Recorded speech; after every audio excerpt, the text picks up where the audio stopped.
I've been here the last couple of days. I'm with the Star Telegram. Okay. I just didn't want you to bang your head when you stand up. Thank you. Yeah.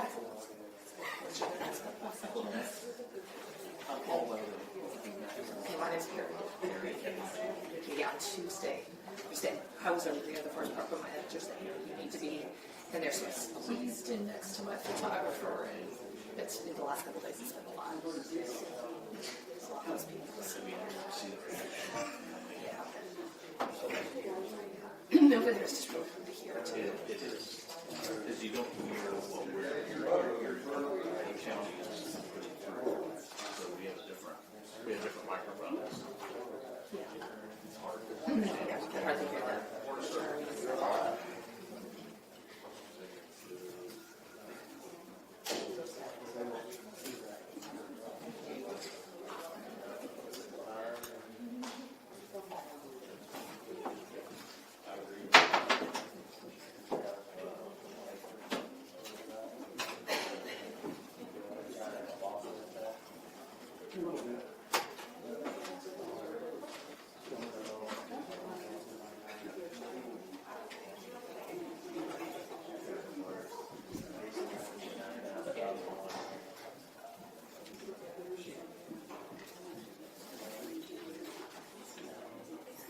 Which station are you in? Okay, that's right. Yeah, because yesterday was NBC. Yeah, so tomorrow is NBC. Yesterday was Channel 11. Okay. And then we'll start our rotation again. Okay. And so it's like, you'll do like once a week? Yeah, every 4 days. Okay. Yeah, so.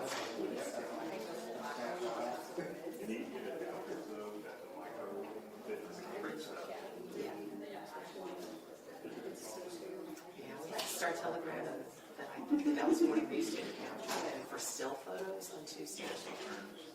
Yeah, but I don't think nobody was here yesterday for that. I know my photographer is like, she's got all these other things to do, so I think she's going to go over it with something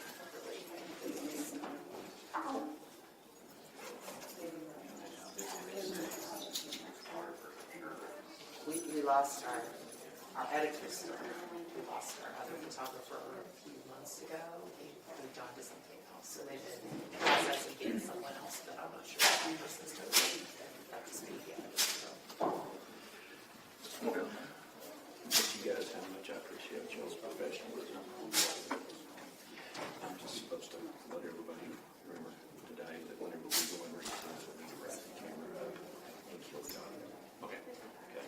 Is it okay if I move in on this, tight on the seal, like I have right now? Oh, yeah. Is that way back? Okay, that'll. Yeah, like this, what you're seeing right here. I'll trust you. Normally I say up. You can look at it here, just to let you know. Yeah. Yeah, as long as I'll trust you. Because normally I say up, just so we. You got it. And all I got to do is these are how you turn here. So these are down, they got to fit. Right. Yeah. Appreciate it. Thank you very much. No problem. And if there's anything special that the judge does not want to know about, he will send it to you, let you know, and then he will signal you.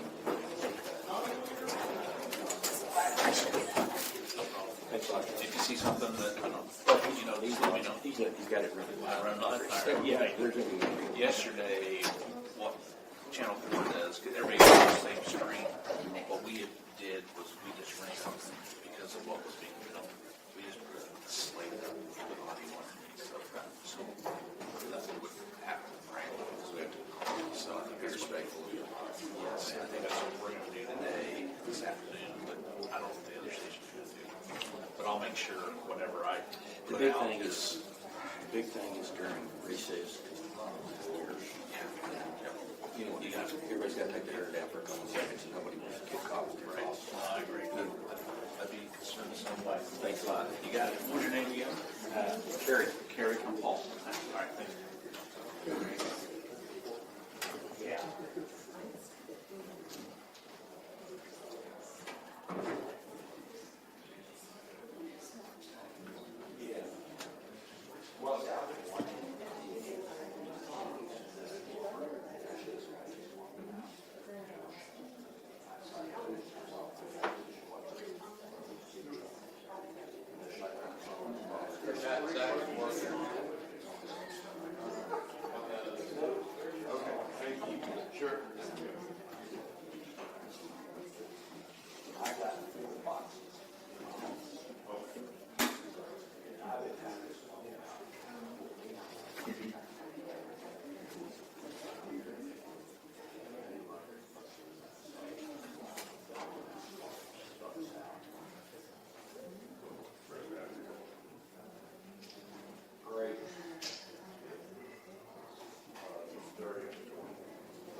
Good to see you.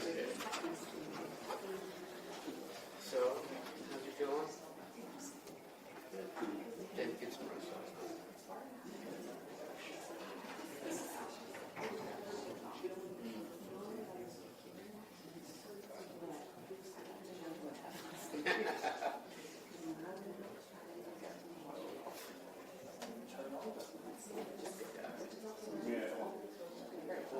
Yes, yes.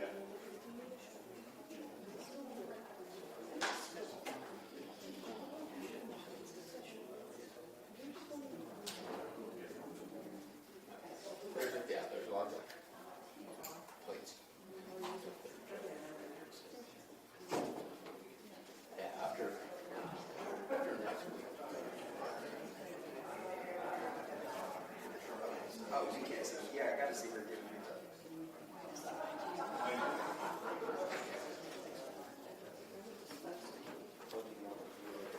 Yeah. That's just, yeah, we're hoping, sure you're on. There's so much, oh, is it on?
Sorry.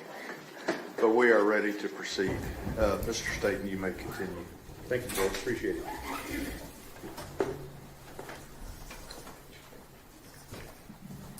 Ranger Espinoza, you've been on the stand for a little while here, and we're testifying yesterday.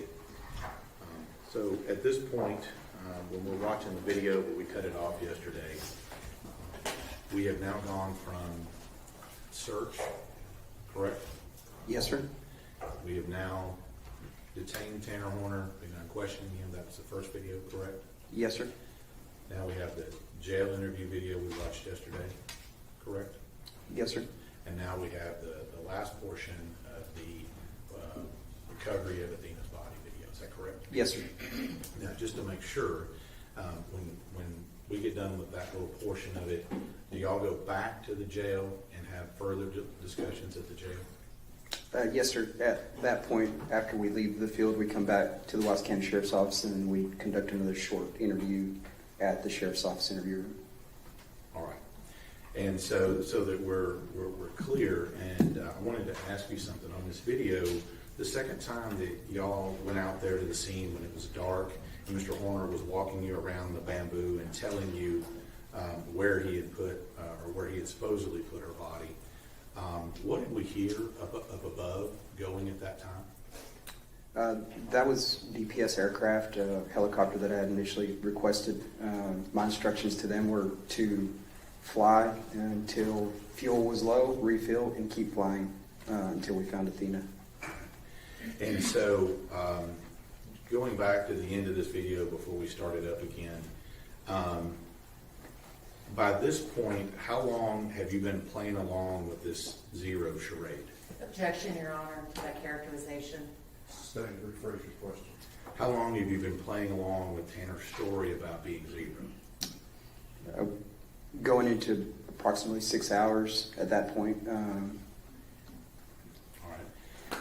But now we've seen, you've recovered Athena's body, right? And we've seen that happen.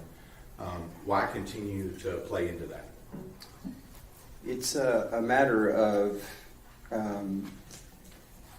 playing along with this game if it means getting Athena home. It's also a common practice in interview. If, as I'm assessing the interview, I know that if I don't play into this game, he could potentially shut down on me, and then the odds of recovering Athena, the window gets smaller. So I have to play into this game. I have to just take the lies he's given me. I have to continue that interview and maintain that rapport, because ultimately at the end of the day, it's about finding Athena. So once you've found her, and we'll see that in this video here, is there an additional video after you go back to the jail and have that short conversation? Yes, sir. And when does that occur? That occurs on that same night. Are you talking about the additional video that's occurring there? Let me clarify. We have the short video you talked about when you get back from the jail on the 2nd, correct? Yes, sir. Was there any additional interview of Tanner Horner after that final interview on the 2nd? Yes, sir.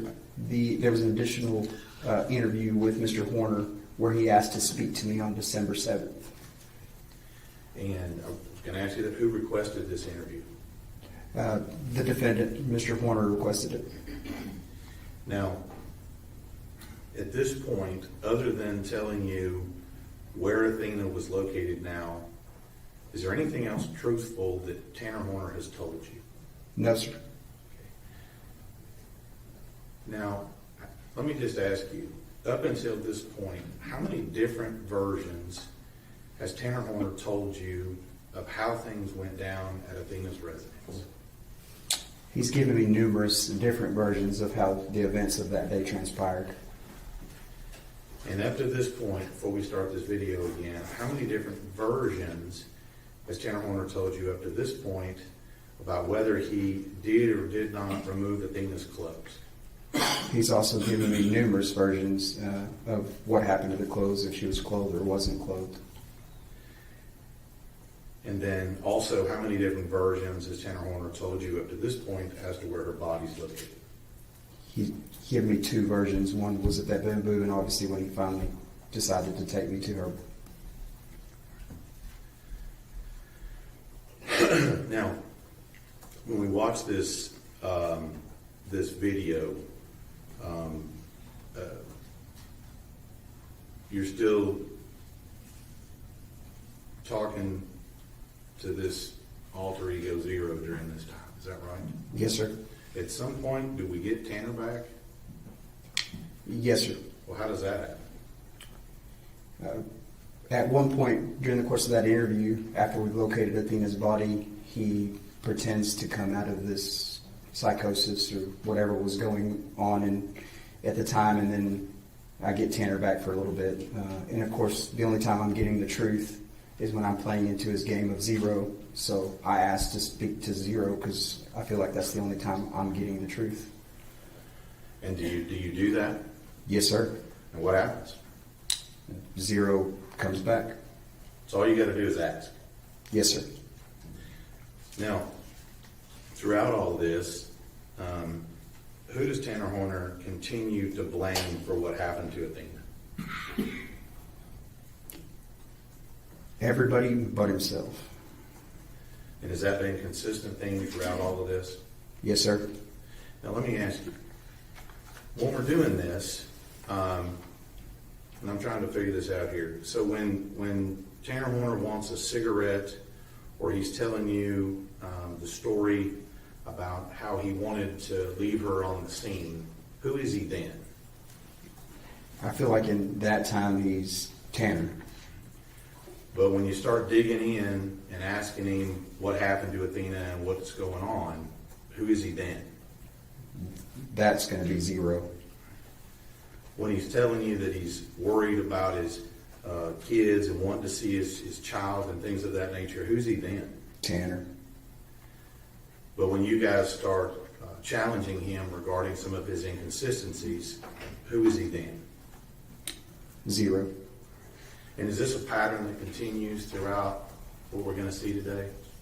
Yes, sir. Yeah. Throughout the course of the interview, that's obviously, like I stated before, something that I acknowledged based on the interview. And it's very strategic for us because, again, we want to maintain that rapport. We don't need him shutting down because we're trying. Now that we've found Athena, we still need to get to the truth. So if getting to the truth is playing this game, I'm willing to play it.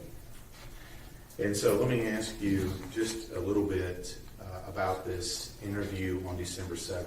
We're going to talk to you about it a little more in a minute, but I just want to get an idea here. You said that Tanner Horner asked for this interview, is that correct? Yes, sir. And so you go to the jail on December 7th and interview him. Is that audio and video recorded as well? Yes, sir, it is. And is it in the same room that we saw before yesterday? Yes, sir, it is. And during this time, did Tanner Horner tell you what the primary purpose of this interview was with you on December 7th? The only purpose of that interview, which I quickly learned from speaking to him, was that he wanted to cut a deal. Judge, go ahead and finish the video here. Yes, go ahead.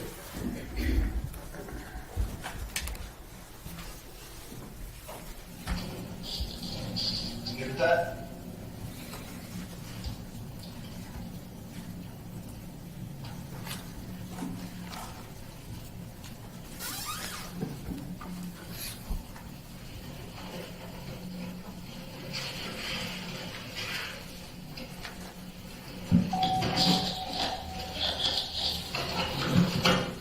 Oh. Yeah, okay. I knew that you good. Before my, I'm sorry.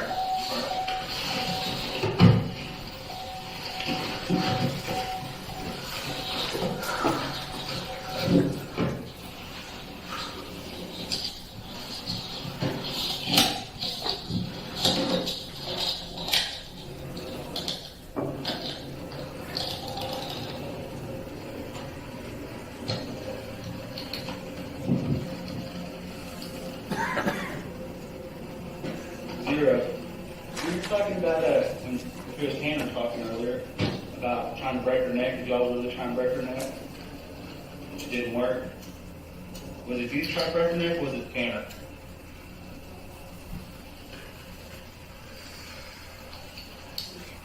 you? Did you choke her from behind like you said earlier? Did she defecate on herself? Did she struggle? Did she try and claw you or anything like that? How's she trying to claw you? Trying to kick you? Did she actually get a kick on you? She's screaming on? Wasn't able to. So about it. Did it end quick? So you talked about a sock being in the truck. Is that her sock? Do you remember where you tossed that at? I don't remember, just some random place, for sure. Where you tossed the sock? And I tossed it. So what is it that tossed it? When you threw up?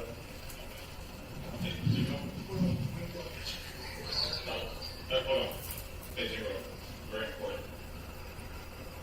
What items of her did you take to Tanner's house?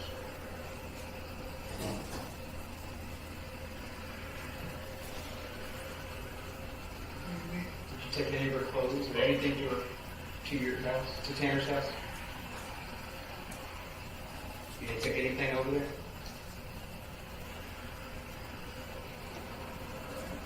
She was wearing her clothes?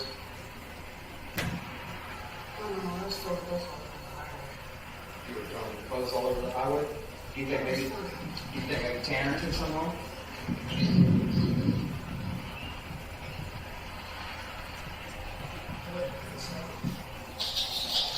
Are you saying you stripped her naked and throw her clothes out the window on the highway? Is that what you're saying?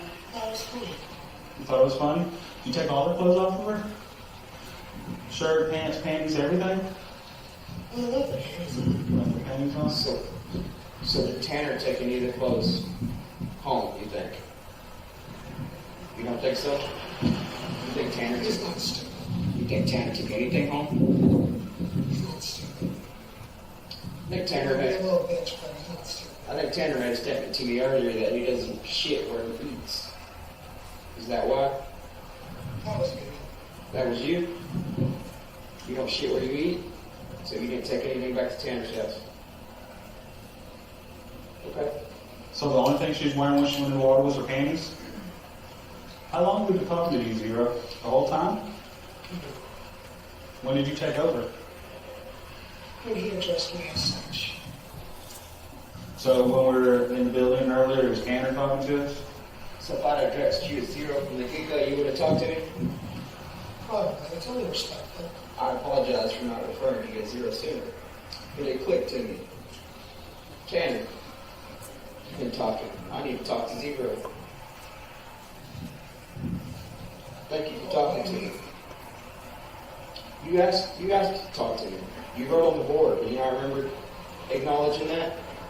You were trying to get me to talk to you the entire time. I just wasn't seeing it until I was there on the side of the road.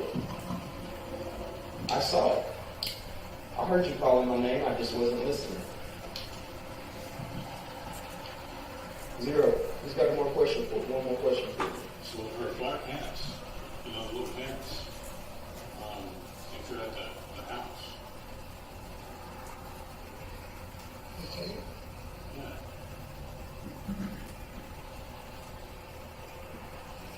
Remember that now?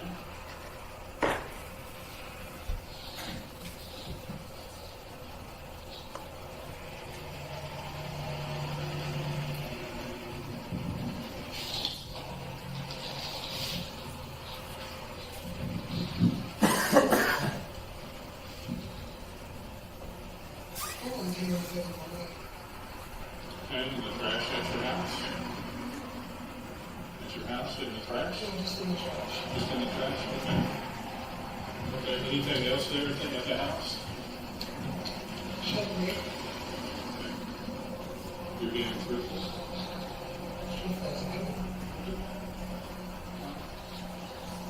Hey, Zero, when you took her, was she wearing a jacket or anything? No jacket, no shoes? No jacket, no shoes. But she's wearing little pants and a shirt. Was it long sleeve, short sleeve? I think it was short sleeve. Maybe it was short sleeve. What color was it? I don't. You don't know? It was dark.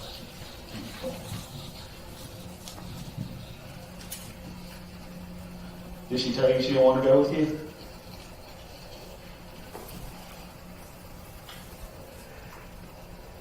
Of course. What did you tell her? I'm going on a ride. She was trying to fight you when you told her to go on the ride? No. She did keep asking questions. What'd you tell her? I told her no. I'm just going on a ride. Just going on a ride? So did you hit her before you dropped the package? I'm sorry, did Tanner hit her before the package was dropped off or after? I want to talk to him. No, I want to talk to Zero. I want to talk to you. Because you're being more honest, you're being more helpful. I want to talk to you. And I went back to her. I understand. All I took was a quick motion out and be able to send me on the letter. I don't want to do that. I mean, I don't want you to die. He wants to die. I want him to die, but I want to live. So if he dies, you die. That's not helpful for you. You know what I mean? And you're being helpful to us right now. I really appreciate that. You said it was funny throwing her clothes out on the highway. Which highway did you throw them out on? Unfortunately. 114, so before you even got out of Wise County? Why'd you take the clothes out here? It's funny. A form of humiliation? She was going to tell. So you got to punish her? Did she tell you she was going to tell? She did? When did she tell you she was going to tell? She said she was going to tell her dad. At the house or after y'all left? At the house. At the house? I understand. I'd be a little upset too. Zero. For boots and jacket were they at? So I'm not boots and jacket. Okay. Where did you choke her? In the back of the truck. Okay. And where were you parked at that time? Private road. The private road? Okay. And then where her clothes were moved? Road. Okay. And then what? The drove off. Okay. And what was done with her, the clothes at that point? And you. So her clothes were taken off and you're driving down the road and she's not wearing clothing, correct? Am I correct? Okay. And then what? What did you do next? There's a place to go. And where was that? Bottom of the creek. Okay. And then what direction did you go? And we started heading back to the station. And I let Tanner take back road. Tanner doesn't remember times. Do you remember about what time it was? About 6:30. And we started heading back, I believe. When did you put her in the creek? Do you remember about what time that was? A little bit before Saturday. When did you turn the phone? When did you turn his phone back on? And I let him take back road. Do you remember what time that was?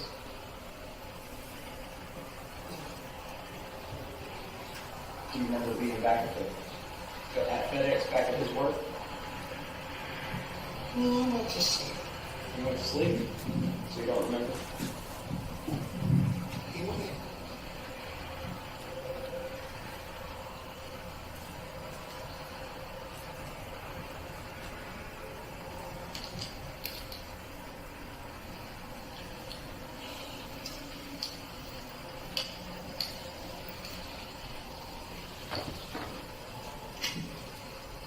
You got any questions for me? Is that it? No. It's not. I want to get to know Zero for a little bit. Why? No, it's. I do. What do you think so? You intrigue me, Zero. Does that make sense? I'll give you a perspective.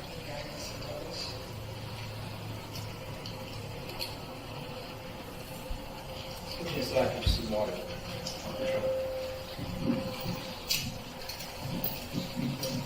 What happened? Mission.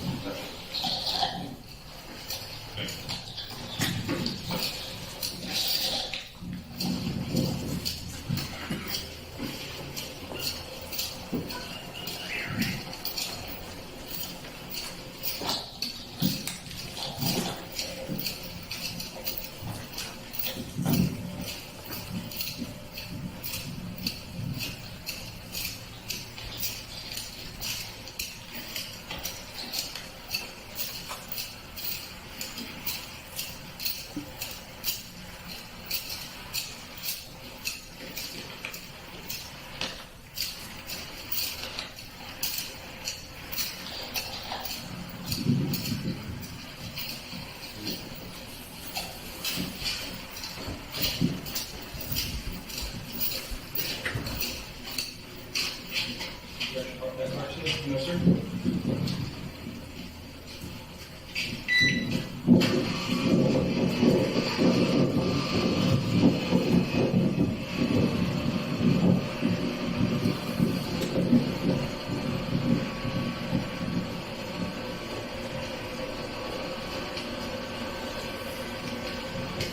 And it's over. The sheriff will let us in.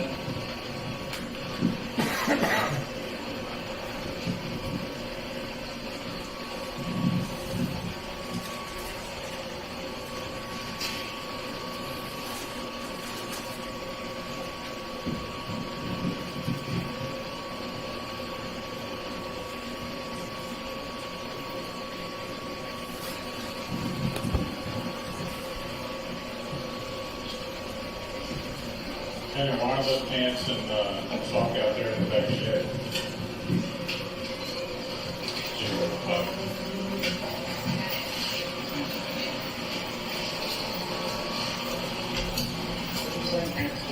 Is Tanner found in the backpack? Tanner found him in his backpack? So Zero put him in Tanner's backpack. You put him in Tanner's backpack. And that's how they got to the house?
Zero. We'll be back, okay?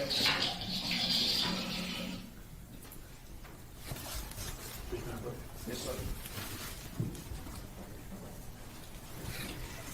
Espinoza, I'm going to show you what Market States Exhibit 38. Do you recognize that? Yes, sir, I do. And what's that? It's going to be the interview from the Wise County Sheriff's Office interview room, which I've initialed. And that initial again means that you've reviewed it, and is that a true and correct copy of that interview? Yes, sir. And just to clarify, since we've got several videos here, this is the one that we're going to see right after where the video just ended. Is that correct? Correct. Yeah, the body camera stops, and then the interview room camera would take over. So essentially, you'll see the transition.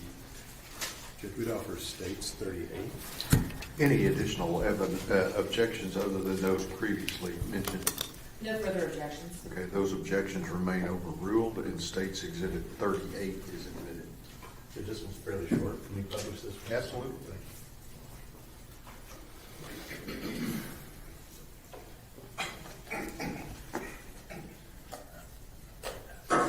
Mr. Hanover. Okay. Mr. Hanover.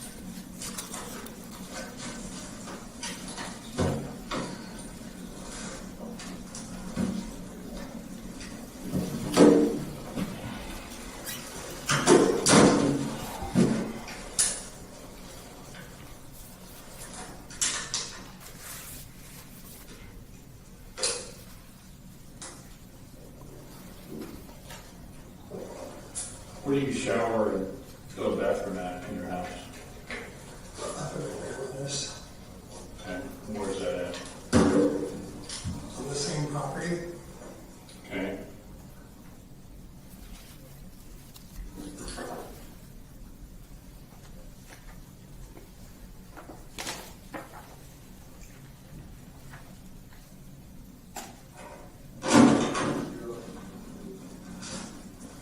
What about the bathroom? What about a bathroom? Yeah, where do you go to the bathroom at? My grandmother's. Okay.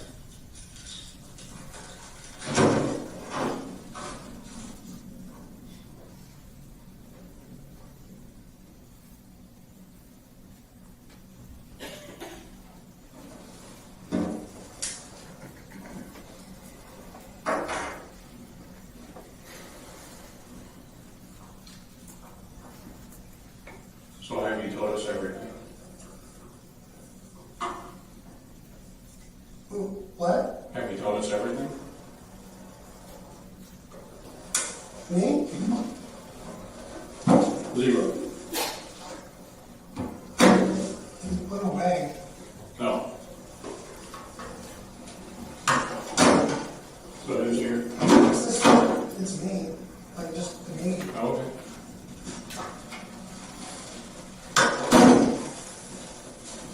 Did you have those zero? It's not zero. Tanner, And welcome back. You okay?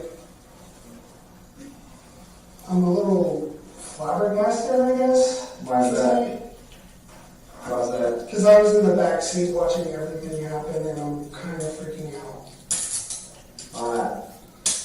Is there anything Zero didn't tell us that you can remember? Or were you in and out? I mean, I've been in and out the entire time. He hasn't really let me come out at all. Okay. Since I brought him He out? has like a weird, he has this like weird type of respect because you actually, how should I put it? You addressed him, which I think is, he's, okay, Yeah.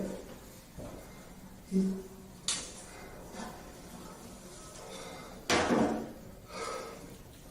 There's lots to process, Tanner. There's a lot that happened. So, we're going to step out for just a second, okay? And give you a second to process that, okay? Give us just a minute.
Hey, Tanner?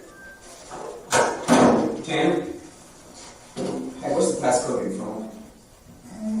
What's the passcode of your phone? My finger. There's no numbers? Yeah, give me a second. 1561. 1561? Mm-hmm. Fine. 1561? Mm-hmm. Yeah. Well, we'll eventually need it to, look at your phone. Alright, hey, we're gonna let you get some rest, okay? I want to talk to Cassie. I'm gonna talk to Cassie. We'll let you make a phone call to Cassie in a minute, okay? I want a video chatter. Okay. I want to be able to see that. We'll do that for you, okay? But right now you need some rest. Alright? Is she still waiting on me to call her? You got something handy? Just write down Cassie's number real quick. Yeah. It's on the phone. Just have a phone, you know it? No. You don't know. What's her number? You don't know? Oh, you don't know it off? Okay, we'll get it. We'll get it. It'll be under my recent calls. It'll be under my name because I've never saved your number.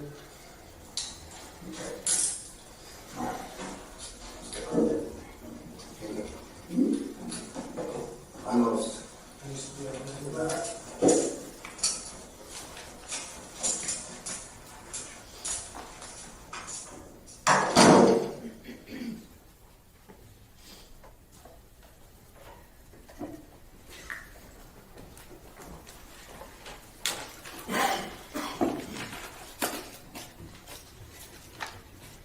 Frank Espinosa, before we get to this next video, and I've talked to you a little bit about that, in the very beginning of this, there was a question asked to Tanner Horner about did he take any items from the house? What was his initial answer? No. And then when, I believe it was, Danny Briley was asking about her panties, what did he say that he did with those? He stated they were still on her. Okay. What do you know about that statement? That was a lie. And why do you know it's a lie? I visually could see her body, and I was privy to information of evidence. Objection, Your Honor, that is hearsay. Overruled. Just don't testify what the information was. The clothing was located at Tanner's house. Objection, Your Honor, that's based on Sustained. hearsay. That's sustained. Now, let's talk about that. As part of this interview, one of the officers mentions to Tanner Horner that there were some pants located at his house. Did you hear that? Yes, sir. And does then Tanner Horner now remember that there might be some pants at the house? Yes, sir. I believe he stated they were placed into a backpack. And did he state what he had done with the pants at the house? They were thrown in the trash. I want to clarify this here. When asked why he took her clothes off, what did he say? It was about humiliation. Objection, that is mischaracterization. Overruled. You say it was funny? Yes, sir.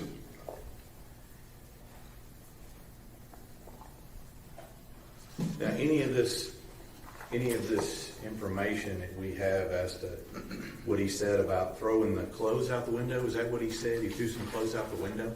Yes, sir. I believe the statement he made. So all of this information about that, if we wanted to know if that information is true or not, what would we need to know if that information is true or not? Based on the course of this investigation, I knew that was a lie. And in this particular investigation, did you obtain any additional evidence at a later date that would allow us to determine if any of the things he is saying is true or not? Yes, sir. And what was that? Video evidence. Now, let's move on to this next interview here, because I want to make sure there's been a lot of video evidence here. This next video is about 2 hours, right? Yes, sir. I believe so. And this was the interview that Mr. Horner requested of you. Yes, sir.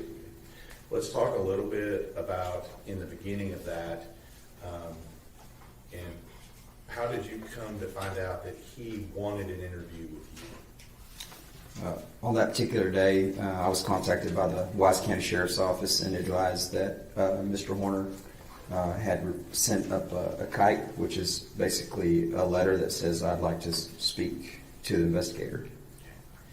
And do you remember about what time that you arrived to conduct that interview? I can't remember the approximate time.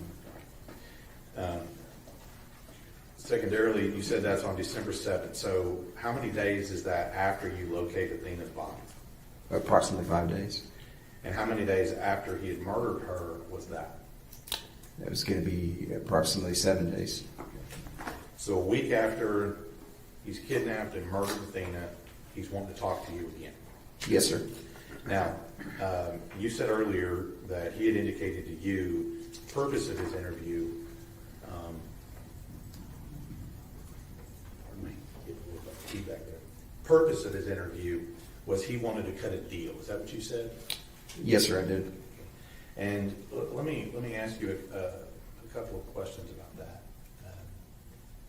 When people say that they want to cut a deal, well, what does that mean? Objection, Your Honor, that calls for speculation. I'll let him answer. Overruled. Basically, obviously, in my time in law enforcement, with my experience, we always have people that want to essentially have us be a conduit to the district attorney's office as far as if I'm truthful, will the district attorney's office show us some type of consideration or maybe lessen our charge or do something if we're more helpful, which is a common practice that people do in order to reduce their time. And in this case, is that the case here? Yes, sir. And so, as part of this, who arrives to conduct this interview? Myself and Investigator Oliver. Again, same interview room we saw before. Yes, sir. And so on the first part of that video, is that where we see you guys discussing what this proposed deal he has? Is that right? Yes, sir.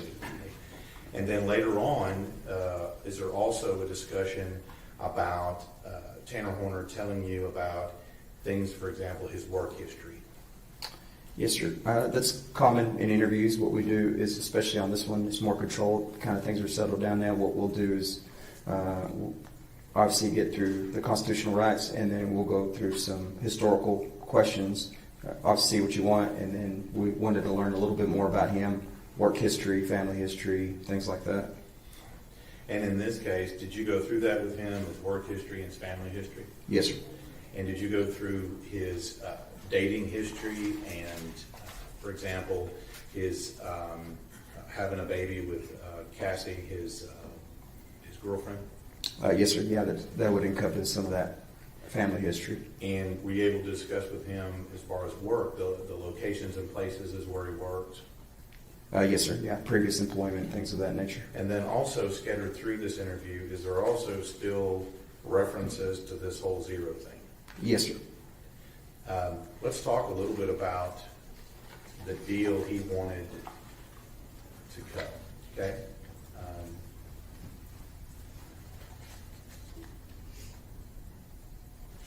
Prior to talking to him, did you advise him of his rights or have a discussion about his rights at that point? Yes, sir, we did. And he had asked for this interview, correct? Yes, sir.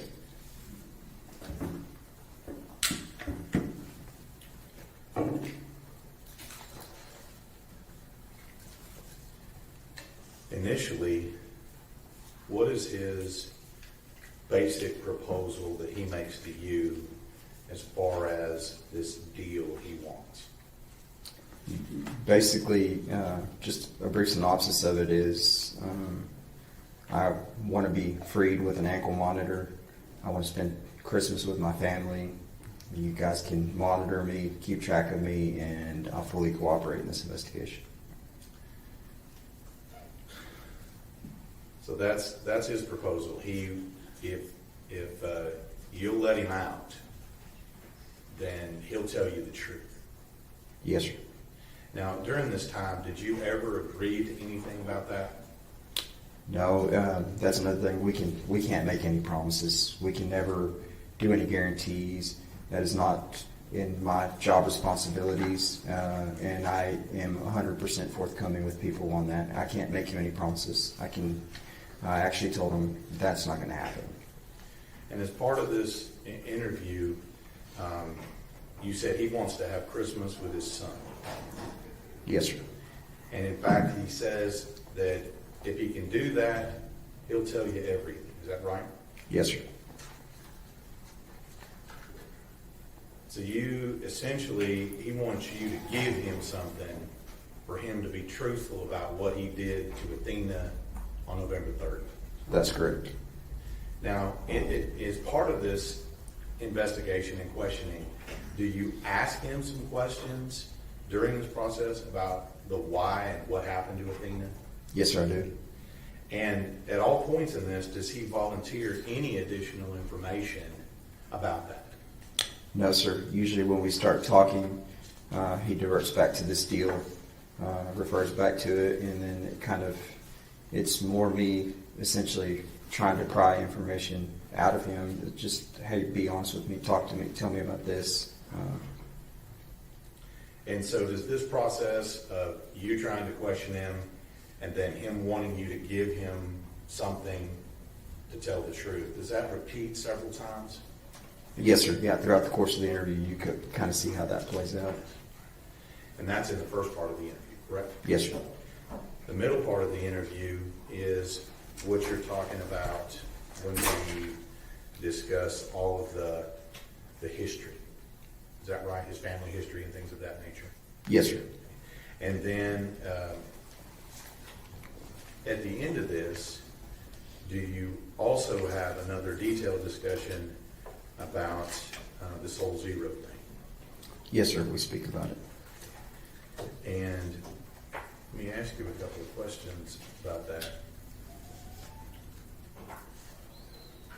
At any point during all of this, does Tanner Horner ever take responsibility for what he does, what he did? No, sir. And during all of this, do you ask him questions about whether he feels remorseful or not? I do. And at any point, does he directly express remorse for what he's done? No, sir.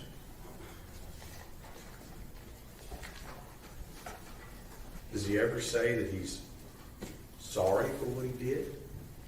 Not that I can recall. Did he ever ask to apologize to Athena's family? I believe I asked him if he wanted to say anything to the family. And what was his answer? He just said he wanted to give him a hug, I believe was the response I got. Judge Matt? Yes, sir. And Judge Matt, I'm a little out of order on the numbers here. I'm going to show you State's Exhibit 275. Same questions as before.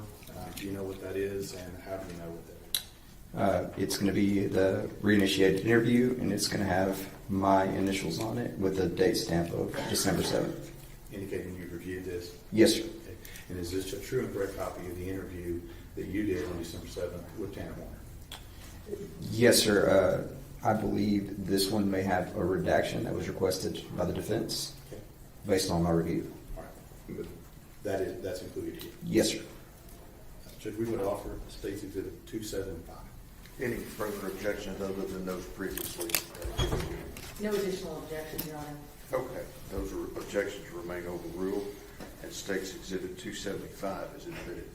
Judge, this video is about 2 hours. I anticipate what we'll do is we'll start, and about halfway through or so, we'll take a break, and then we'll come back in and finish it, okay? Yes, ma'am. You need a break? All right, let's take 10 minutes and we'll get started, all right? 5 after 10, we'll start, everybody.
Shane, you may proceed. Thank you, Your Honor. Photo list states 275. Actually, 275A. Go ahead. That's 27.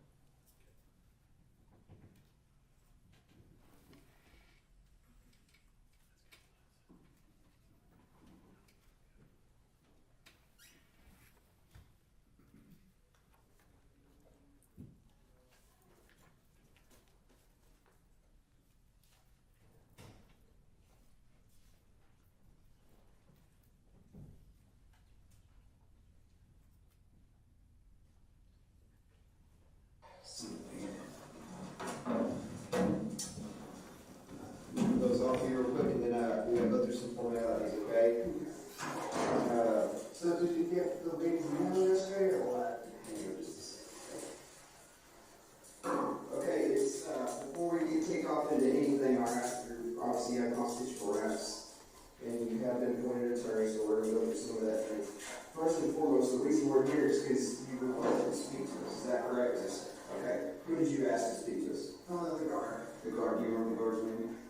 I couldn't tell who it was. Okay. Was So, it real or female? okay. So if you know jailer on, do you remember about what time that was? I don't have a clock to look at. Okay, that's understandable. So it says 9/11, around 9 o'clock p.m. last night, you requested to speak to an investigator in reference to your case. And let me make it aware of your rights again, okay? Because you have constitutional rights regardless of the fact that you have to speak to us. Yeah, absolutely, that's for you. So you have the right to raise law to make a statement that needs to be made against you in trial. Any oral or written statement made against you in court. You have the right to have a lawyer present to advise you prior to hearing the question to any peace officer. If you can't afford an attorney, you want to be appointed to advise you prior to hearing the question. You have the right to terminate this interview anytime. You understand your rights? Yes, sir. Do you know who your attorney is? I can't remember the name. Okay, but you do have an attorney, and you have consulted with him, and now you're asking to speak to us, correct? Yes. Okay. All right, and you do understand your rights and you waive those rights, correct? I mean, I understand my rights. Okay. You understand the rights and you know you have the right to counsel, that you have the right to turn this interview anytime, right? Okay. Sir, I'm so sorry. It's okay. I'm so sorry. I'm not going to offend it easy. Sorry, I've had a lot of female jailers. Okay, so name and date of birth. Tanner, August 8th. Okay, perfect. All right, Tanner, so obviously you have some questions for us, right? What's going on today? Yeah, I've been thinking about this for literally hours and I don't know how. Yeah. Give me a second. Yeah. I tell you what, you didn't have to see her for 2 days. Are you sure? Yeah, I'm absolutely sure. Well, he's here. Yeah, it's going to help you relax. I mean, maybe, I guess. Maybe it just felt weird being inside. It's okay. I've done it numerous times. This is my home, so. Is that going to help you relax? Okay.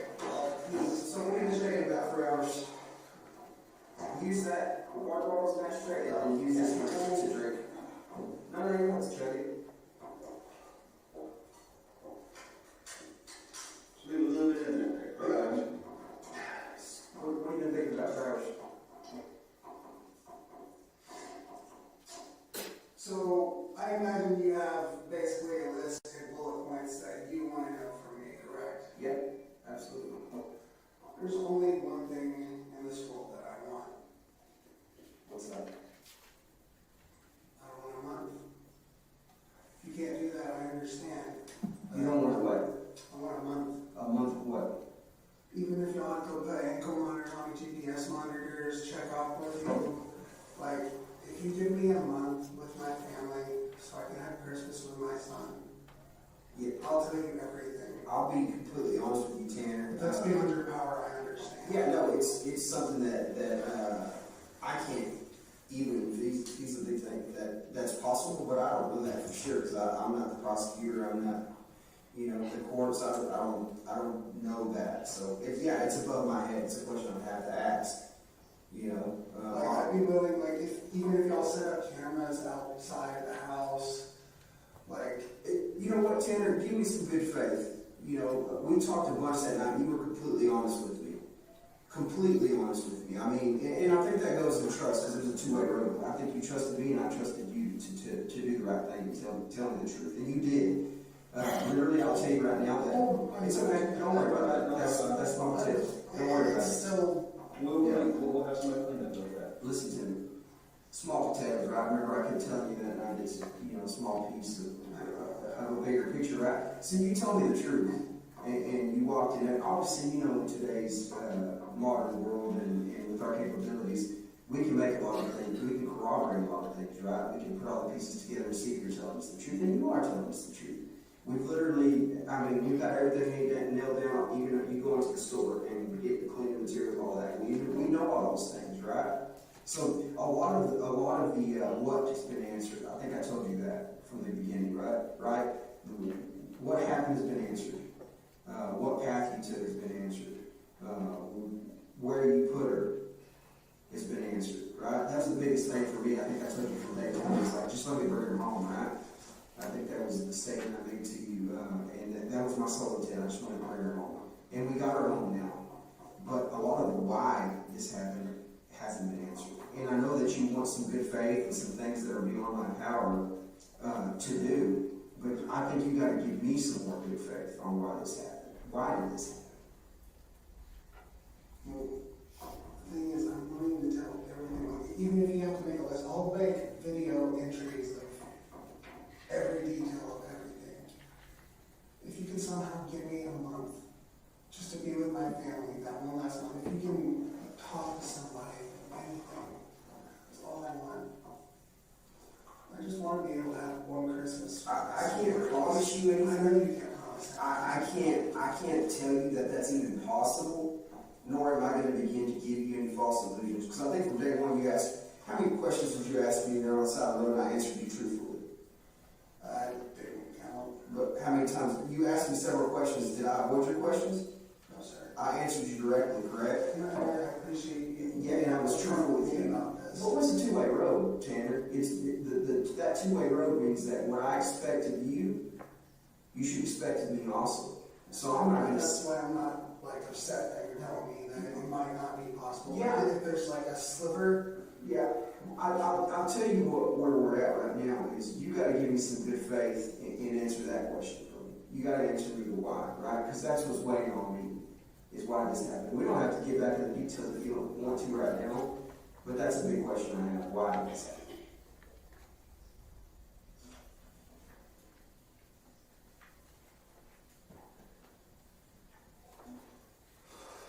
Sir, I want to answer everything you have to say. But the main motivation behind me wanting to talk to you is I literally just want to see my son. I understand I that. want to be there for him on Christmas. I want to give him that good Christmas feeling. I want to be able to leave Tanner, answer me this. that he can look back on. Absolutely. 100%. If I was in your shoes, I would want to do the same thing. But you got to answer me something, Tanner. You got to give me some good faith, right? Are you willing to do that for me?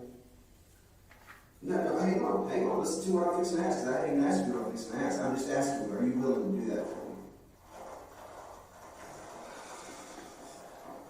It's the only thing I want. And that'll give me anything you want. Did you know what you did was wrong? Of course. Now, I haven't been on my medicine in 5 days, and it's starting to wear off. I've actually been crying. Do you know what that's like? Not being able to cry for months and months and months. Tanner, are you remorseful for what you did? Obviously, you're telling me you're crying, but I'm a father. I took a fucking...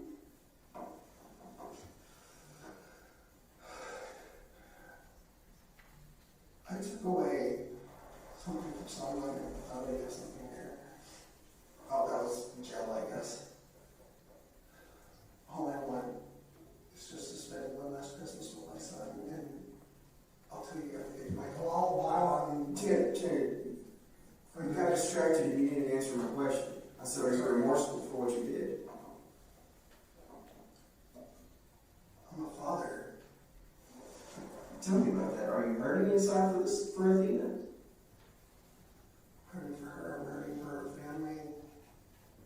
Like, even if this was some random person, I'd still be hurting for this child. What would you want to say, if her mom and dad were here right now, what would you want to say to them?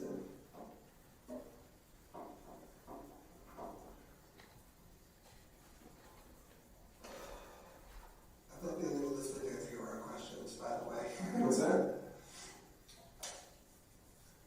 Is there a sliver of a chance? Hey, on, Tanner, and I told you that. I told you that. One, I'm not going to promise you anything. That's way above my head. And I'm going to shoot you straight just like I want you to shoot me straight. I don't think there's that possibility. Now, is there a possibility for you to receive equipment and things to make videos for your son and things like that? I believe so. I believe that may be a possibility. Obviously, you're going to get to talk to your family. There'll be a time and place for that. I mean, I have a lot of rights that even along with my own family. Like, you've probably seen what that backyard looks like. My grandmother's been telling me she needs that cleaned up for over a decade. I mean, if I'm on like house arrest, something like that, I'd be able to right those wrongs. If I was on house arrest, I'd be able to actually, someone gives my son a Christmas. I'd be able to, you know what I mean? Tanner, where'd you come up with this idea? Is this your idea or just something you saw someone else or somebody tell you? Pray about it. Pray about it. God speak to you? And he said this is what you should ask for? So, Tanner, let me ask you something. I would answer your question just now. You said I'd answer around it, but I didn't answer around it. My question was that I told you that, one, I didn't know if this was possible, and two, it was way above my head. And I'm not going to sit here and give you false hope, right? Because you and I started from day one on shooting each other straight. That was our relationship from the minute we met. And I'm not going to begin to start jacking that up right now and not shoot you straight. So I've answered your question. The only question I have is, and you got to help me out here. You said you were a parent, right?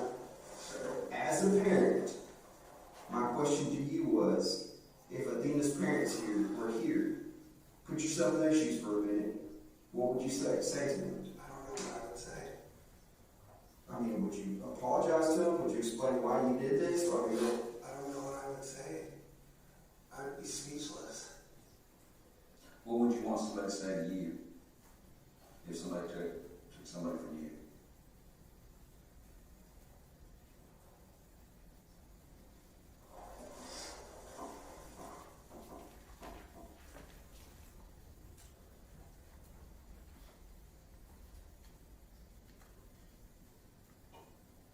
If you can make this happen for me somehow. Listen to me. Here's the deal. Again, I'll go right back to what I said before. I don't do it in a minute, you know. I'm not going to begin to give you false hope, right? I'm not going to begin to tell you that this is possible. The current offenses, the charges that you've been charged with, I don't believe that's something where they're letting folks, obviously if you can post bond, you have your constitutional rights for that, and you can be with your family if you can make bond. There's that side of it. But other than that, I'm not going to start with giving you false hope or telling you things. This is above my pay grade. That's a question that would be for prosecutors, judges, and different things that I don't have the answer to, because I don't think that's possible. So, that being said, if I wanted to sit here and bullshit you, which I'm not, and I haven't done from day one, I would give you false hope, and I'm not going to do that. Okay? Because, again, I think our relationship goes into telling each other the truth and shooting each other straight. Now, I think you can save a lot of grace and save some face here, which you've already done. First of all, hang on, let me tell you something, Tanner. From the bottom of my heart, I want to personally thank you for letting me bring her home. Thank you for that. Because guess what? That wasn't for me. That wasn't for you. That wasn't for anybody in this community. That was for her parents. You let me bring her home. You let me bring her home so she could rest and so that family could get closure. So thank you for that. From the bottom of my heart, thank you for letting me bring her home. I genuinely appreciate that. I don't think I ever got to really express that to you. Okay? So, again, thank you for cooperating with us. Thank you for being truthful, honest, transparent.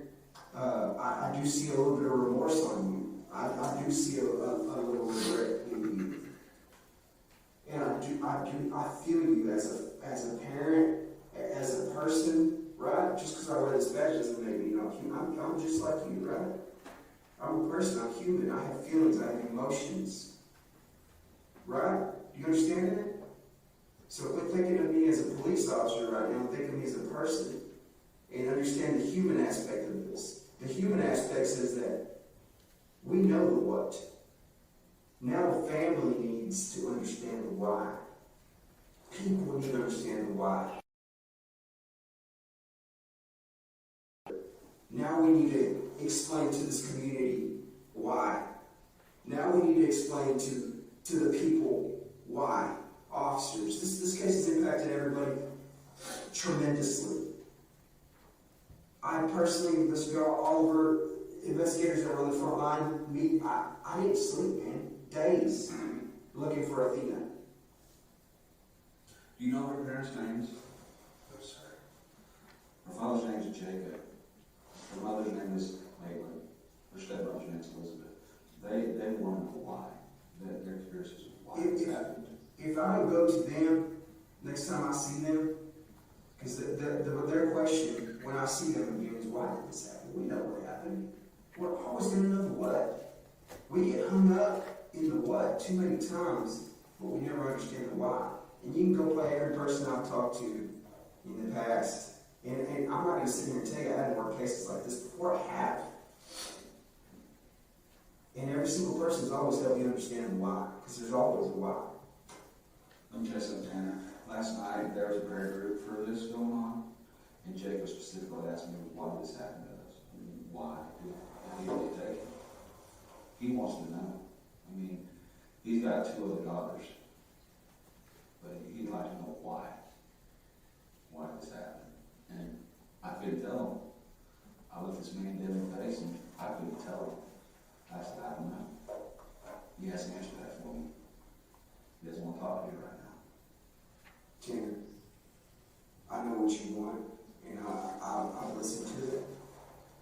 And you know, I've been honest with you, upfront with you, and you have been with us as well. But if that's something that you can help us put that piece of the puzzle in, then that's very important.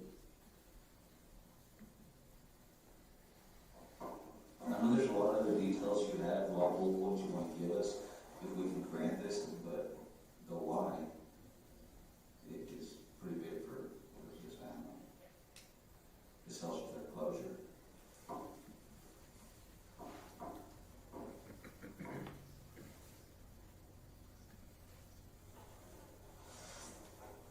Would you be able to talk to a judge? Yeah, you know what I'll do? Is I'll convey what you've told me here today. I'll convey what you told me here today. I'll convey to the judge and to the prosecutors, and I'll convey to the department heads what your request is, right? And I'll also convey to them that I've told you this isn't something that I believe is feasible. Because again, I'm not going to sit here and bullshit you. I'm not going to sit here and give you false hope. But if you want me to relay something, I will. But I think as good faith, I think answering the why is crucial. They asked every time after I got like. Yeah, and it's fine. Tanner, I want you to understand something. It's not crucial about the case. That's not what he's talking about. It's crucial to the family. This is not about prosecution, not about putting you on trial. The why is crucial to the family. We need to, let me help you understand this again and walk you through. So what happened is done. We know what happened. You were helpful in what happened. You literally walked me step through step on when you took Athena, when you killed Athena, and where you put Athena, and what you did after you killed Athena. That's what happened. What you did after, up until the day you came here. We know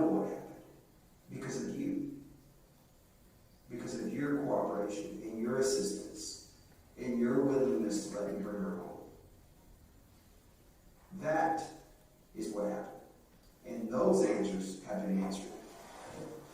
So that's what I want to help you understand. Would you agree with me on that? Yeah, I mean, I understand what you're saying. But can I speak for a minute? No.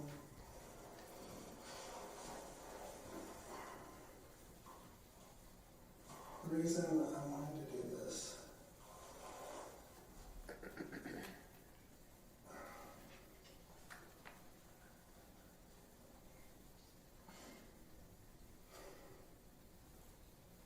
I just want to spend that one last Christmas.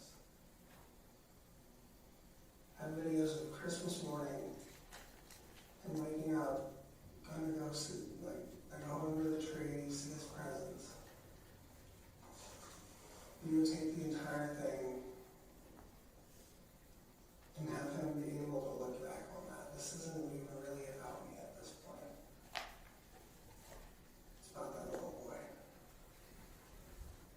I want this because I want to be able to, for him to have something to look back on.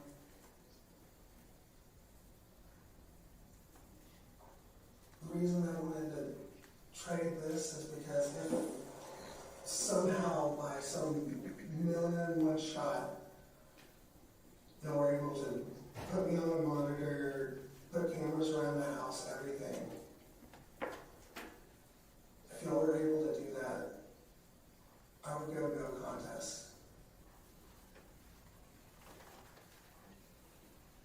All I want is that 1 month time. Hell, not even a month, technically, just end of the year, you know what I mean? That 1 month time, that one last crucial time for my son. I would give up everything. I would say, just throw me in a jail cell forever, I don't care. I would give up everything. I'd give up all my defenses. I'd give up everything. Plead no contest. Give you the information that you want, everything. That's what I want you to convey to the judge. I'll convey that to the prosecutor, to the district attorney of this county. I'll convey that to him for you. But again, I tell you this, that is not like what you're requesting is more than likely not possible.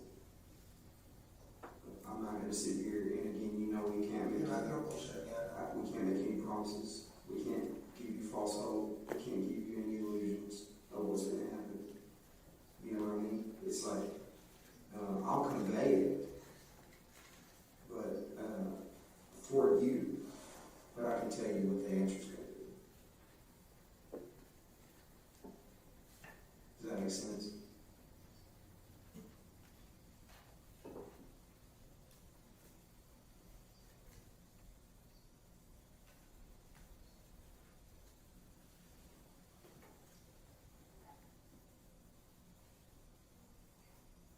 I like your shoes. Thank you. What are your thoughts, Sarah? What are you thinking?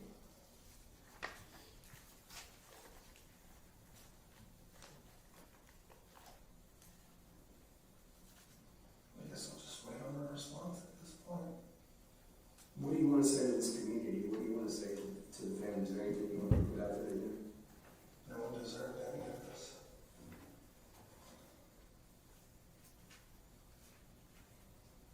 Have you spoken to your family? My mom and my grandmother are currently coming today.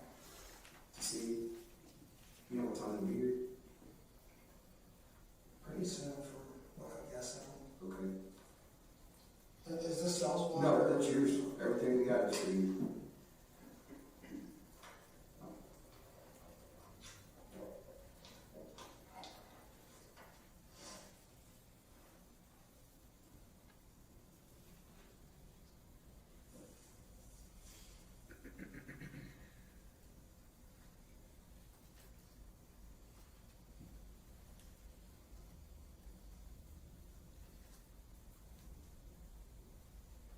Either way, like I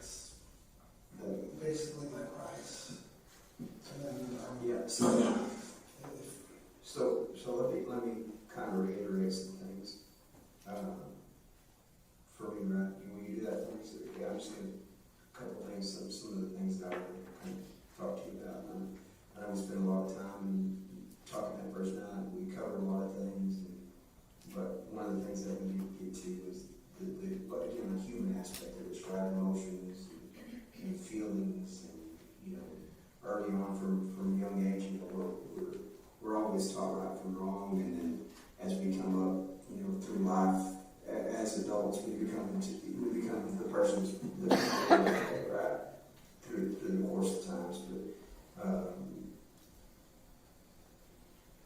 obviously, one of the main things that I asked you that night, and it's just something that has concern for me, is has anything like this ever happened before? No, sir. Nothing like this has ever happened. Ever. You've never killed anyone else? No, sir. This is the first person you've ever killed? Nothing like this has ever happened before.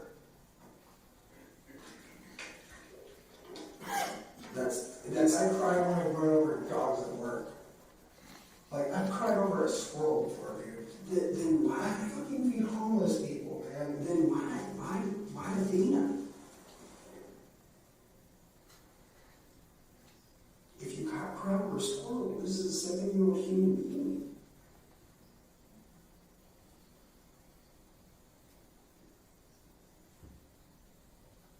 Wasn't me.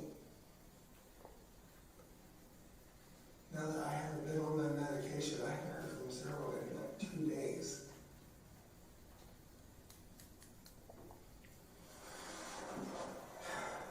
Tanner,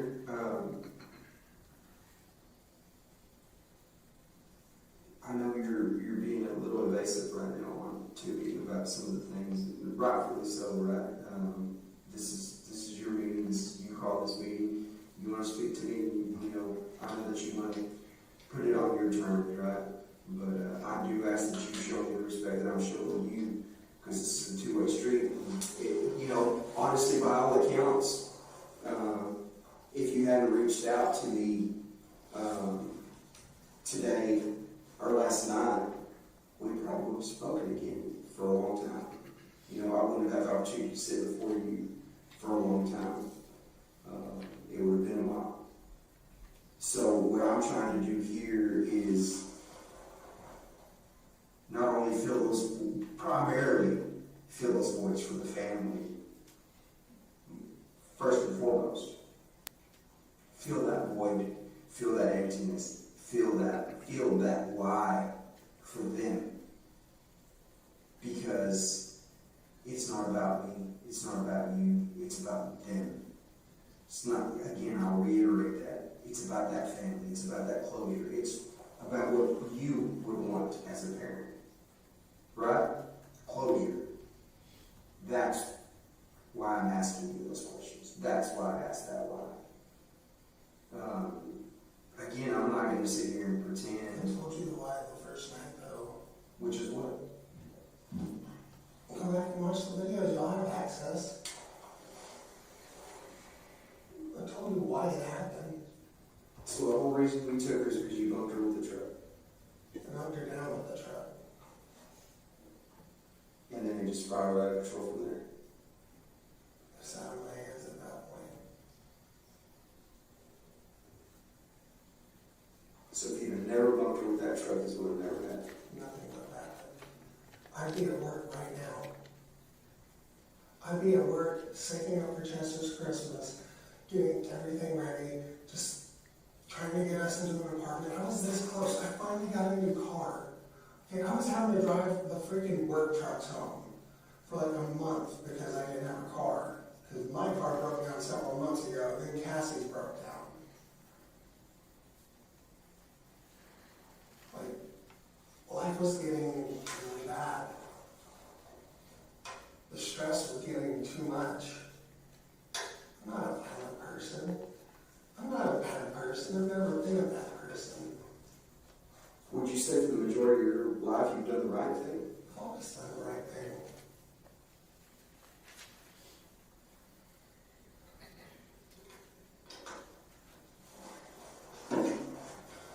I've never been a violent person. I've never been a bad person. The only bad things I've ever done is, like,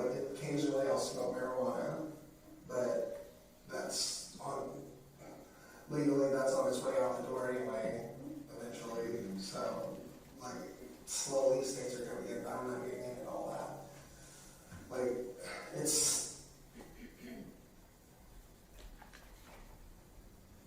literally the worst thing I've probably done in my life. I would say so. I'd say so. I would hope so. So you can look at my history. I'm not some deranged psychopath. I'm not some criminal. I don't think you are either. I don't think you are either. I'm an autistic, weird dude who likes music that other people tend to shut at.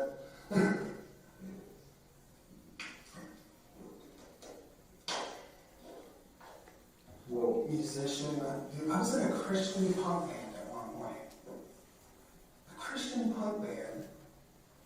Given, not gonna lie, the vocals weren't the best, but you know. were you lead vocals? Oh no. Oh yeah. If I were to jump on a kid, your jaw would probably drop. Yeah, it sounds like it just before you put your hands on your knee just now. That's pretty impressive. Yeah, I worked years mastering my craft, and at this point, I write my own music. You know, I've written my own music, but I haven't really. I had lyrics and everything, but I never really got to. You know what I mean? Yeah. Put it out. Yeah. I mean, smart, freaking talented. You work for a living, being a productive member of society. Yeah. So you can see where that why, and you've answered the why. If you're telling me, you know, if you'd never bumped Athena with that truck, she would have never died. That's the why, right? That's some of the why. You paid by all accounts on your statement. The first night was that if you were scared, you know, that you were going to get put away for vehicular assault and go to jail. So you panicked and took her in the truck. And then at that These point, are all things that have been covered. I know, I'm just saying, that's the why. Right? She died because she was in the wrong place at the wrong time. Essentially. Please have another cigarette. And then it slowed got down a little bit. I'm not just let it settle for a little bit, okay? I'm not a cigarette smoker, tobacco smoker, so honestly, you know, I know You're more. probably choking up a little bit. Yeah. So if you'll just give me, you know, a smoke essentially clear for a little bit, and we'll get you looking okay. Again, I know that you're. I bet that little girl's dead breaks my fucking heart if you like. I'm personally, I'm glad to hear that. Because if you do show some type of emotion, right? If you do have some type of remorse, that goes a long way. Right? As opposed to just a cold-blooded killer monster. If I was a cold-blooded killer, I would have been killing people for years. You know what I mean? Like, I have a conscience. I have feelings. I'm just a person. It was a decision that was made at the, you know, you panicked. It wasn't my decision. I wanted to let her go. There's other jobs out there. He didn't want to let her go. Now I haven't even heard from him in 2 days.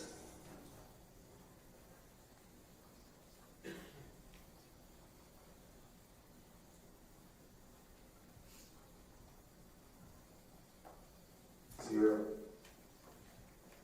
No. What were you doing your eyes like?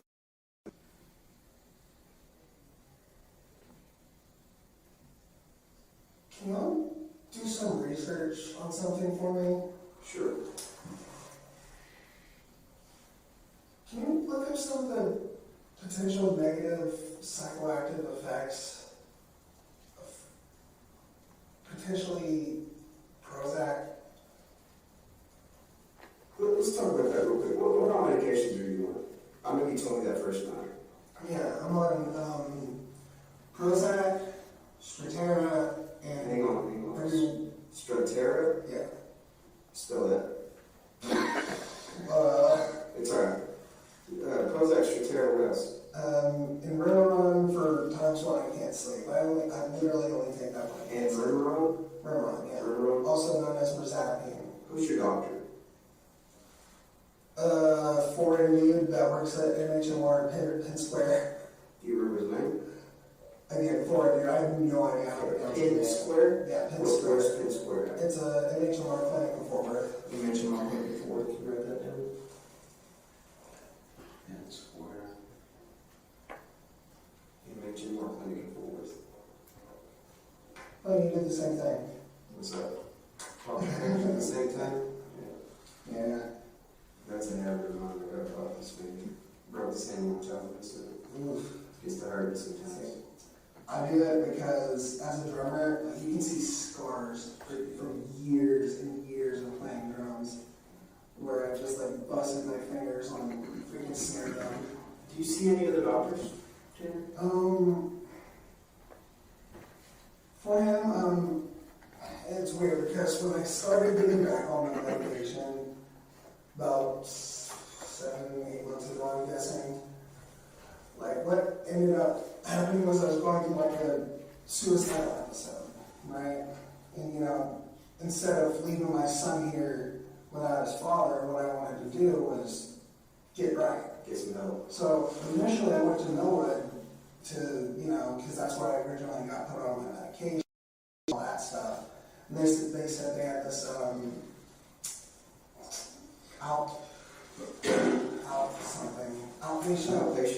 outpatient thing called eye care. So I went through them, and you know they helped me get back on my meds and all that stuff. So let me go back a little bit. Do you care if I get to know you a little bit better? Just real quick. Yeah, that's fine. Okay, let's just literally start about it. And I'm not gonna interrupt you. I'm gonna let you do your thing. I just want to know, Tanner, where did you grow up? Where were you born? What did you do? Where did you go to high school? All that stuff. Tell me a little bit about Tanner. I'm pretty much born and raised in Fort Worth. My dad's a fucking crackhead. Like, if you type in Horner, fucking, pardon my French. If you type in Horner at like Parker County, my dad's name and my brother's names come up a lot. Okay. You know, I try to disassociate from them because. What's your dad's name? Terry Warner. Senior. My Okay. oldest brother, his name is Terry Warner as well. Okay. He's junior. So born and raised in Fort Worth. Yeah. Where'd you go to school? Multiple Elementary places. Okay. Multiple places for elementary. What elementary around Fort Worth or around Parker County? Or? Yeah, like Fort Worth. Okay. So multiple places in Fort. You don't really remember the names. Where's the last elementary you landed at? Last elementary was Eagle Heights. Okay. In Fort Worth. No, that's technically, I think, Eagle School That's District. the school district. Okay. Yeah. And then where'd you go to high school? High school, that was Hazel. The years before that, I was just kind of moving around a lot. You know what I mean? Because my mom is a heroin addict, so most of my life I was actually raised by my grandparents. Well, my grandmother and my step-grandfather, which I consider him more my grandfather than anybody, because he's the man who raised me. Okay, what's his name? Bill Hardison. Hardison? Yes, sir. Where does he live? Veterans Memorial Cemetery. Okay, so he's passed on. Sorry to be lost. He passed a few years ago. Okay. So he pretty much raised you. What was your childhood like? Was it good? Was it bad? Was it rocky? Like, I didn't realize how bad it was when I was younger. okay. Because, you know, I didn't realize, hey, why is my mom always gone? You know what I mean? Why is my dad never around? Like, for a big portion of my childhood, my dad was in prison. And my mom in and out of jail constantly. Like, when my mom and my grandmother see me, I have actually worked on this clever line. As soon as I answer that phone, and my mom's on, just be like, oh, how the tables have turned. Mm-hmm. You know, a little nod to Yeah. seeing her in jail most of my life. Yeah. So my grandparents raised me, and you know, I'm glad they did, because I wouldn't be the kind of person that literally buys fucking homeless people food. You know what I mean? Like, there's been several points. They taught you right from wrong, they make you the person you were growing up. Probably instilled some work ethic. The work ethic, that came later. Okay. Yeah, the work ethic I didn't really get until I was a father. Mm-hmm. Like, because I was always in and out of jobs. You know what I mean? Like, my 20s were interesting. I got to live my 20s to the fullest. Yeah. Tell me about that. What do you mean by that? Bands. Play show after show after show. It was great. Yeah. Good times. Yeah, like especially Sacred Sound, the Christian punk band I was in. It was that time when I met this girl, Nicole. Oh my God. Bunch of crazy. Yeah. Bunch of crazy. That one stressed me out so bad. What's your girl's last name? Baka. Baka? Baka, which, Means cow? no. No. Baka? Funny story. So I ended up watching anime, right? You know, like One Piece, Dragon Ball Z, Naruto, all that bullshit. And, you know, sometimes if I caught up with the English dub, I'll watch the subs, right? And that's when I learned that baka in Japanese means stupid. So, Okay. I know. So, I definitely never told her that, but, you know, I thought it was funny because she's dumb as a brick. You know, she actually, with Sacred Sound, they pretty much gave me a choice, like, hey, it's her, the band, right? Mm-hmm. And I chose her like an idiot. She ended up, I'm not racist, I swear to God, she ended up cheating on me with 2 different black guys. So, which eventually ended up telling me later on what was really going on. And actually, y'all can send this in a forward. So, she, one of the guys that she cheated on me with, right? She put rape charges against him, right? I ended up meeting up with the guy while doing Uber one time. He ended up showing me the messages. She had been cheating on me with him for like 2 months. What he's saying has happened was one time when they were messing around on me, right? He came in her, and there's no way she'd be able to pull that off as my kid, because clearly about as white as glue. Yeah. That's, you know, that's when I went through my first, like, suicidal depression and all that stuff. What year was that? You remember?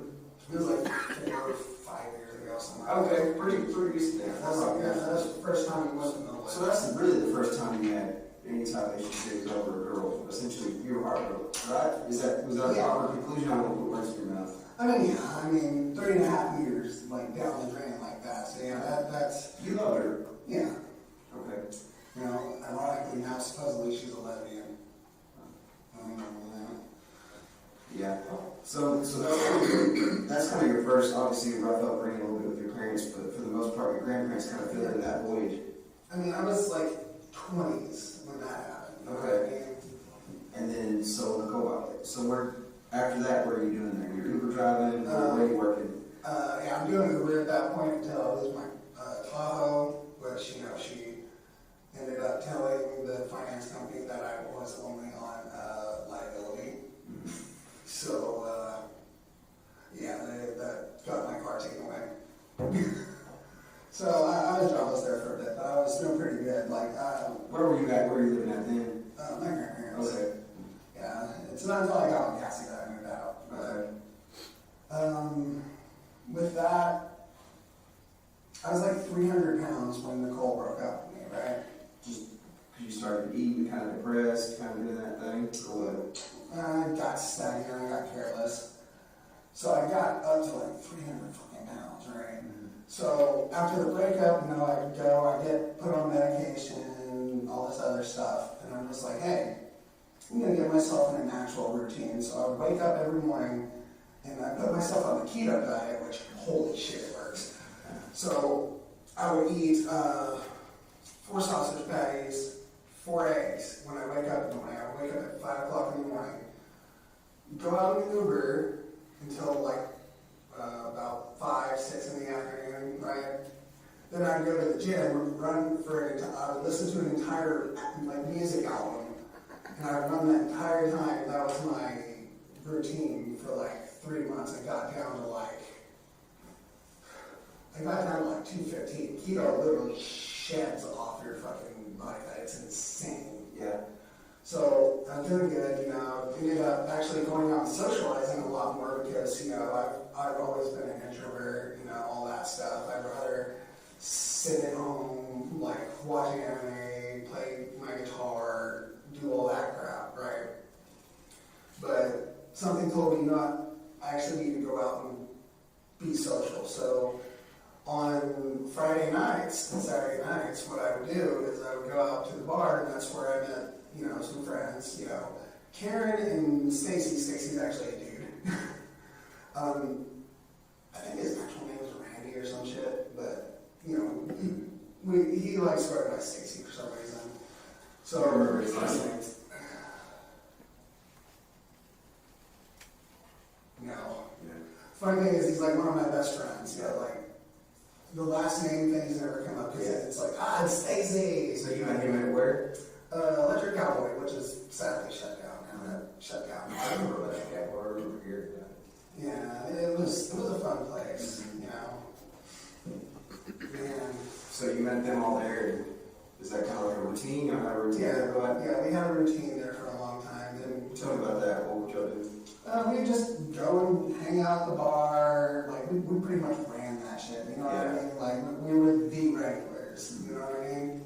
So we'd all just hang out, do our thing, you know, and that's when, you know, I lost my car and all that shit. So I ended up needing work. So I started working with my cousin Bert and my dad. Okay. Yeah, that's Bert.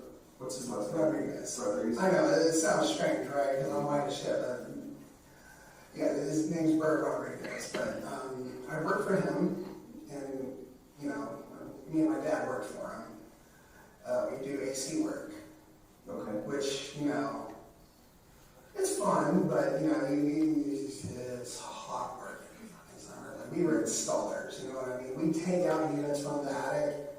Oh yeah, no, that's hard work. I've seen it. I've got some buddies that own a company that do that, and man, they're constantly just sweating their butts off. Yeah, this one time the fucking unit fell out of the ceiling, right? I caught it. Okay, those things are like 200 pounds, so I decided to brace my knees, and I caught that shit. I was like, oh god, hurt my knee like a motherfucker, more than my back. But that's because I actually braced correctly before doing it. But, so after that, I started going more to guitars and Cadillacs because that's where my cousin wanted to go instead. Because it was just like, fuck Electric Cowboy. There's no chicks there, blah blah blah, that whole thing. You know, like he was just getting over a separation, which, you know, that always sucks. You know, so he starts going through like a midlife crisis. You know, he gets like a freaking not dirt bike, but he gets a motorcycle like a Yamaha. Yeah. You know, like he's in his early 40s at this point. You know, and he's sitting back and like he's 20-something. Kind of like a little midlife deal, kind of going Yeah, on. So definitely midlife crisis. But, you know, I helped him through that because, you know, he's my cousin. I love the shit out of him. But, So where's Bert live? Is he living near Hazel too, or what? he did live in Hazel. It's actually a funny story on that. So with that separation he went through, he wanted a percentage of the house, and his girl wanted a flat amount of, like, I don't remember what the amount was, you know, but it was a flat amount. And then fast forward through time, and housing goes up. That means his percentage, his money went up, but hers stayed the same because she wanted a flat amount. So, yeah, he came out on top on that one. Like when they finally were just like, hey, let's go ahead and finish this up, because, you know, like COVID put everything back a lot. So he ended up getting this huge payout because they had to sell the house. You know what I mean? Like there was no way around it. So I don't know where he is now. So you haven't seen him since he essentially got some money and forgot about his family and friends kind of deal, or what? No, I think he's having a house built. I just don't know where. Probably like Joshua or something. Okay, Johnson County area. Is that county? Yeah, that's Claiborne, Johnson County. Yeah.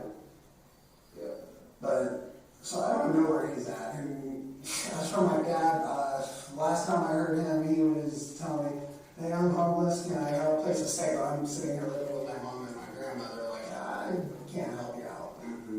But yeah, during that time, I'm going up to Guitars and Cadillacs. That's when I meet Cassie, and we just hit it off really well. Okay. Like really well. Yeah. Tell me about that. How'd y'all meet? What do y'all have in common?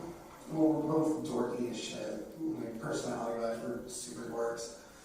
But Cassie, I met her and it just kind of clicked, which is really weird because her mom was trying to hit on me, and her mom's like, So she was with her mom at the bar? Or what? Yeah. Okay. she ended with her mom at the bar, and her mom was interested in me. I literally was not. Yeah. She's like, your daughter's a lot cuter, man. Like, you're like 50. Yes, I get it. Yep. So, Y'all exchange numbers? How's that going? actually, I didn't talk to her for 2 weeks. Yeah. She legit thought I was gay because I ghosted her like that. Oh, really? Yeah, that. I had a bad problem with like ghosting girls because like I'd always use it up like we're flirting, like all this other shit, you know, like sometimes we'd sleep together, all that shit, but then like afterwards I'm just like shit, I don't know where to go from here. So, you know. Yeah. So tell me about that. How long y'all, what year did y'all start dating?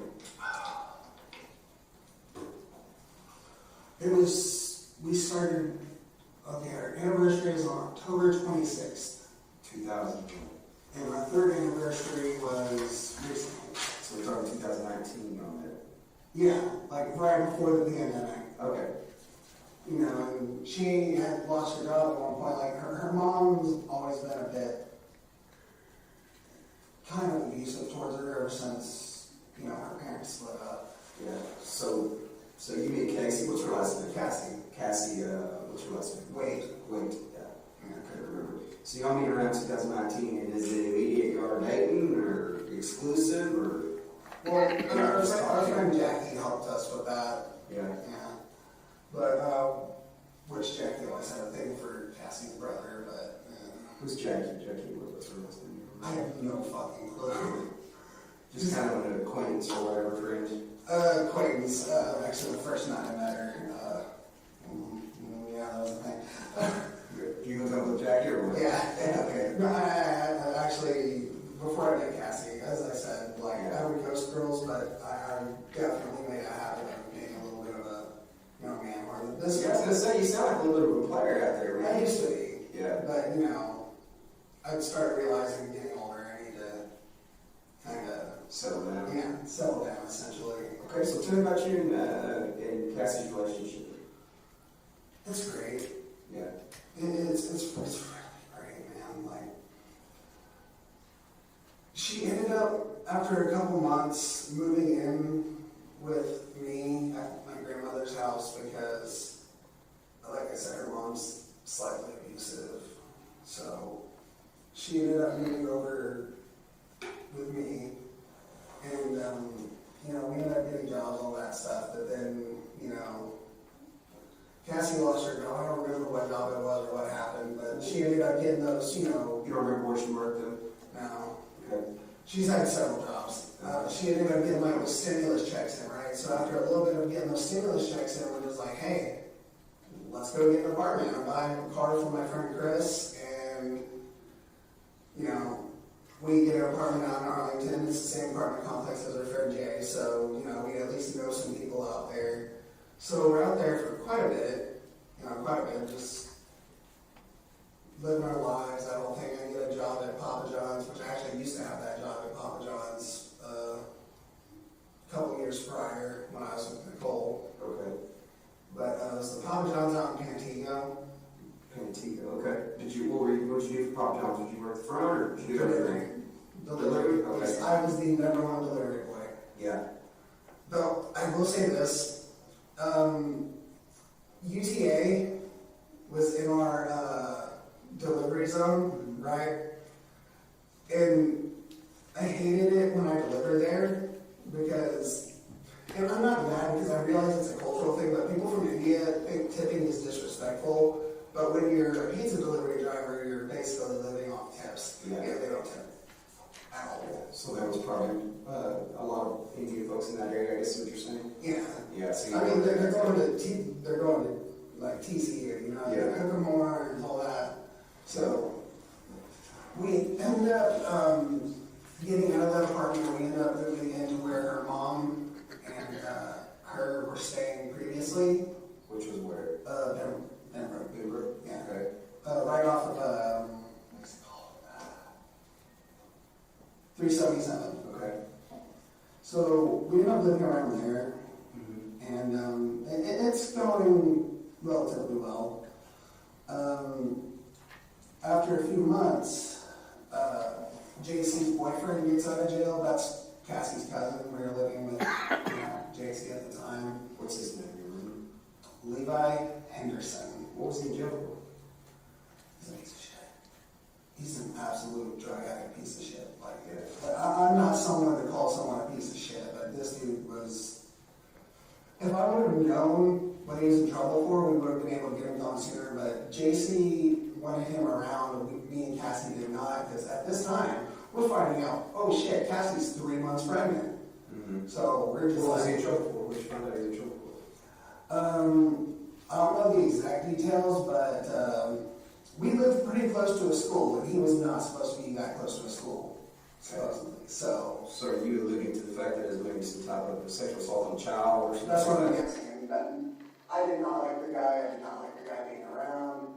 So after a couple days, I was just like, hey, JC, like, why is he still around? And Yeah. it was this entire deal. Like, I tried getting him out. Like, I tried forcibly removing him from the property because I didn't want him there. So you had physical altercations with each other? I wouldn't say physical altercations. Like, there was one point where he straight up called JC a cunt, and I lost my shit on him. Because, you know, JC is Cassie's cousin, so that means she's basically family to me. You're sitting there calling her a stupid cunt bitch. Like, no, like, you respect what you fuck. So, that's the only time I ever, like, went off on him. But that's, anyways, I digress. I tried removing him from the house, and then JC called the police, and it's just like, well, you can't do anything because she lives here, and she's letting him come here. So, we really can't do anything to remove him.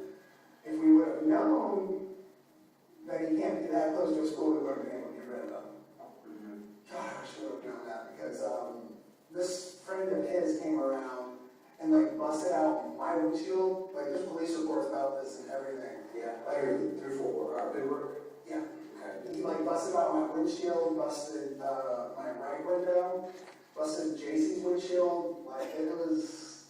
He came and really tore y'all stuff up. Yeah. I wonder what was the reason? Because he was mad at Levi? Or what? Yeah, he's mad at Levi. Okay. You know why?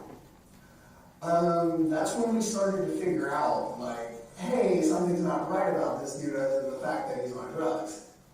He started sitting there calling him a pedophile, and you know, me, I'm just sitting here like, what?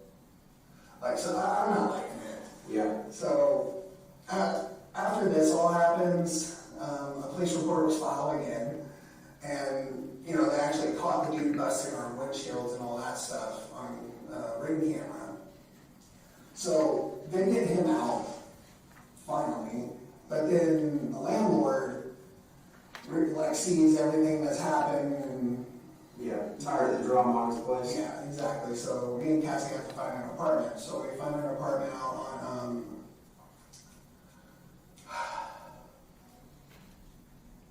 Brian Irvin? Yeah, Brian Irvin over by trying to remember. It's over by like the Sam's Club on the border, all that stuff. You remember the name of the complex?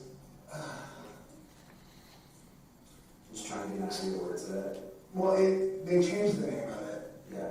Like they got bought out by another company. Like we were doing the Texas Rent Relief thing, and Yeah. like by the time the Texas Rent Relief check came in, they changed companies. Like you know they got bought out and all that stuff, so they had to send another check, but it all happened too late, so we got evicted. Yeah. So when we got evicted from there, our son was born. Like he was already born at this point. He was a couple months old. What year was that? It was 2021? Yeah. You're still one, right? Yeah. So when was your son exactly born? February 2nd at 6:14. Okay. Yeah. What year though? I didn't mean February, I meant July. July? Yes, sir. July 2nd, 2021. Yeah, he was born at 6:14 at 6 pounds, 14 ounces. I will Wow. never forget that. What, and what'd you name him? What's his full name? Chester Thomas Lenore. The Chester comes from Chester Bennington, the deceased singer of Linkin Park. Okay. And then what about his middle name? The Thomas comes from her brother. The Lynn comes from both her grandfather and you? yeah, and me. Okay.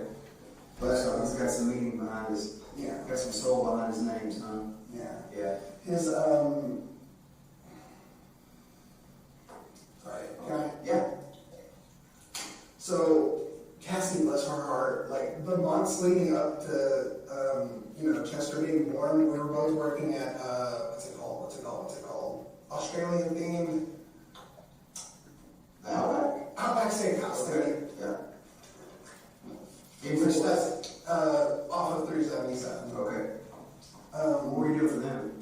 I was a dishwasher. She was a server, and she was pregnant and a server, so Yeah. she was making more money than me, and I was making like 15 an hour. She's probably making a lot of money when she's pregnant, but, Yeah, exactly. I see somebody who's pregnant, I'm always gonna tip extra. Yeah, that's such a guilt trip. But at the same time, it's just like shit. She needs the help. Yeah, absolutely. But bless her heart, man. Up until the week she was giving birth, she was working doubles. Man, I don't know how the hell she was doing it, man. That's grit and character. I know. Yeah. I love that girl. Like, Yeah. That just shows her, her character. So.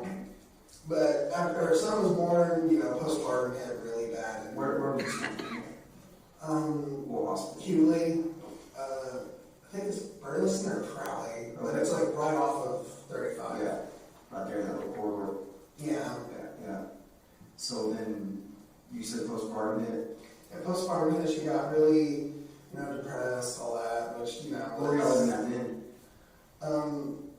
That we were still at the apartment at that time. Okay. For a few months, and then,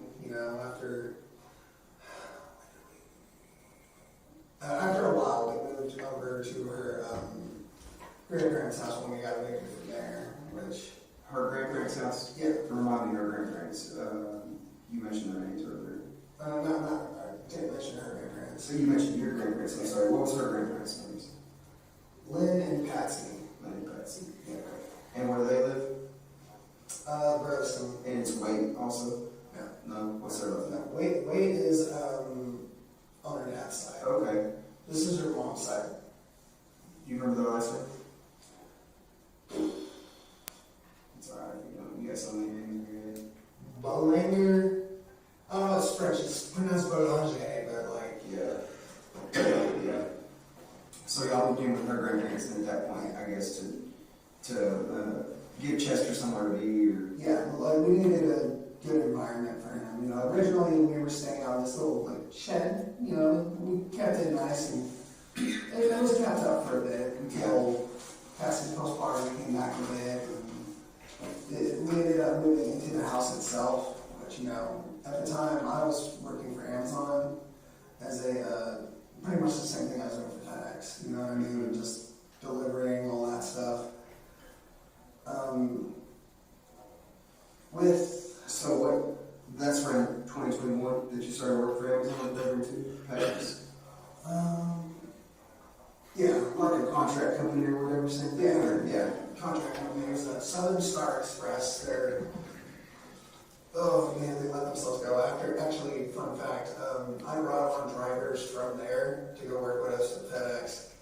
Just got you from the... Well, technically, I brought on one person that was my friend Savannah, and then she brought on her boyfriend, and then ironically, like a month ago, someone that worked at Southern Star started working for the company that we work for, and I was just like, oh, hey, did Savannah bring you on? She's like, no, I just applied.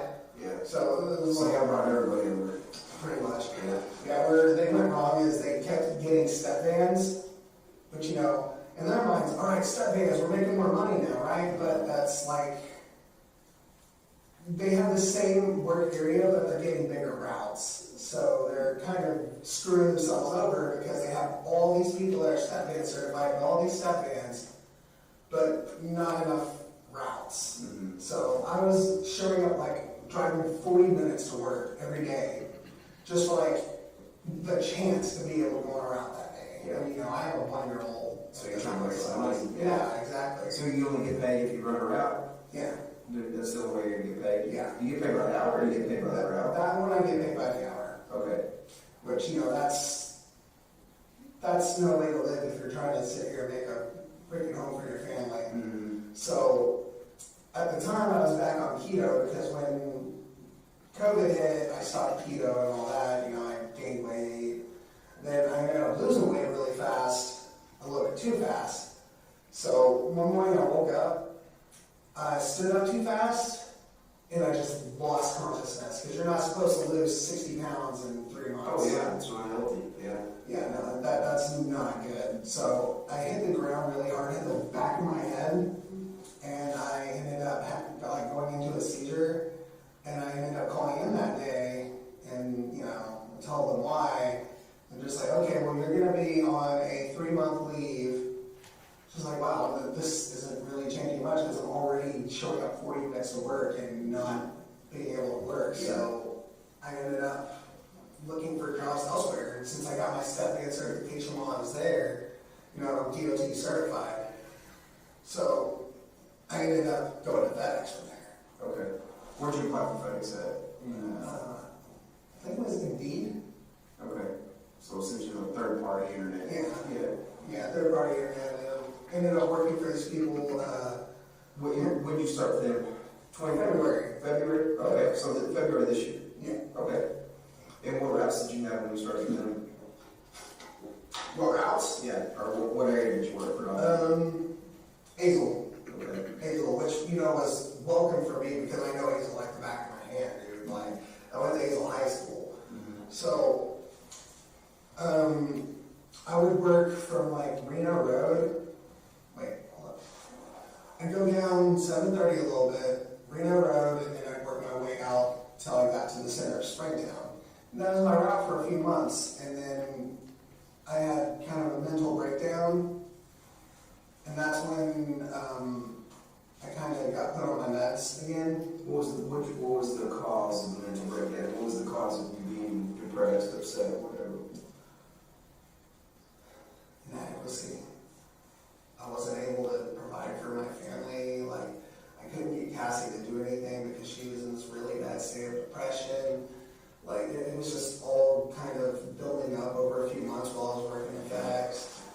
And one day I only got like 5 deliveries done in an hour. You know, I couldn't find anything on the truck. I couldn't find where anything was. Like, I was stressing out over it. So I started getting really, really, really suicidal. And it just, from that point, it was getting really bad. I ended up having to leave work early and have Cassie go take me to Millwood, and that's when they told me about their, what's it called, their outpatient program. Yeah. So essentially, observing you, medicating you, kind of deal, helping you kind of help with some of the stress that you got going on. Is that my understanding? Yeah. On the outpatient treatment? Yeah, and that's about the time. Hold up.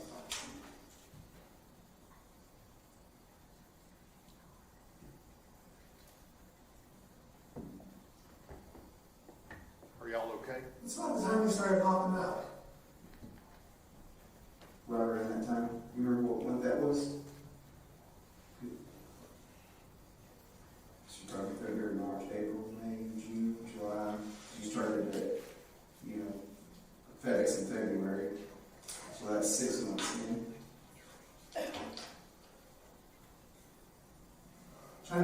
Give me a second, I'm trying to think of timelines. Do you remember when you went to Millwood?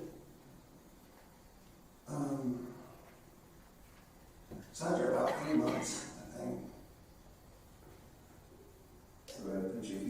FedEx in February, that puts you around April.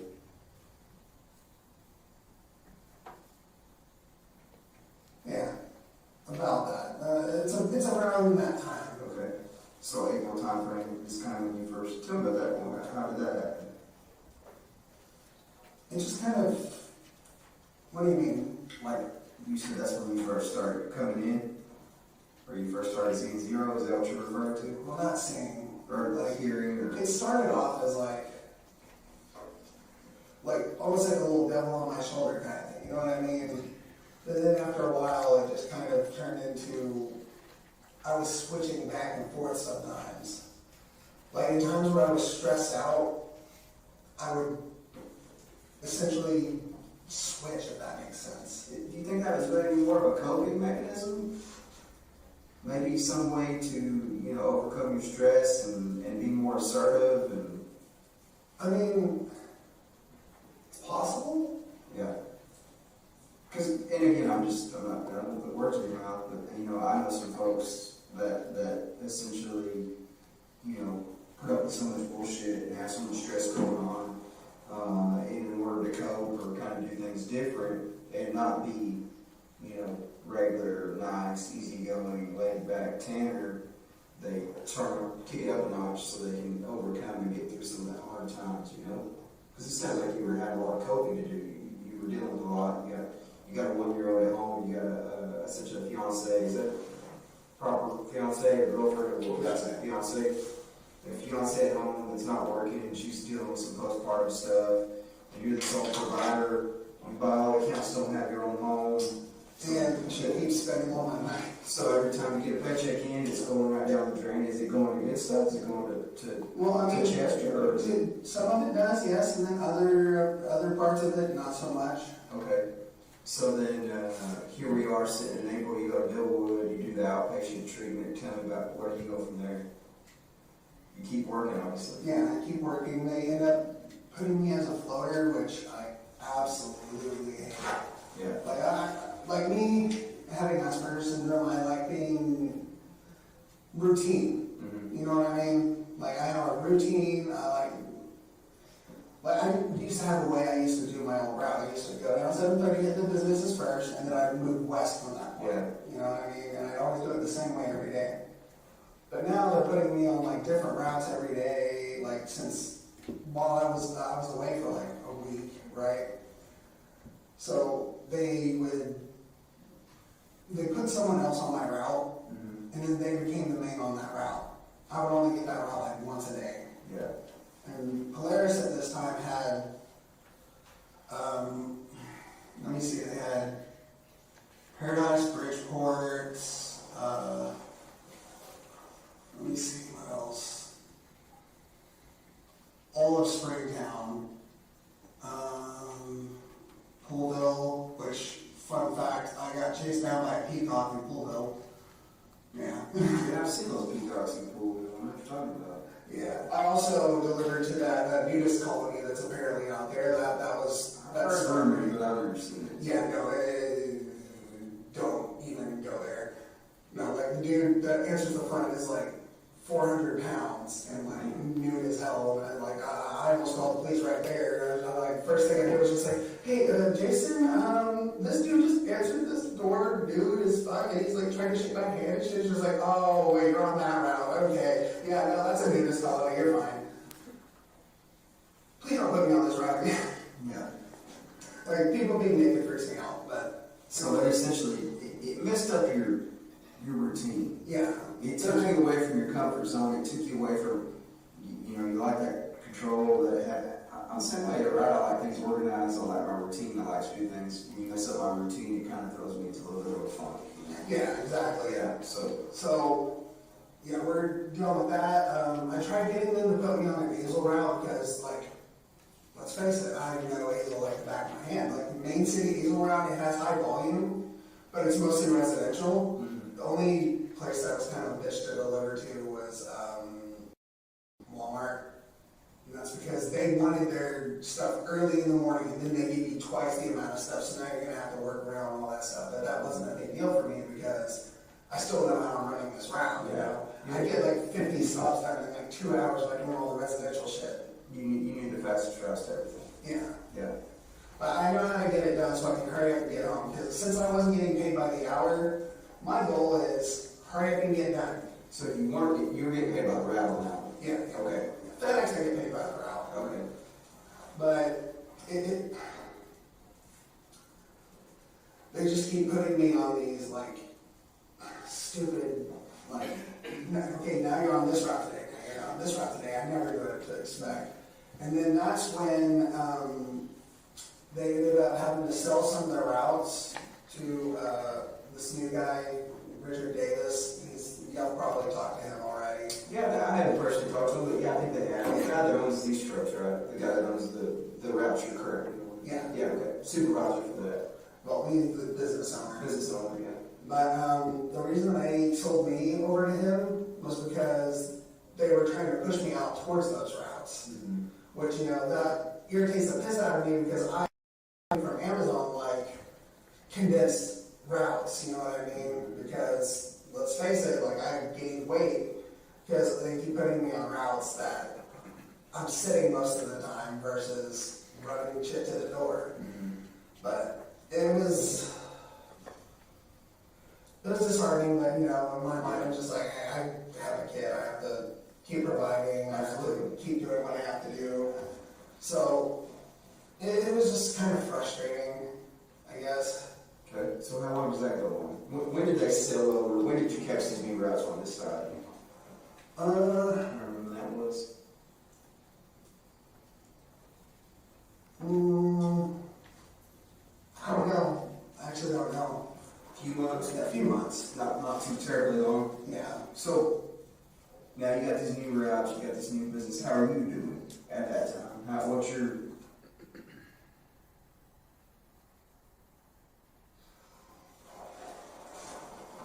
I have no clue. No clue. Everything just kind of Yeah. blends in. So did that add to your stress a little bit on you and Cassie, obviously? Yeah, of course, because like we're having to change our locations again. Like it's bad. Yeah. But you're still going over her out, you're still working. Is she working anywhere at this point? No. No. She's I mean, she's using my Grubhub account to go get money every once in a while, but it's gone by the next day. At least providing money for her own dumb shit. Mm-hmm. Like, dude, she'll go and do Grubhub to order Grubhub later. Yeah. Kind of love that girl, but that's so dumb. But, sorry. And Grubhub is just like delivering food. Yeah. Yeah. Yeah. I always have a backup plan work-wise. Mm-hmm. So, we're at my grandmother's for like a month, and then, you know, my grandmother's house in general is just not a clean place. Mm-hmm. Like, they have like several little bitty dogs running around all over the place, and it's just, there's shit everywhere. Like, it's not a good place for a boy that's about to start walking. Yeah. You know what I mean? Mm-hmm. So we moved to the shed, and, you know, that shed is where I was during all my high school years because, you know, I'm a teenager and I like privacy, you know, and I have a little brother, that whole thing. So we moved back to the shed and I cleaned the shit out of it. But then I started noticing spiders. And I'm not just talking about like, oh, it's a little house spider. No, like I saw like 3 brown recluses within a 10-minute period. Mm-hmm. And, you know, having a baby, that's... It's a no-no. Yeah, that's a big no-no. Yeah. So, we really didn't have a choice in the matter, but we had to let Chester go with her family. Okay. And did they want him? Did they want Chester? Yeah, Yeah. given the circumstance, like wolf spiders, like brown recluses in general, like I was bit by a brown recluse in the 4th grade. It was not fun. But from that, we were just, it was bad. Mm-hmm. Like, because now, like, I'm separated from my son. Like, Cassie's not doing anything to help. So this is into, now we're talking about current events. Yeah, like last 3-4 months. Okay, so then Chester goes to Cassie's family, and you're still living with your grandmother's. She's Grubhubbing it, you're FedExing it, You're kind of just living life, right? Yeah, and at this point, we're both just kind of developing a relationship with Zero at this point. Because Cassie knows him pretty well at this point. What do you mean by that? How she To her, she's basically dating two people. And Cassie herself, she has multiple. But she gets that from her grandmother, her Baja. So you're saying she has multiple personalities? Yes, sir. Okay. But I only have the one. She says I have three, but I don't. I haven't seen evidence of the third. So at this point, we're just kind of, it's getting bad. You know what I mean? Because like, I miss my son. So you're, by bad, you mean you're like I miss my son. a lot of altercations with each other, maybe arguments? I wouldn't say that, but it's definitely a bit irritating. You know what I mean? Yeah. Like when we were under grandparents, we tried moving out twice. Right? There's this RV park out in Springtown, which the first time we tried moving out, we didn't realize that the people we were dealing with were psychotic. So that only lasted for like a week, and then we're just like, yeah, let's get out of this RV and go back to your grandparents. Like 2 weeks later, the RV park manager, because this RV park was on my old route. So she was just like, hey, there's this guy who has an extra RV, he's trying to rent it out to people, right? Mm-hmm. So we get there, and we have about as much space in this room, and the air conditioner's not working, and then my car breaks down. So the only car we had at this point was Cassie's car. So fast forward a little bit, since we're only running on Cassie's car, I'm the one who's always going to work and then coming back home, so she's not doing Grubhub anymore because she doesn't like waking up in the morning. Yeah. So you are sharing that account just as you're kind of in money. yeah, I let her use it, but which I really need to talk to her about that, because that you have to file as a 1099 for that. But so I'm the only one working there for a bit, and then her car breaks down. Right, and her family's all blaming it on me, but honestly, she could have been working in general. But for like a month, I'm sitting here, driving, like the freaking work trucks home. Yeah. And they allow you to do that, obviously. Well, Richard's allowing us to do that because the dude's got a heart of gold. He really does. Yeah. But he, after a while, I started noticing they were putting up signs, right? And it was for $18.50 an hour for package handlers. Cassie, I'm just like, hey, look at that. She's like, you know what? That's a lot of money. Yeah, I'll do that. So for the last month, she was, she's actually worked. She was driving with me up to the So it makes sense, right? Y'all both go to the same place. Yeah. She does the packages, you do the delivery. Yeah, pretty much. So after a few weeks of that, we go to a car dealership because Richard's just like, all right, so what's the status on the car? So we get a car over at MCMC, which it only took like $1,000 down, and we got ourselves a car, a little 2015 Chevy something, I don't know. Sonic? Yeah. Is that right? Yeah. Yeah. Which is not a bad little car. Not a bad little car, just a little tiny. Yeah. But at the same time, Like 4 wheels and it gets you from point A to point B, right? Exactly. Yeah. So you'll get you a car, so essentially, hey, it is what it is. A car is just a means to get to where you need to go, right? It doesn't matter what it is. And the entire time, all this is going on, it just starts. Well, it sounds like things are getting better, though. Yeah. Essentially, she's working now, you've got a car. Sounds like you're kind of coping with each other's shortcomings on these, personality issues, and everything's great, right? I mean, it sounds like it. Yeah, it's starting to get a lot better. Yeah. And then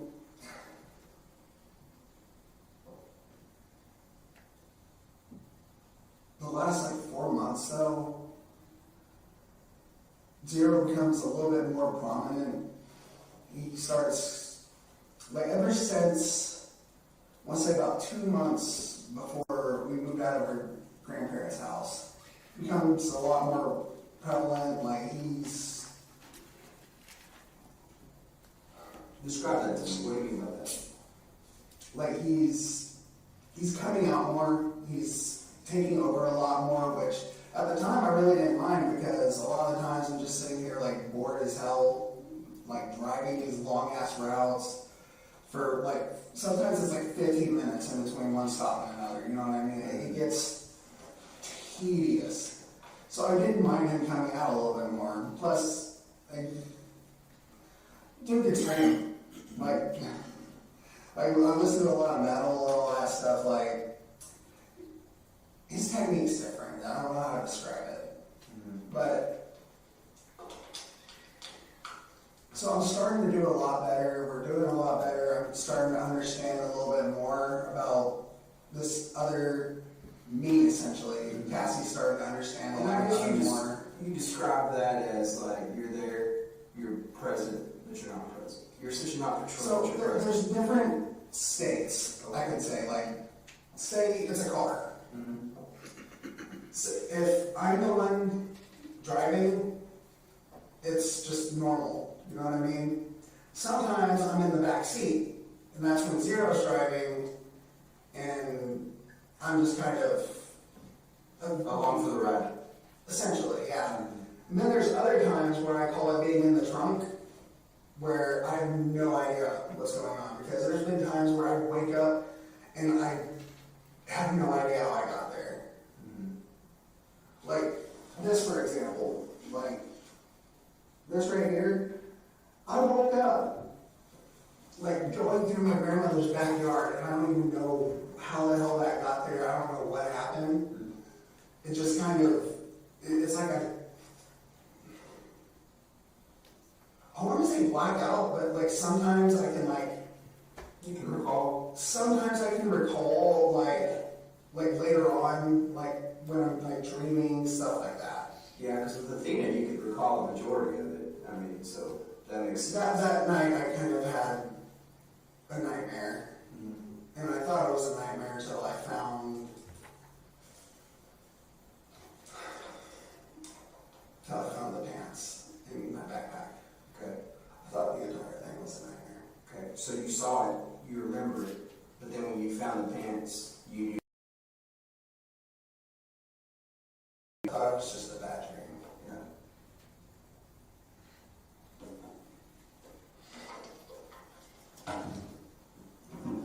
Sorry, I haven't been able to wash my hands in days. I haven't even taken a shower in 4 days, man. Well, when you stop doing silly stuff like that, it's you know. I don't remember doing that. Well, I mean, we can. That's what I'm talking about. Like, stuff will happen, I don't even remember how it happened. I woke up in a padded cell with that right there. I don't even know how he got anything to do that with. Tell me a little bit about that, about remembering, where did you find the pants? My backpack. Okay. Well, I don't even know what the hell happened. Yeah. Like, I just found them in my backpack and I'm just like, are you fucking kidding me? Like, I thought I just had a really fucked up nightmare. What was in your mind before that when you, because I mean, obviously now we've gone through kind of that. Was the nightmare pretty similar to what we discussed, or was there any? I was describing my nightmare. Yeah. Like I said, sometimes I recall it in like weird ways. I'll recall stuff in dreams. I'll recall stuff like just random flashbacks to the next day. It's almost like a PTSD kind of thing. So have you recalled anything come back that you think maybe we missed that first night that we spoke? Not that I can think of. Yeah. Nothing that just sticks out to you. It's like, oh crap, I remember this or telling this, nothing like that. I've been trying to think of something. Yeah. But I can't think of anything. Yeah. Like I'm at a loss. I'm in trouble for something I don't even remember doing half the time.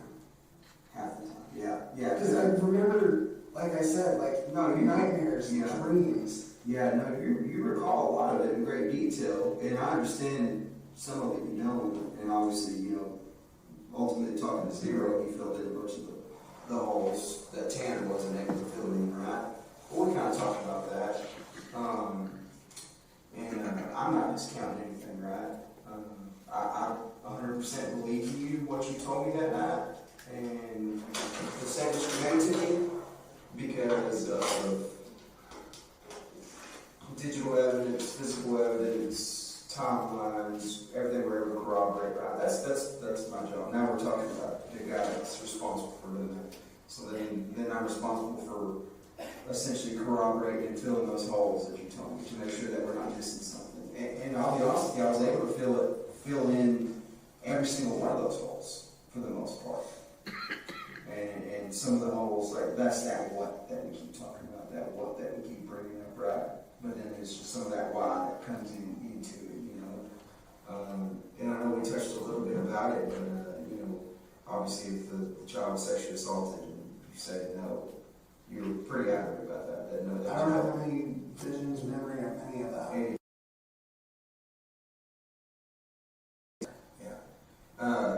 You know, and obviously we have medical examiners and folks that will determine that. Yeah. I'm not a doctor. By Yeah, I'm not too worried. I'm pretty sure you didn't. Yeah. Like, I'm 98% sure. For sure. 98%. Thank you. I'm Yeah. sorry. I'm like halfway thinking about it right now. That's why I'm just like, I'm just 98% sure that. yeah, because I haven't seen anything. Yeah. I haven't seen anything in my dreams. I haven't seen anything like at all. Yeah. Yeah, no, and I trust you on that. I believe you because I'm going to revert back to whoever I was talking to, whether it was Zero or Tanner, that both of you guys are completely honest with you. Both, 100%. And I think that goes, I'm going to go ahead and credit that with that throughout your life, throughout the series of events in your life, that's a two-way road with you. You're going to give what's given to you. Am I wrong about that? If somebody disrespects you, you're more likely, it sounds like, to disrespect them. If somebody... Not even to that point. Yeah. Like, I have a lot of patience with it. Yeah.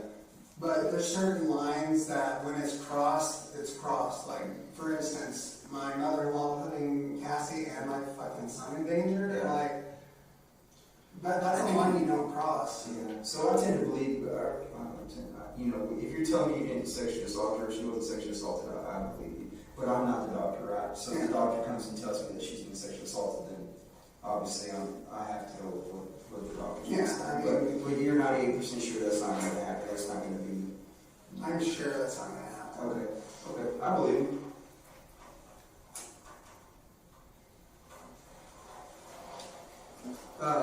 So that being said, as bits and pieces are coming back, that's one thing that you're for sure on, you know, so whether it's sexually assaulted, and obviously we went into some of the details of the way Athena was killed. You know, that was Tanner telling me that, because you remember that pretty vividly. You know, obviously... I had nightmares about it for like 2 nights, man. Here, you've had nightmares? No. Oh, before that, after that. Yeah, so obviously that was pretty descriptive, you know, she faced away from you, you tried to break her neck at first. That wasn't saving. That was... Zero tried to break her neck, which is, I mean, and when I say you, obviously, it's not another person's body, it's you, your body. You physically tried to break her neck, that didn't happen. Facing away. Obviously, it's not like the movies, you know, I think that's a misconception. Obviously, maybe there are some people that can do that, but... Yeah, maybe like my python. Yeah. Sorry, I'm sorry. Every time I say Mark Tyson's name, I do that. It's just a joke that me and my cousin have. Yeah. So ultimately, you ended up strangling her, or your body ended up strangling her. Zero strangled. So zero strangled her. Do you have any recollection? Because I'm gonna shoot you straight. She's got some marks, some things on her. Are you aware of how those marks could have potentially got on her? Like what? Like some patterns, scratches, or anything like that. I don't know, it depends. Like, what do you know? I might be able to. I don't. Again, this is something I don't physically know. I haven't physically seen them or visually seen them, but I've been asked that, so maybe you can feel it. It's like maybe like a pattern on her body. Maybe, and I think it maybe just from the process of transporting her from, you know, the truck to essentially the Trinity River, maybe she got scratched on her somewhere. Trinity River. or the creek. I'm gonna say Trinity River, that's way far off. Yeah. So we're the creek there that where we found her. So any ideas on that? Where she might have gotten any scratches or scarring or anything like that? I mean, we drug her across the road, Yeah. threw her in the bamboo. Okay. So you did. That's one thing I wanted to clarify a little bit. So she was in the bamboo at Yes. first. She was in the bamboo. At first. Yes, sir. And then what made you move her from the bamboo? That's when I was in the backseat, not in the backseat. But that was the same day, right? That wasn't a different day. You came and got her and then moved her to the creek. Essentially. Yeah, same day, same time frame. When I came to, I was getting on 114, Mm-hmm. coming off of a little county road. Okay. So essentially you went back. You had to go back, get her, put her back in the truck, and then take her to the creek. As far as time goes, I don't think that happened. What do you mean? I think it all happened in one go. Okay, so I creek, this is the next spot. I got in the driver's seat, and that's when he took back over. Okay. So essentially it was like, this is probably not a good spot. Somebody's going to find her pretty quick if she's I left. wanted somebody to find her. I wanted somebody to be able to find this poor little thing. You went to the zero, didn't you? That's my guess. Okay. So then that's how she ends up in the creek. That's how Athena. And I can say she, and we should give her the respect by calling her by her name, Athena. That's when Athena is such a pretty name in the creek. So, Goddess of beauty and mythology. yeah, that's, and I thank you for filling in that blank because I was a little confused on that. I guess I got confused on, because we went to the bamboo and she wasn't there. Sorry, trying to blow out here. It's okay. And then essentially, you know, once Athena's not there by the bamboo, I'm a little perplexed because you and I were being pretty honest. But then that's when I had to talk to Zero. And then Zero essentially took me to the creek. So she's that. So zigzag, or any type of pattern, any type of scratch, anything like that on her would more than likely be from you dragging her on the road or something in the truck. Right? Yes, sir. Okay. Keep in mind, the truck floor does have kind of a rugged Texture? Yeah. Okay. And in the FedEx truck? Okay. So you don't think Zero tried to, in your dreams or in your mind when you're recollecting some of this stuff, you don't think I haven't seen anything. nothing as far as like trying to smother her or anything like that, just strangling her? Sir. Okay, that was it? Sir. Okay. And strangling Athena, I'm sorry. Again, I just want to show her the respect, you know, by calling her by her name and not minimizing who she is. It's a person. Yeah, it's a person. That's a child. Yeah.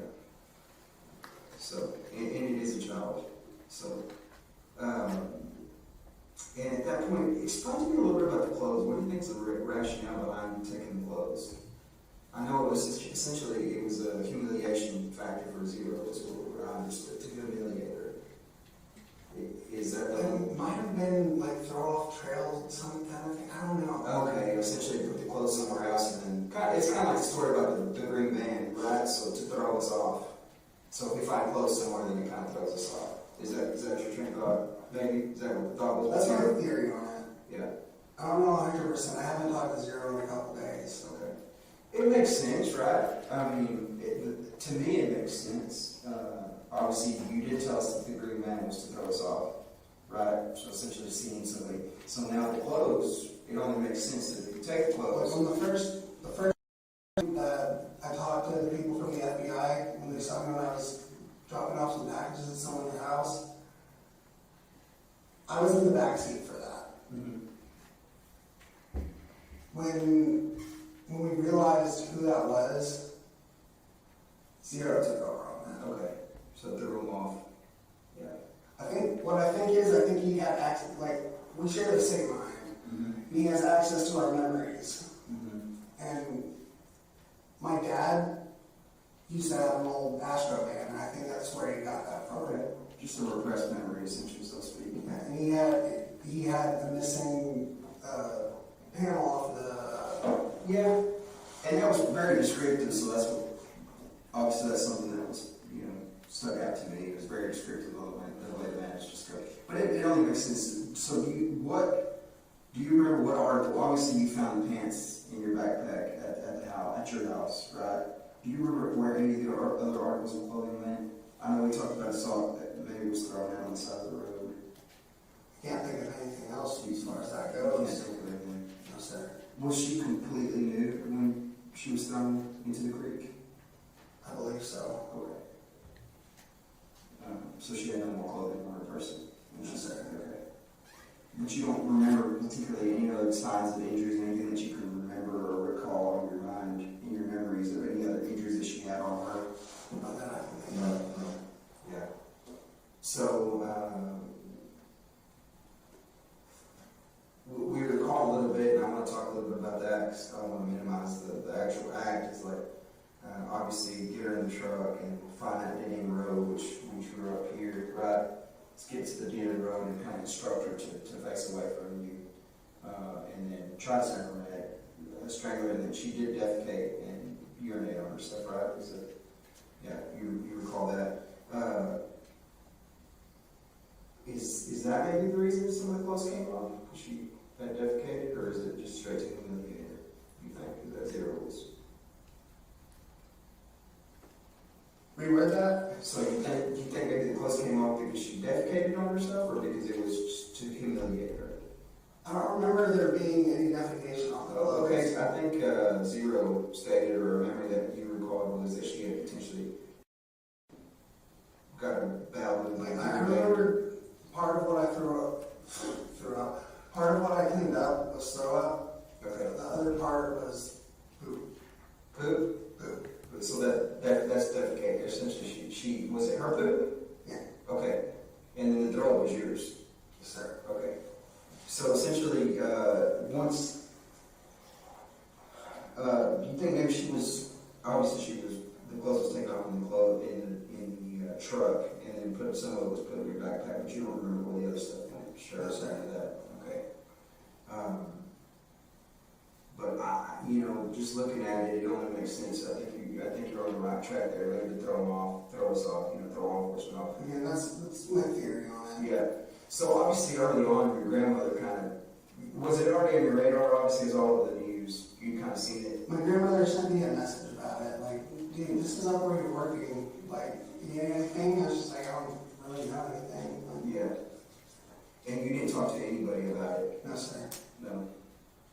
You didn't mention it to anybody? You didn't tell anybody what you did? Nothing? No, sir. No. It was just you and Zero. Nobody else had a clue about it.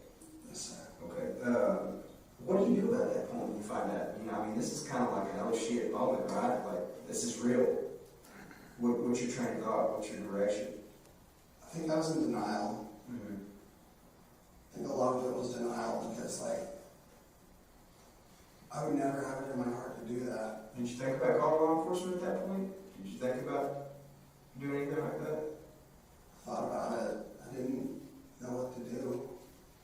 Yeah. When you thought about it, what did you think about doing? What was your thoughts? I mean, you had events and things going through your head, right? Because we're human, right? We're human. We're natural. You're going to have that human emotion as a parent, as a son. You're going to have some type of emotion or some type of thought of what do I do next? I didn't know what to do next. I just tried living my life. Yeah. Just pretend it didn't happen, right? And that's human. I didn't like the motion you just made, but Yeah, I'm sorry, I apologize if I offended you. Yeah, so essentially, human nature, right? Human nature to me is like sometimes I'll screw up on something. It's like, crap, I'm going to forget that it happened because I'm upset with myself. Right? essentially. Yeah. I did something wrong. If I can move past it, then, it didn't happen. Not even that. I didn't do it, but he did, and that's what fucks with me. Yeah. I'm wondering who the hell's been in my head this whole time, because for a long time we've been cool, we've been tight, like, me, him, and Cassie have all had conversations. That's when Cassie is? No. It would break her heart. It would terrify her.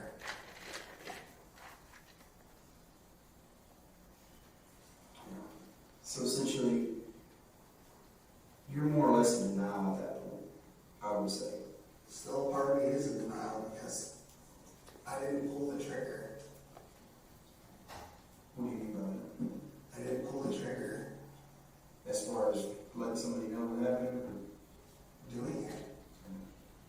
You feel like zero pulled the trigger? Feel like, yeah. Okay. I tried to disarm the gun. Yeah. I tried to stop all of this from happening. I guess the whole motivating factor, and again, going back to that why, is, hey, we bumped this little girl with a truck, and I'm gonna lose my job, potentially lose my freedom, you know, potentially. I wasn't worried about the losing freedom part, because honestly, that's an honest accident. You know what I mean? Like, all it would take is going up there and just talking to the parent. And they're like, hey, I accidentally bumped your daughter. Like, there's more jobs out there, you know what I mean? Like, it's not hard to find a job. I mean, shit, like. But that was Tanner that bumped Athena. That was Tanner that put Athena in the van. No. I set her on the back of the van, trying to calm her down, but she wasn't calming down. Zero kind of took over. Yeah. So when Zero took over, do you remember that, or can you see that? Or did he put his hand over her mouth? Did he physically restrain her and put her in the van? How did that go down? He told her, just get in the back of the van. We're going to go to the hospital. Okay, so then she goes into the back door, right? Okay. And then, of course, we walked through this map. You can kind of remember drawing that, don't you? Yeah, just kind of where we went on that day, leaving the house and then coming back out, going around and finding that dead end road. And that's obviously where she was killed, on that dead end road. And then private road, I'm sorry. So after that private road, after she's killed on that private road, we go back out, we go up that main road to the bamboo. Where the bamboo is at, what was the?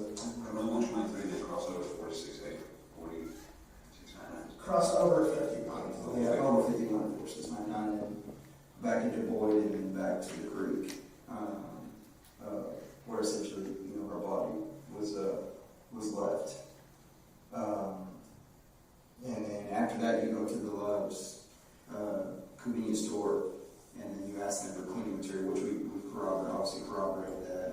What kind of cleaning material did they give you? Do you remember what kind of spray they gave you? Just some sanitizing spray, I'm guessing. It said sanitizer on it. Okay, so just some generic spray. Paper towels, the brown paper towels, white paper towels, something like that. And then you kind of clean the poop and the vomit out of the truck, right?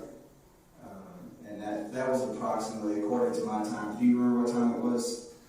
I think our time, I think we have a time stat there, was around 7. That's a little after 7 when we were there at that Love's. So, and obviously this is a time span, we believe, approximately from about 5:45 to 7. So it wasn't an extended amount, period of time, you know. It wasn't a long, drawn out thing. It happened pretty quick.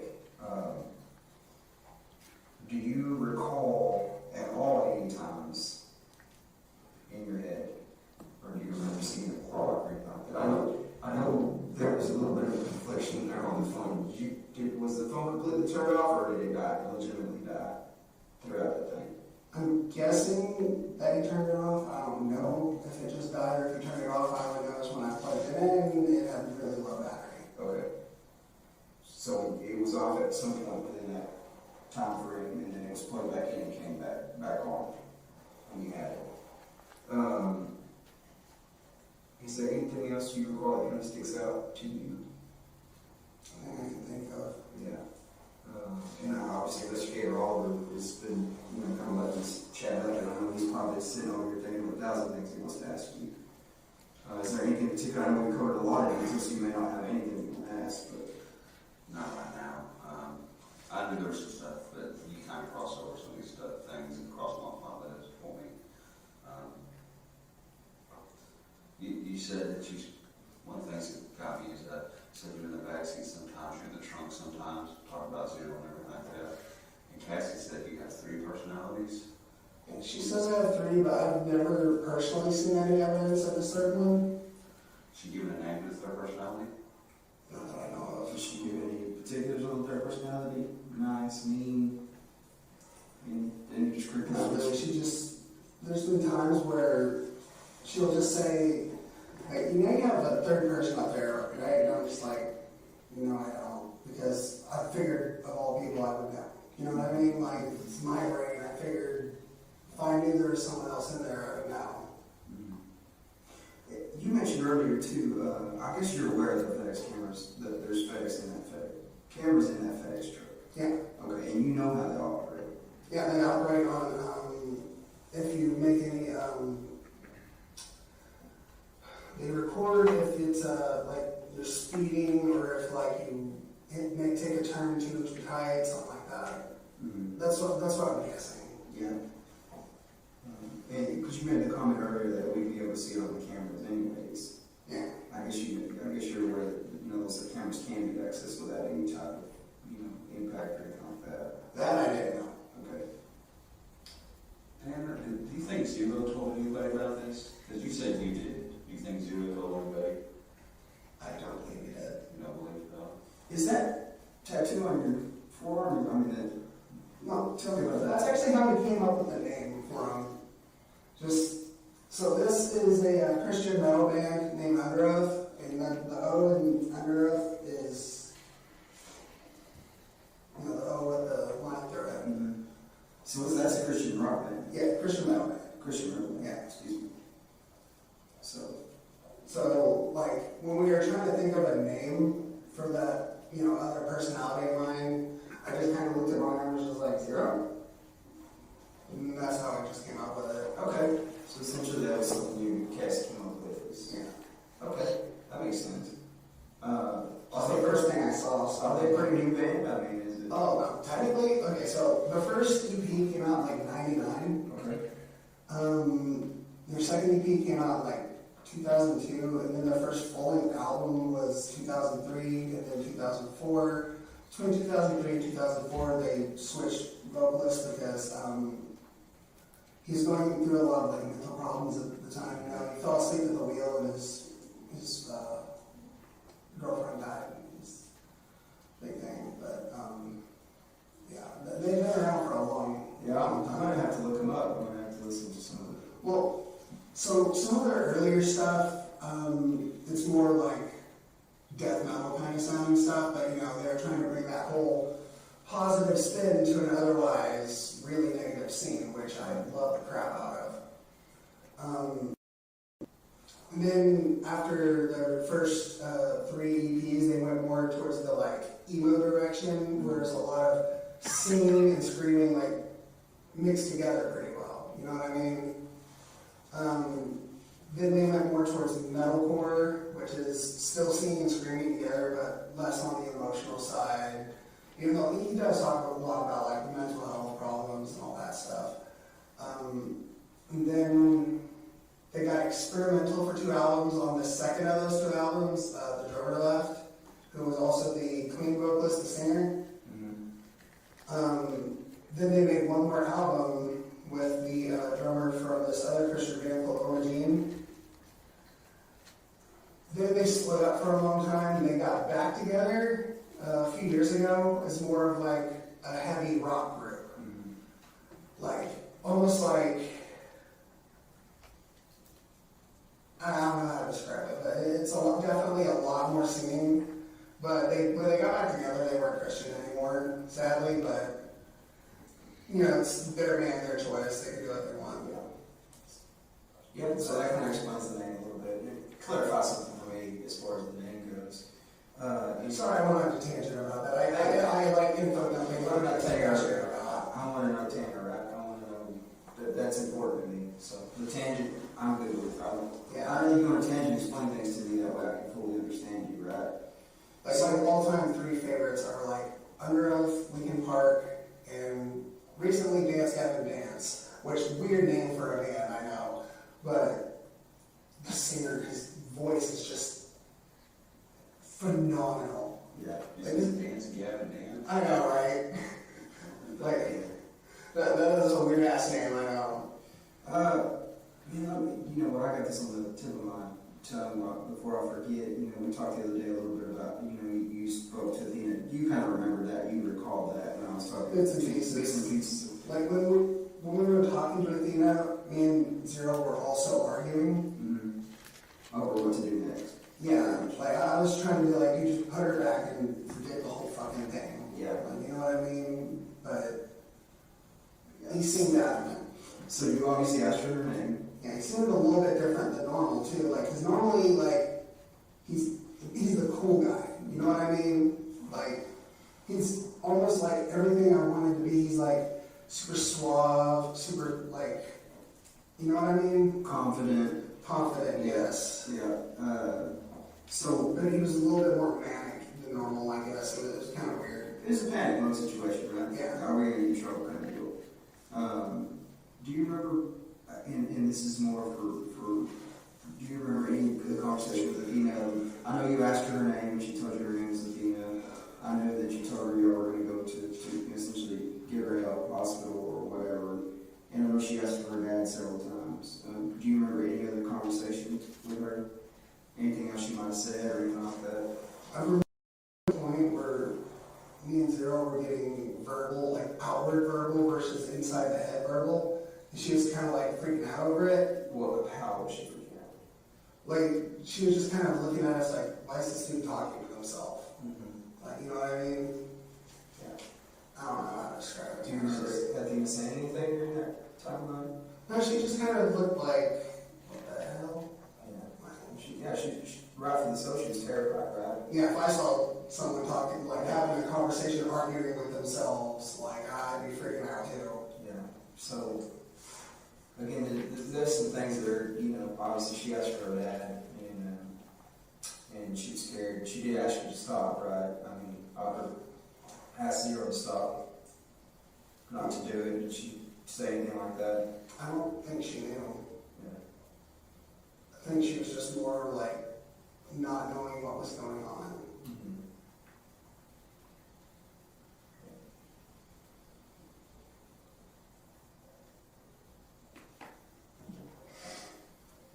Need some more water? Yeah. Sorry. I think it's more stress than anything. That, and I have to, like, when I ask people for water while I'm in that fucking padded cell, I'm sitting there waiting for, like, I've got a case of water, so if you want it, I'll get it. when I'm sitting there asking people for water, like, everybody in there looks at me like I'm a monster. Which, understandably so, given the circumstance, but I'm not a monster.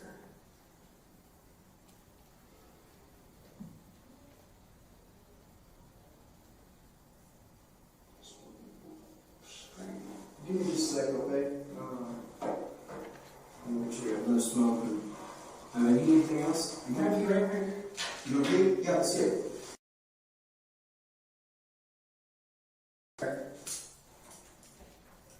So, you never told me about the scenes. Hang on one second. Let me look at you. Throw it in the middle of the water. Okay.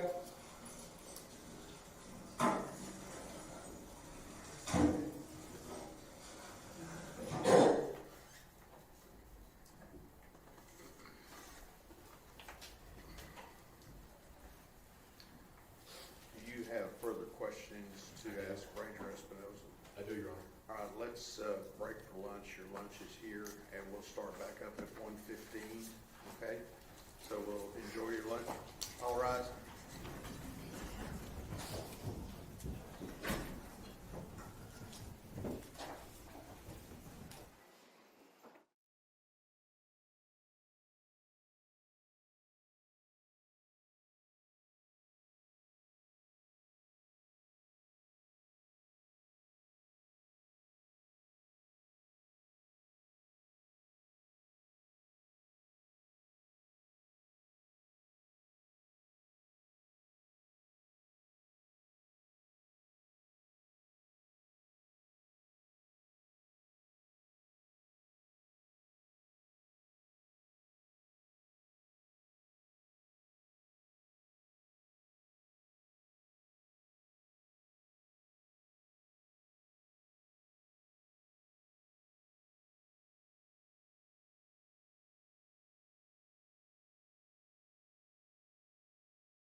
playing Athena, the window gets smaller.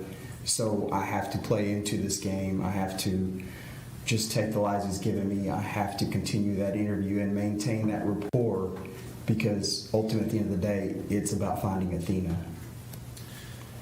So once you've found her, and we'll see that in this video here, is there an additional video after you go back to the jail and have that short conversation? Yes, sir. And when does that occur? That occurs on that same night.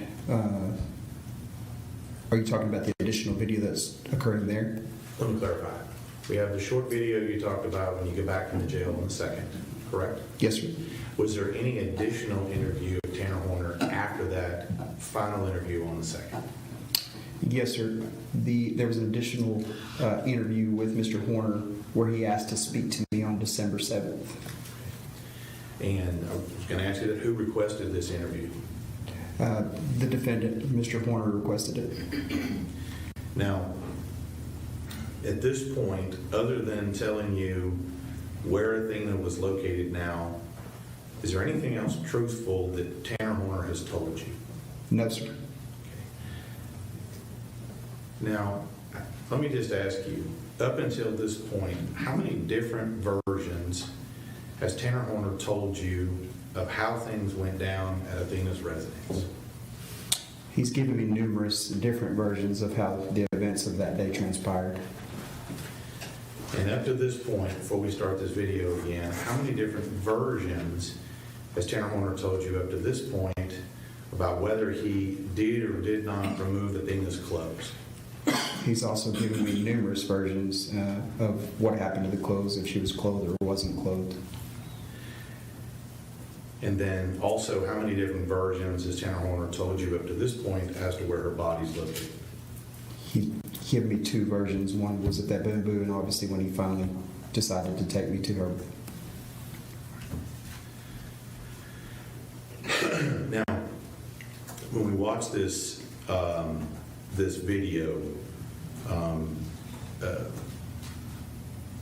you're still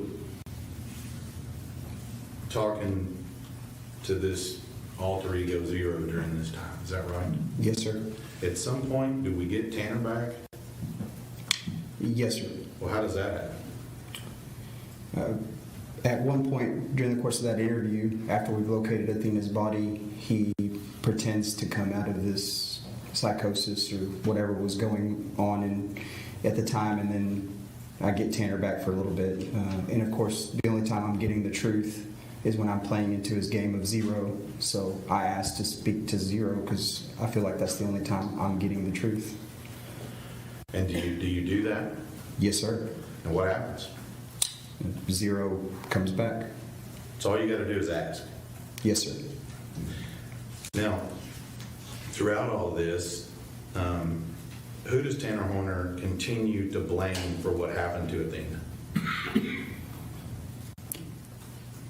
Everybody but himself. And has that been a consistent theme throughout all of this? Yes, sir. Now let me ask you, when we're doing this, and I'm trying to figure this out here, so when Tanner Horner wants a cigarette, or he's telling you the story about how he wanted to leave her on the scene, who is he then? I feel like in that time he's Tanner. But when you start digging in and asking him what happened to Athena and what's going on, who is he then? That's going to be Zero. When he's telling you that he's worried about his kids and wanting to see his child and things of that nature, who's he then? Tanner. But when you guys start challenging him regarding some of his inconsistencies, who is he then? Zero. And is this a pattern that continues throughout what we're going to see today? Yes, sir. Yeah. Throughout the course of the interview, that's obviously, like I stated before, something that I acknowledged based on the interview. And it's very strategic for us because, again, we want to maintain that rapport. We don't need him shutting down because we're trying. Now that we've found Athena, we still need to get to the truth. So if getting to the truth is playing this game, I'm willing to play it. And so let me ask you just a little bit about this interview on December 7th. We're gonna talk to you about it a little more in a minute, but I just want to get an idea here. You said that Tanner Horner asked for this interview, is that correct? Yes, sir. And so you go to the jail on December 7th and interview him. Is that audio and video recorded as well? Yes, sir, it is. And is it in the same room that we saw before yesterday? Yes, sir, it is. And during this time, did Tanner Horner tell you what the primary purpose of this interview was with you on December 7th? The only purpose of that interview, which I quickly learned from speaking to him, was that he wanted to cut a deal.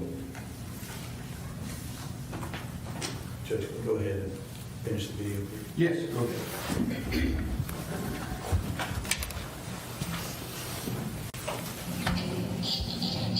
Get that?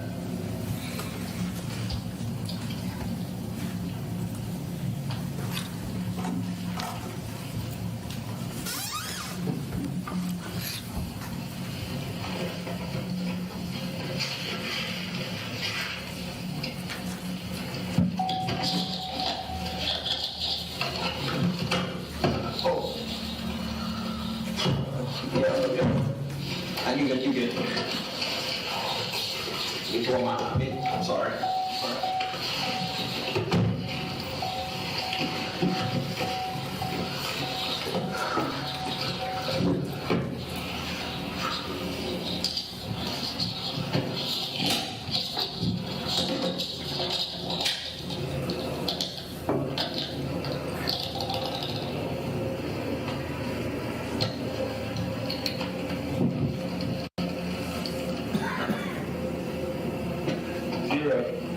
We were talking about, when it was Hannah talking earlier, about trying to break her neck. Did y'all really try and break her neck?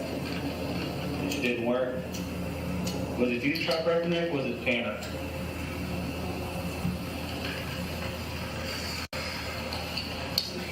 Did you? Did you choke her from behind like you said earlier?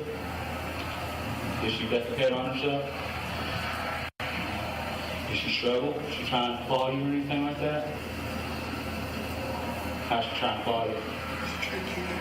Trying to kick you? She actually get a kick on you? She's screaming on you? Wasn't able to. So about it, did it end quick?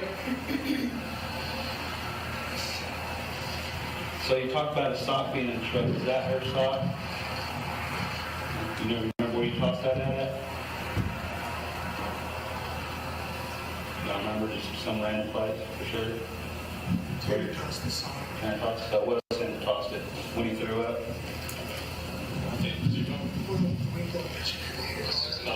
No, hold on. Hey, Zero, very important. What items of her did you take to Tanner's house?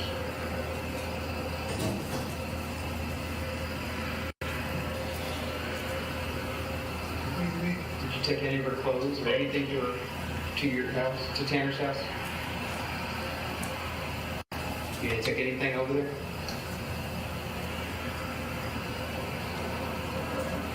She was wearing her clothes? I was throwing clothes all over the highway.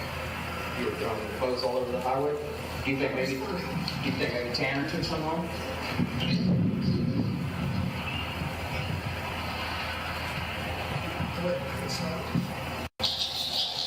Are you saying you stripped her naked to throw her clothes out the window on the highway? Is that what you're saying? That was funny. You thought it was funny? Did you take all her clothes off of her? Shirt, pants, panties, everything? I left the panties on. Left the panties on? So did Tanner take any of the clothes home, you think? You don't think so? You think Tanner He's not stupid. You think Tanner took anything home? He's not stupid. I think Tanner Maybe a had, little bitch, but he's not stupid. I think Tanner made a statement to me earlier that he doesn't shit where he eats. Is that why? That was me. That was you? You don't shit where you eat? So you didn't take anything back to Tanner's house? Okay. So the only thing she was wearing when she went in the water was her panties? How long have we been talking to you, Zero? The whole time? When did you take over? When he addressed me as such. So when we were in the building earlier, it was Tanner talking to us? So if I'd addressed you as zero from the get-go, you would have talked to me? Probably, it's only respectful. I apologize for not referring to you as zero sooner, but it clicked to me. Tanner, been talking. I need to talk to zero. Thank you for talking to me. You asked to talk to me. You heard on the board, and I remember acknowledging that. You were trying to get me to talk to you the entire time. I just wasn't seeing it until I was there on the side of the road. I saw it. I heard you calling my name, I just wasn't listening. Zero. Who's got one more question for you? So her flat pants, little pants, I think they're at the house. Okay? Yeah.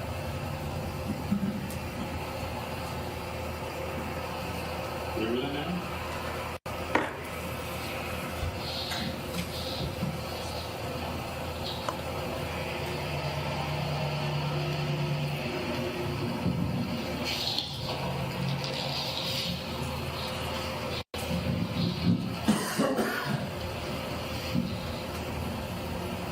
Everyone came with him away.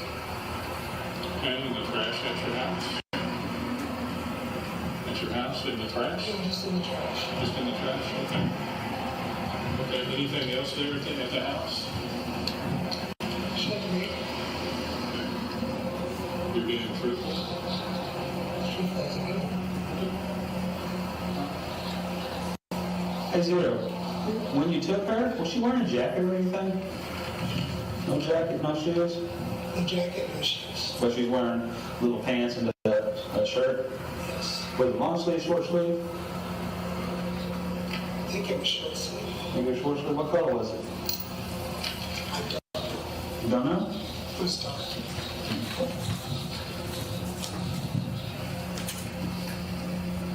Did she tell you she didn't want to go with you?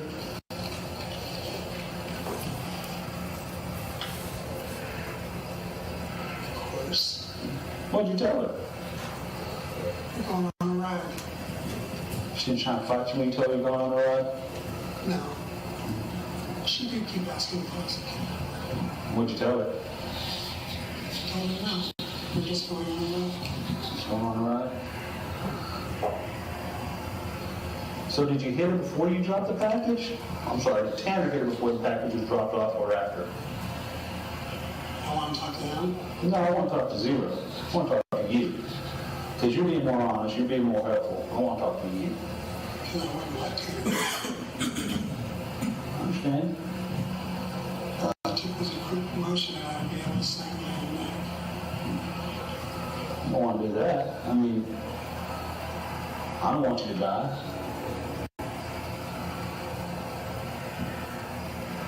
He wants to die.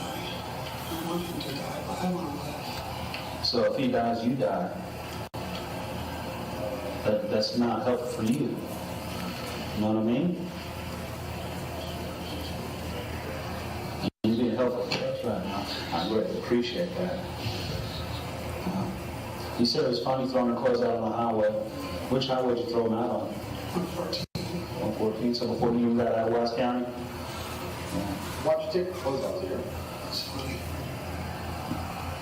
A form of humiliation? She was going to tell. See that punisher? Did she tell you she was going to tell? She did? When she tell you she was going to tell? She said she was going to tell her dad.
to either present this to a judge or talk to somebody again? Approximately 5 or 6 times during the first course of that initial interview, he would always redirect to asking that question. And I noticed in here, when we were talking about this, he presented what his terms were, his price, I think is what he said, for this, and conditioned it, if he was able to get this, he would tell you the truth. Is that what your understanding was? Yes, sir, that's what I understood. And absent meeting that price, he wasn't going to tell you the truth, right? Correct, sir. Objection, that's a mischaracterization. Over. So, once you get done talking about that, you said he redirected you. What types of questions were you asking him when he continued to redirect you to want this deal? I was mainly wanting to ask why this happened, as you heard in the interview, because we were able to corroborate a lot of the what with physical and digital evidence, so we already knew what transpired. It was more of a why for closure.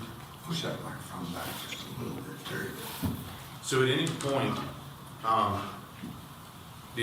was he willing to tell you why? No, sir.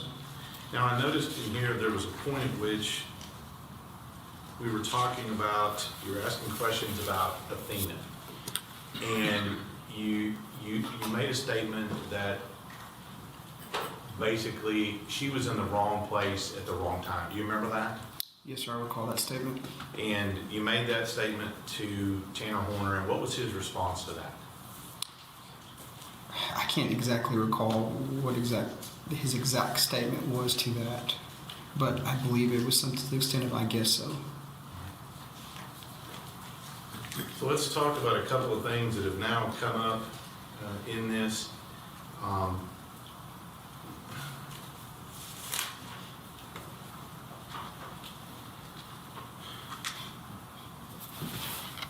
noticed in here that Tanner Horner mentioned something to you about wanting to take her to the hospital. Do you remember that? Yes, sir, I recall that. And was this the first time that's come up? Yes, sir, that was, to my recollection throughout the course, this is the first time during an interview where he had mentioned something about taking her to the hospital.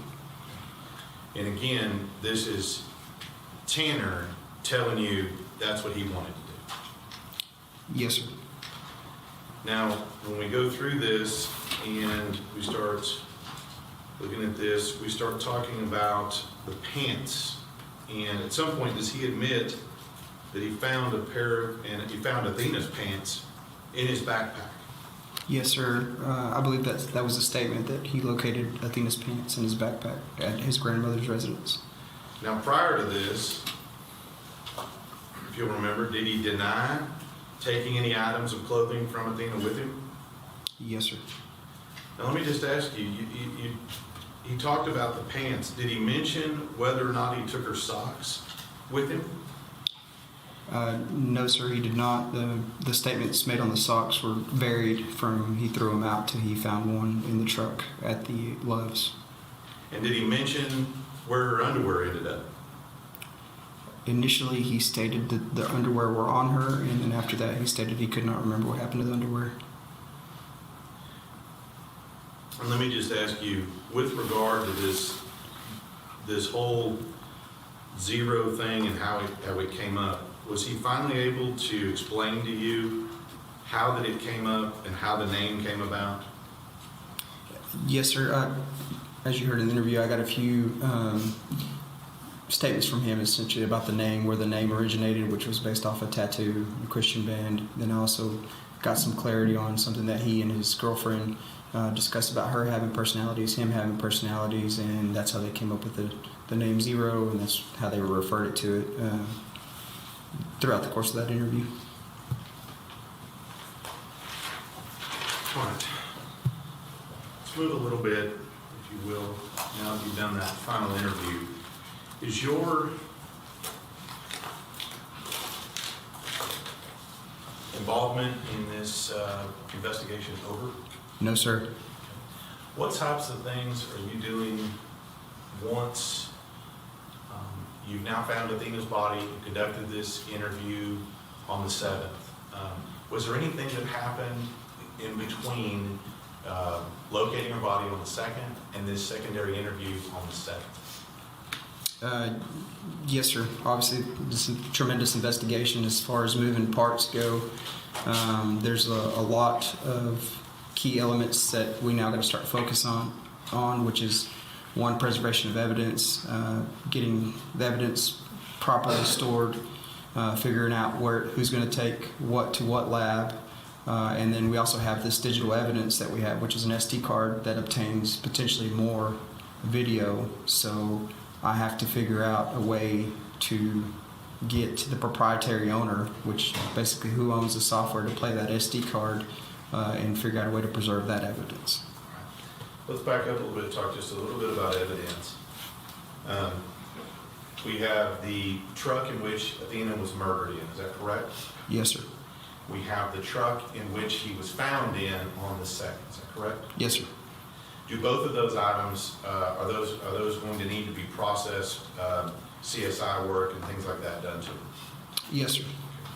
And then you also said that there was a search done at the Hornet Home in Lakewood, is that right? Yes, sir.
Submission that says what needs to be tested for what, which would be trace evidence, DNA evidence, and different things like that. Judge, Yes. are you guys to know that I'm going to show you it's been marked as State's Exhibit 41. Is that what you were talking about with the evidence? Yes, sir. This is a chain of custody transfer receipt from the Wise County Sheriff's Office to me. And is that a true and correct copy of that chain of custody receipt when you took the evidence to DPS? Yes, sir. And when did you take that to DPS? February 21st of 2023, and I can verify that with my signature at the bottom of the page. Judge Whitoffer states 41.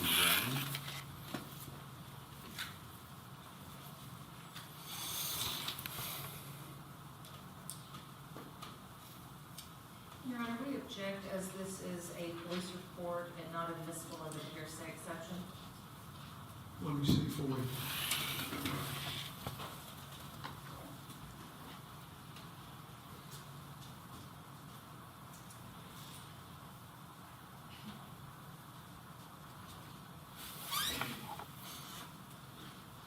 Mr. State, what's the relevance of this documentation? It is the evidence. That he took from the lab and then picked up from the lab. It's not a police report. Your objection is overruled. State's Exhibit 41 is admitted. Thank you, Your Honor. Additionally to that, Thank you, sir. you mentioned, and I think we talked about this a little bit before, mentioned an SD card, and we'll talk to some other people about the SD card, but are you aware that there's an SD card in the FedEx truck where Athena was kidnapped and murdered. Are you aware of that? I am aware of that SD card. Like I said before, we knew it contained video evidence, digital evidence, because we'd already obtained it. So I was already in the process of going to North Carolina to meet with Velociter in reference to that SD card. Now let me ask you, when we say an SD card, and I'll show you the card, the evidence here in just a second, but is this what we would consider just to be like a normal, like an SD card, like we would see in a camera or something along those lines? Yes, sir. Yeah, just your standard SD card you slide into, when you take a photo or when you're collecting in a smaller video camera, that type of SD card. And at some point, were you attempting to access that SD card to obtain the video from the FedEx truck? Yes, sir, I was. And were you able to do that? No, sir, I was not. Okay. And what steps did you take to be able to view what was on that SD card? Like I stated before, we knew that we needed to get with the proprietary owner, which is Velociter, and get on their schedule. They do nationwide contracts, so it was a matter of getting them at their headquarters in North Carolina. Numerous times we were working out a schedule, and we finally nailed a date down of January 23rd, and I was able to request a plane through DPS headquarters in the governor's office, and it picked me up in Decatur and flew me to North Carolina, where I met with Jim Becker to preserve and obtain the digital evidence from the FedEx truck. All right. And I'm not going to ask you specifically questions about what's on it, but let me ask you, so you said something about something being proprietary. Well, what does that mean? So, yes, sir, I did. So the software that they use for that SD card is basically only for them. If you want to play their videos, you have to have. Jack, this is all based on hearsay. You basically have to have their software in order to play that SD card. So we just can't play it. They own it. So in order for us to play that, we have to go and use their software. Okay. And that's what you mean by proprietary. It's not just a reader that we have on a common laptop. Is that Correct, yes, sir. Okay. And does that particular reader have a name? I believe it's TrueView, if my memory recalls. Okay. But we could get Jim Becker to talk about that. Is that right? Yes, sir. Yeah, he's the brains. He provided me the software, provided me the video, and then that allowed us to play it. All right. And so, and again, I'm not going to ask you directly about it, but once you had the proprietary software, okay, once you had that, did you get that when you were in North Carolina? Yes, sir. I flew there, obtained it, stayed until we had the evidence, secured it, made sure it played, and then I flew back to Wise County from North Carolina. So at that point, you got the software, and now you can see the entirety of the video on the date in question. Is that correct? Yes, sir. Judge, can I approach? Yes. I'm going to show you State's Exhibit 116. Do you recognize this little envelope? Can you tell us why? Yes, sir, I do recognize it, and it does have my initials and a date stamp. So let me ask you, is this State's 116, is the SD card contained within that? Yes, sir, and also contained within is jump drives, which the video evidence was actually transferred to. This is what you picked up from Wise County? Yes, sir. And then this is what you took to Velociter, and this is what you brought back? Yes, sir, that's correct. And that's your initial and signature on it? Yes, sir.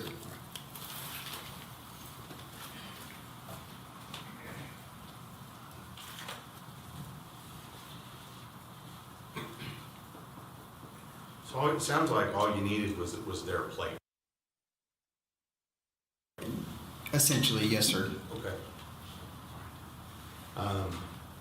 So we've made that happen. You've gone to the crime lab. You're taking the jet to North Carolina, right? Yes, sir. So why go to all these links just for that?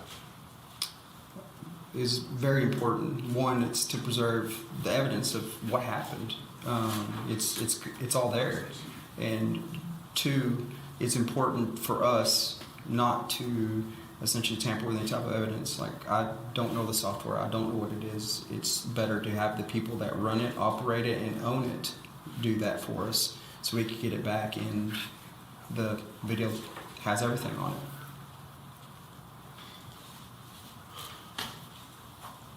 Rainer Espinosa, I want to thank you for the last couple of days of your testimony and evidence in this particular case, and thank you for your work. Pass the witness. Cross-examination. Yes, Your Honor. Ranger Espinosa, while we're talking about the SD card, who removed and recovered the SD card from the van? That would be the CSI group, which would be with ERT and the Wise County Sheriff's Office. And who with Wise County Sheriff's Office removed the SD card? I would have to check the chain of custody on who actually removed it and placed it into evidence. So you don't know how many hands that went through before it was placed in evidence? No, ma'am. Because I did personally not do it. You had said that you had to go out to North Carolina in order to have this card reviewed by the software engineers.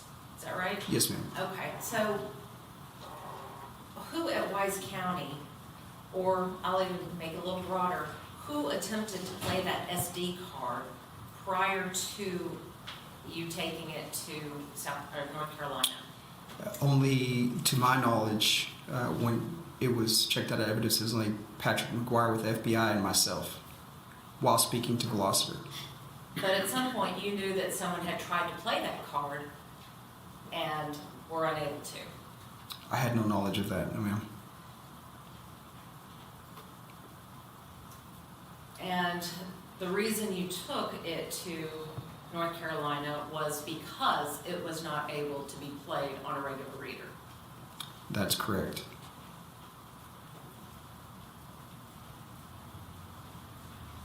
I want to talk just a little bit about these interrogations. When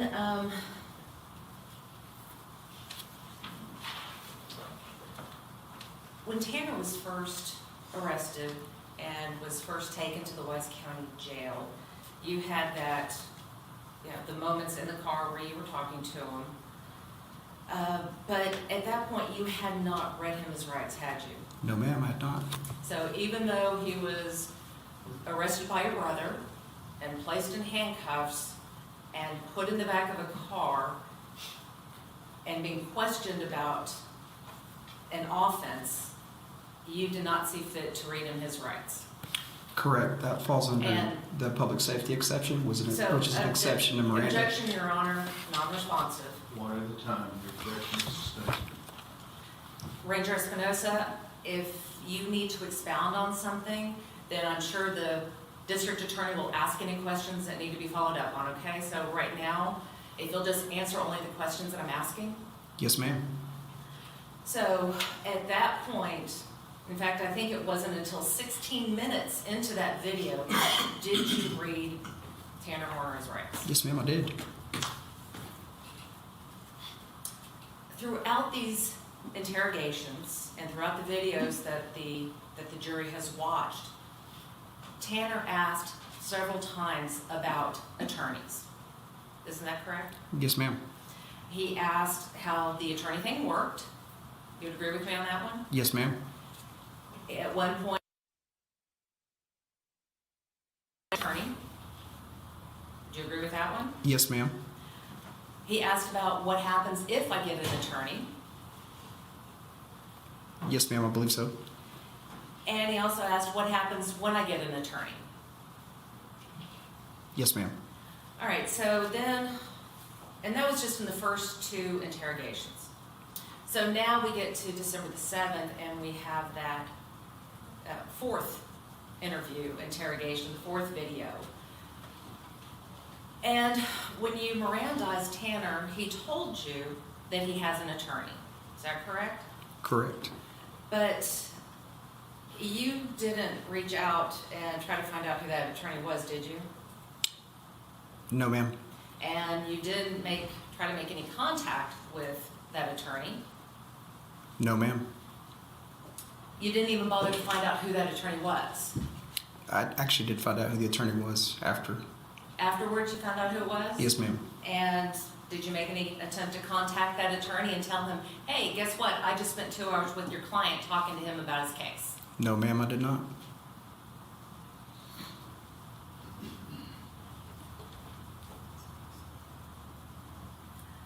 Ranger Espinosa, you had testified earlier that Tanner had reached out to you on December the 6th of 2022. And this was about 4 days after his arrest, right? I received the notification on December the 7th, but you're correct. The actual timestamp, I believe, was 9 p.m. on the 6th. Were you aware that the night that he reached out to you, he had cut himself in his jail cell? Yes, ma'am. I believe I asked him what that was on his arms. Now, during your interrogations, Tanner talked to you about his history of self-harm, didn't he? Yes, ma'am. And you had learned through these interrogations that he had several suicide attempts. Yes, ma'am. By his statements, I was able to corroborate those. And the most recent suicide attempt was while in the custody of Weiss County Jail, correct? You'll have to tell me about the day or... So, were you aware that he attempted suicide in the Weiss County Jail in May of 2023? Yes, ma'am, I was. Throughout the interrogations, Tanner also spoke to you about his suicidal ideations. Would you agree with that? Yes, ma'am. So, you learned that he had previously tried to hang himself. Yes, ma'am. And you also learned that he had also suicidal ideations before his arrest. Did you not? Yes, ma'am. And you learned that he had current suicidal ideations. In other words, he was still feeling suicidal at the time that you were speaking with him. To tell Jeff, that's cause for speculation about what Tanner Holman was feeling at that time. Suspect. Well, isn't it true, Ranger Espinosa, that Tanner asked how you can stop him from hurting himself? Yes, ma'am. I believe that was the statement. And didn't he also ask you to just shoot him in the head? Yes, ma'am. And in fact, didn't he ask you on several times, can you just shoot me in the head? To the best of my recollection, he only asked me once to shoot him in the head.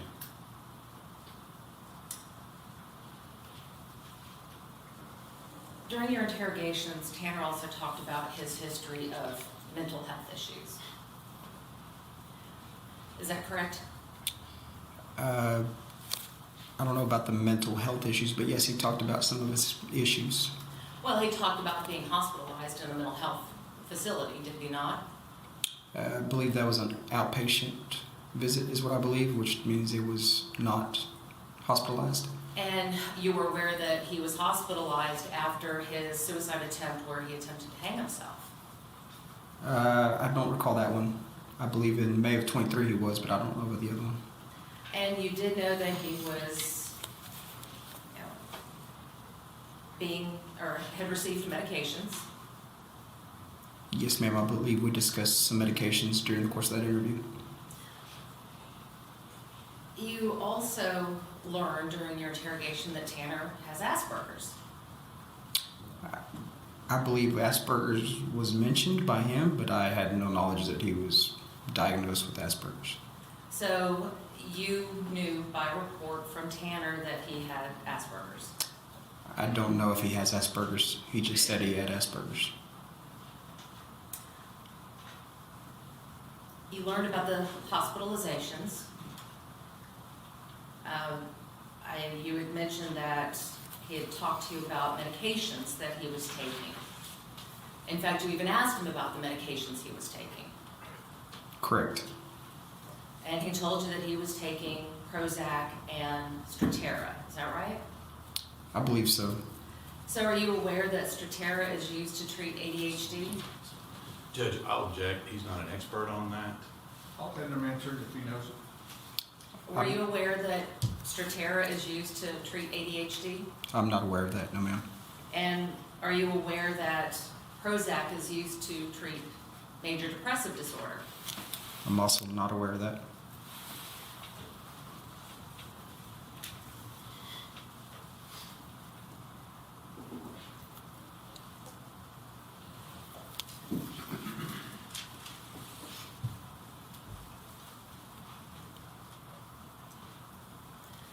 During these interrogations, well, let me back up. You testified to this jury that you did not think that Tanner expressed any remorse during all these interrogations. Do you recall that? Yes, ma'am. But you would agree with me that he told you several times that he felt bad about what had happened. And he may not have said, I feel bad, but he expressed his emotions about what had happened. Yes, ma'am. I did not believe him. Objection, Your Honor, non-responsive. Sustained. Yes, ma'am. He expressed that when you had said, he had been talking about what had happened, and you go, that's all right. And he says, no, it's not all right. Do you remember that? Yes, ma'am. I recall that. And your response to him was that, no, it's all right for you to talk to me. That's what you were referring to, right? About it being all right? Yes, ma'am. I believe so. And then based on Tanner's response, he was telling you that it was not all right to hurt a child. Yes, ma'am. I believe that's what he was implying.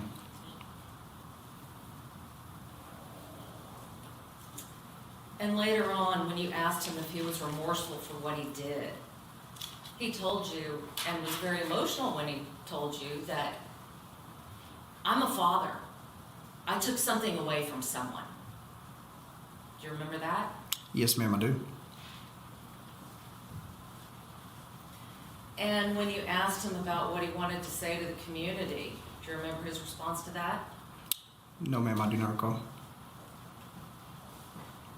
Do you recall that he said, no one deserves this? Yes, I do remember that.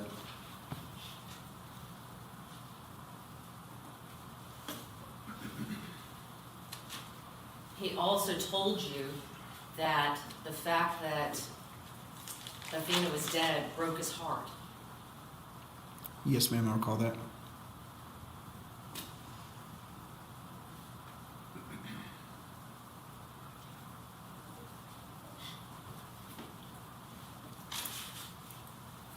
Ranger Espinosa, you also recognized that Tanner was being remorseful as well, didn't you?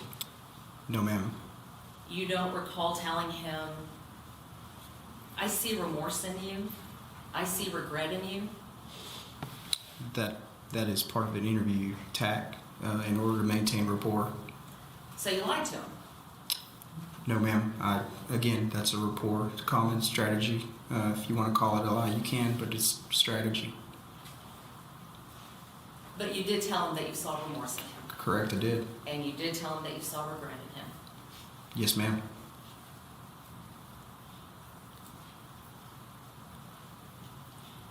During these interrogations,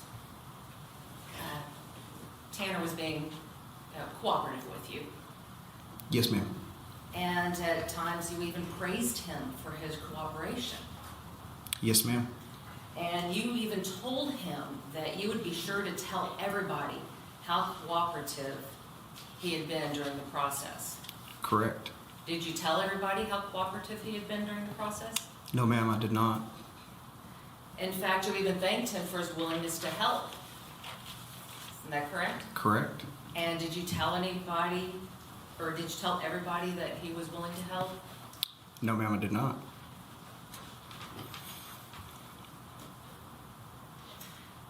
You testified on direct that Tanner was not being truthful throughout the interrogations. And at one point you told Tanner that what it was all about was doing the right thing. Do you remember that? Yes, ma'am. And for you, doing the right thing would mean confessing to the murder. Is that right? Yes, ma'am. Tanner confessed to the murder, didn't he? Yes, ma'am.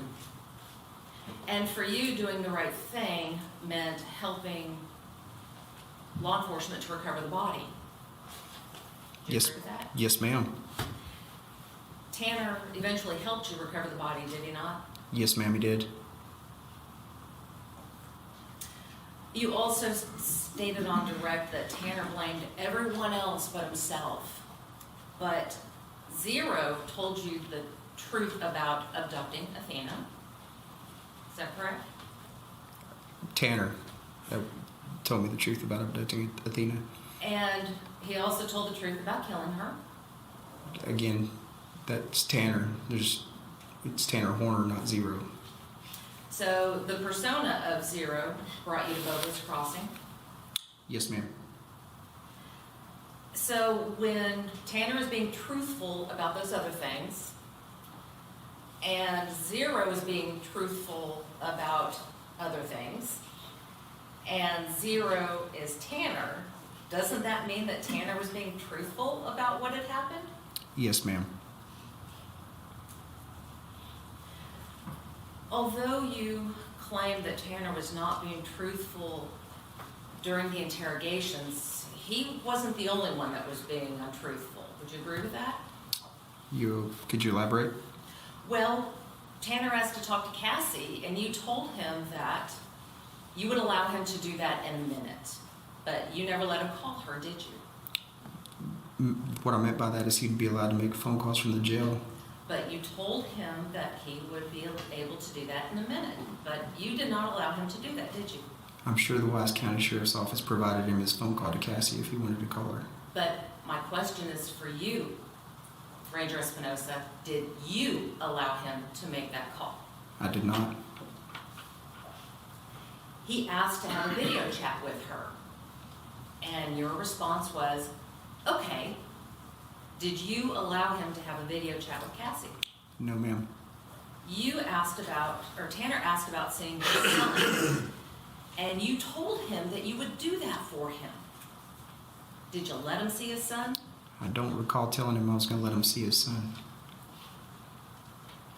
Well, the jury heard the video, so they'll remember what you told him. Mm-hmm. When Tanner made the request, and I believe it was, your phrasing was that he wanted to cut a deal.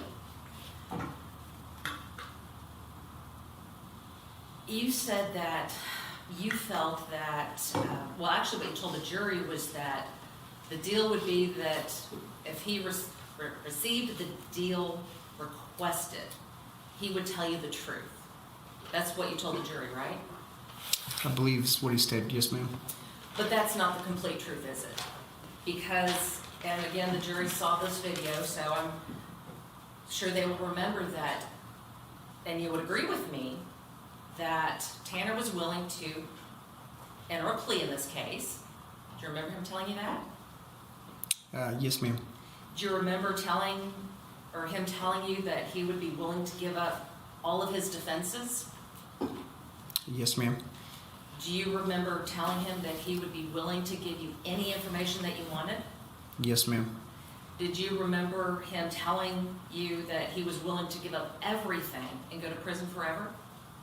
Yes, ma'am. And all of this, the plea, the defenses, the information, going to prison forever, was just so he would be able to have a chance to say goodbye to his family. I believe, yes, ma'am, that's what he wanted. He asked you to relay all of this to the judge and to the prosecutors. Do you remember that? Yes, ma'am. You told him that you would do this. Did you relay it to the judge? I believe I spoke to the judge and the district attorney's office in reference to that. To the deal? Yes, just that he wanted to cut a deal. You didn't give him any of the other details? No, ma'am.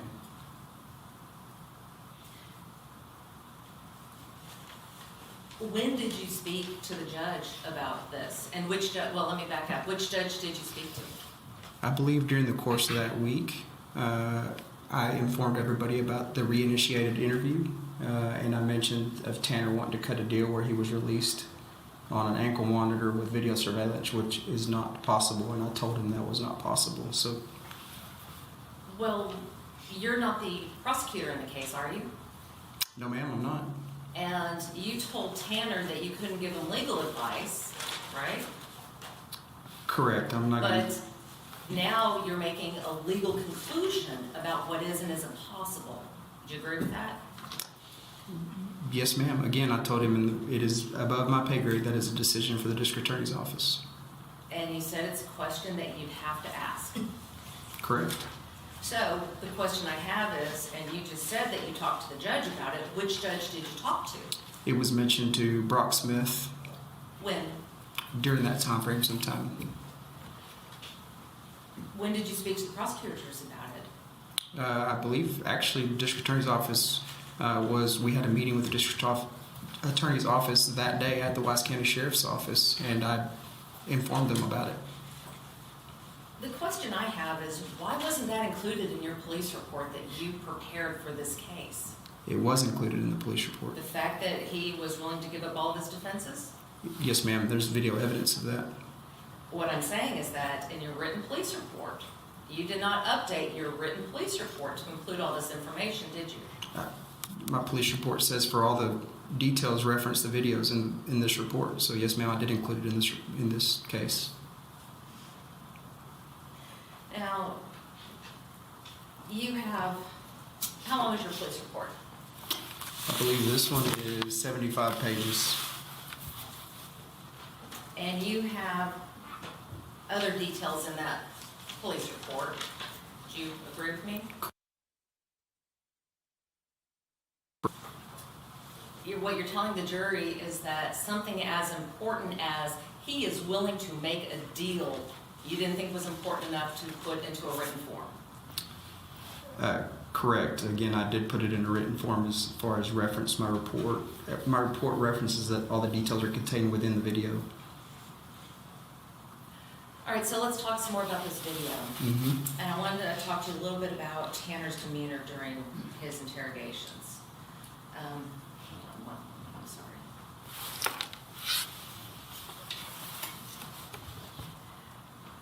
You would agree with me that during all of the videos that were shown to the jury over the last couple of days, that it was obvious during some of those videos that Tanner was easily distracted? That's a matter of opinion. Well, you testified earlier that he became distracted and you would have to redirect him. Do you remember that? No, ma'am. I actually stated that he would interrupt to talk about his deal, and I would have to redirect him back to what we were talking about. So when he was distracted by the gel that was in your hair, when he was distracted by your shoes, you were able to redirect him back to the information that you were interested in, right? Yeah, I was definitely able to keep communicating with him. Yes, ma'am. You would agree with me that Tanner was polite to all the officers? To the best of my recollection, yes, ma'am. And, well, I mean, you sat here and watched all the videos. Was he rude to any officer during those videos? Not in my presence, no, ma'am. He said yes, sir, and he said no, sir. When Yes, asked. yes, ma'am, correct. He didn't curse at any of the officers. Yes, ma'am, correct. He didn't threaten any of the officers. No, ma'am, correct. Didn't raise his voice in anger at any of the officers. Correct. The only time his voice raised a little bit was when he got excited about talking about something that interested him, right? Yes, ma'am.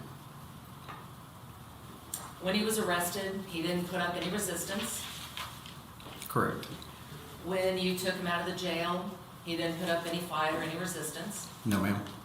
When you walked him around the bamboo forest, he didn't try to run or escape. No, ma'am. He was respectful to your authority, was he not? Yes, ma'am.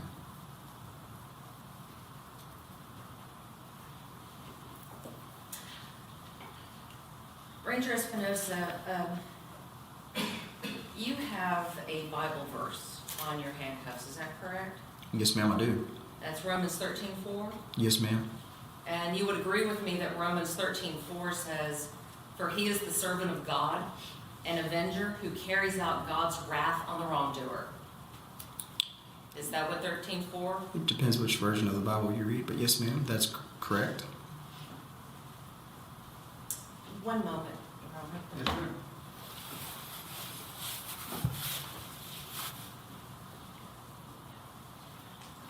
I have nothing further, Your Honor.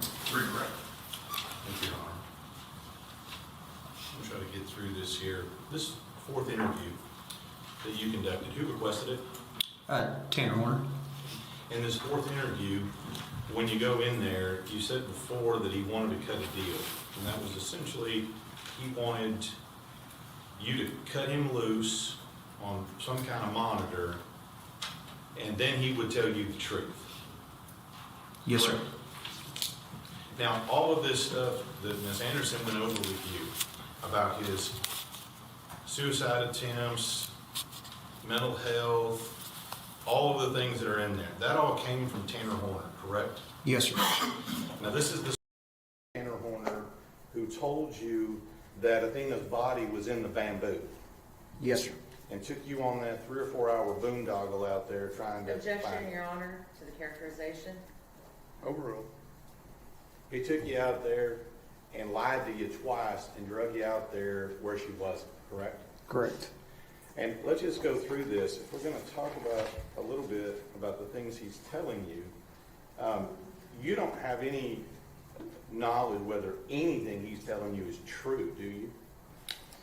I have knowledge that it's all lies based on evidence that I had. Well, let me back up. Anything that he is saying about himself, you don't have any evidence that that in and of itself is true. No, I don't have any medical records. I don't have any history of that. That's what he's telling you. Yes, sir. But he also told you that that he backed into her with the truck. Is that true? No, sir. He also told you that she, at one point that she was deceased when he put her in the truck. Was that true? No, sir. He also told you, additionally, that he didn't take off her clothes when he dumped her body. Was that true? No, sir. He also told you that her body was next to the bamboo forest. Correct? Yes, sir. Was that true? No, sir. So essentially, you told him several times when during these interviews that you had faith in him and confidence in him and he was telling the truth. You remember that, right? Yes, sir. When you told him that, do you really believe he's telling the truth? I know he's not telling the truth because I've already seen the video and I already have physical evidence. I know that he's lying to me the entire time. So when you're telling him that, is that just to keep him talking? Yeah, that's called maintaining rapport, so I don't lose the rapport and then essentially lose finding Athena. So when we're talking about this, and we're going through this bit of information, you asked him if he felt remorseful, did you not? Yes, sir, I did. You had to ask him what it was he would say to the community, did you not? Yes, sir, I did. And at that time, that is when he did not answer and say that he was remorseful. He just said he was a father. Yes, sir. And that he said that no one deserves this. Yes, sir. But he didn't say, I kidnapped her, I killed her, I'm sorry. No, sir, he did not say that.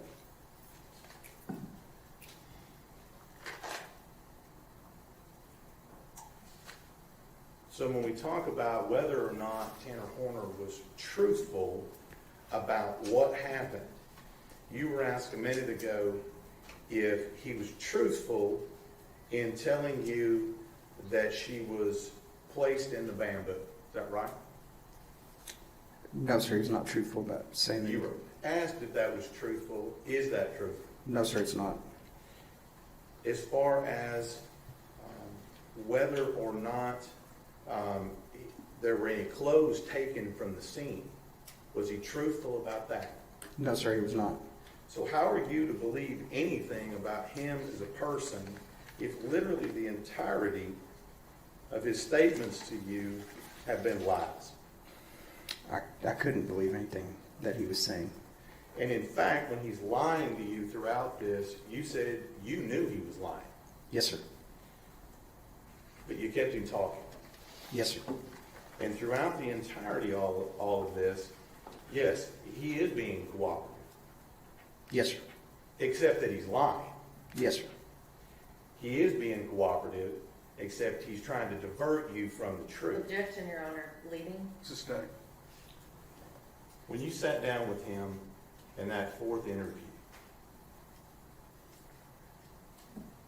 He wanted you to pay a price to buy his truth. Objection, Your Honor. Let me hear the question. Go ahead. His statement to you was that was his price.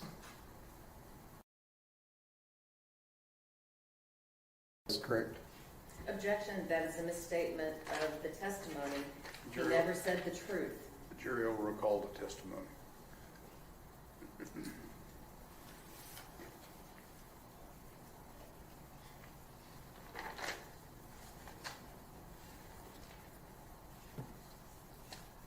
So throughout all of this, the only thing that he told you that was the truth was that she was deceased. Correct? Yes, sir. Objection, leaving. Overruled. The rest of that stuff you had to learn on your own. Yes, sir. That's what it's. Ms. Anderson. Just a couple of things. After Tanner told you about being at Millwood and taking medications, did you attempt to confirm that information? Yes, ma'am. That's information that was passed, and at some point, either Watts County Sheriff's Office or the District Attorney's Office would attempt to make or obtain medical records. And so, knowing that they were able to obtain medical records from Millwood, it wasn't a lie then when he told you that he was at Millwood.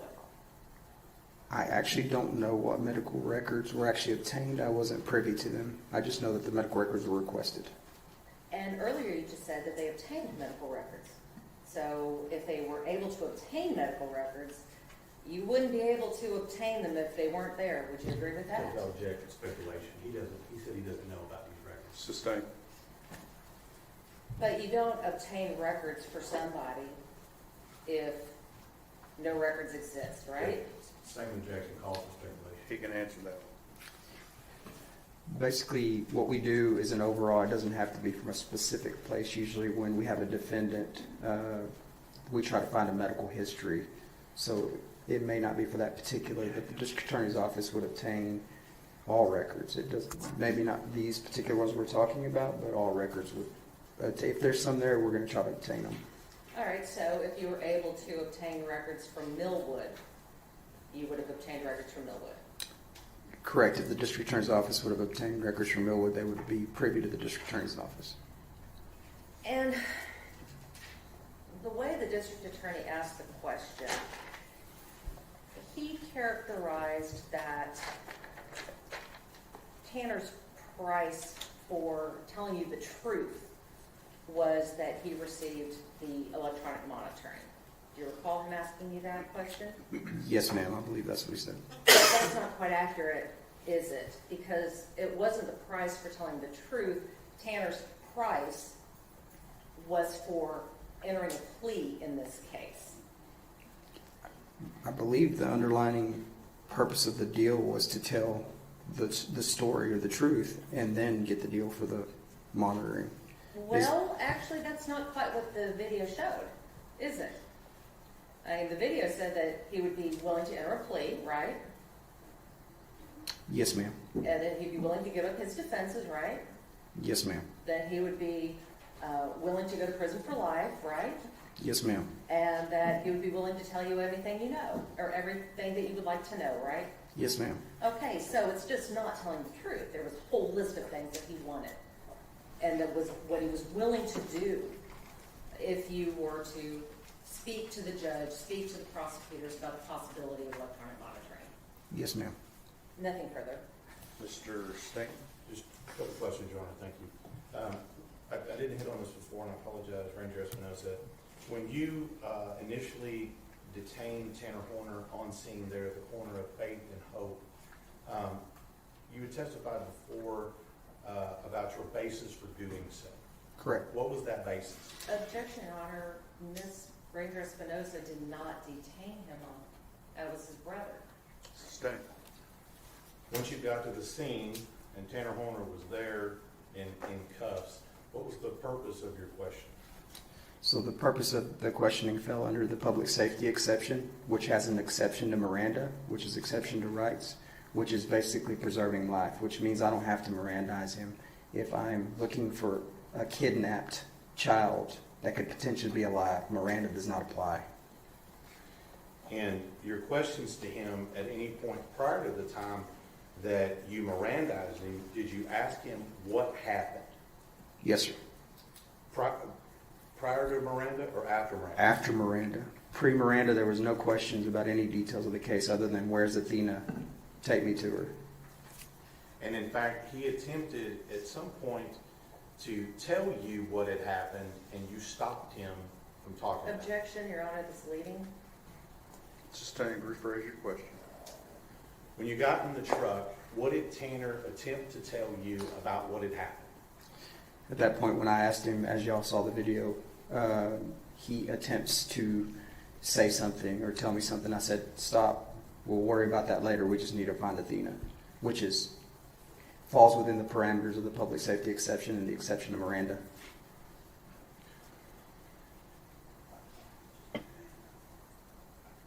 And at that point, was he under arrest or just detained? At that point, he was detained. And then once you read him his Miranda rights, at that point, was he under arrest? He was.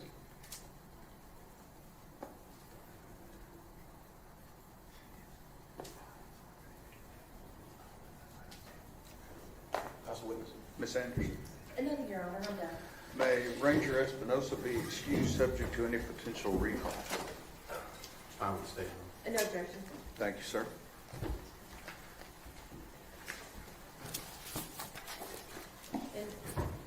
Can we approach?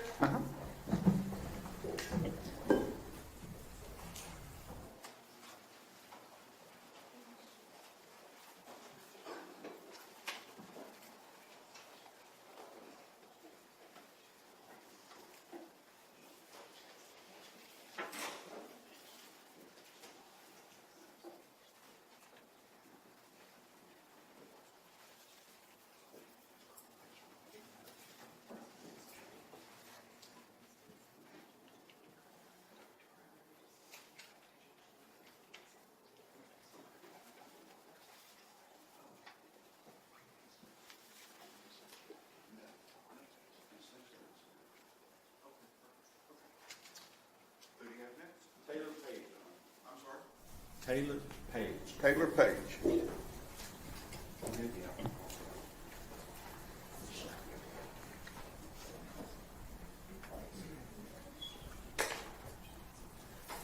Your Honor, I do need to put a couple objections on the record.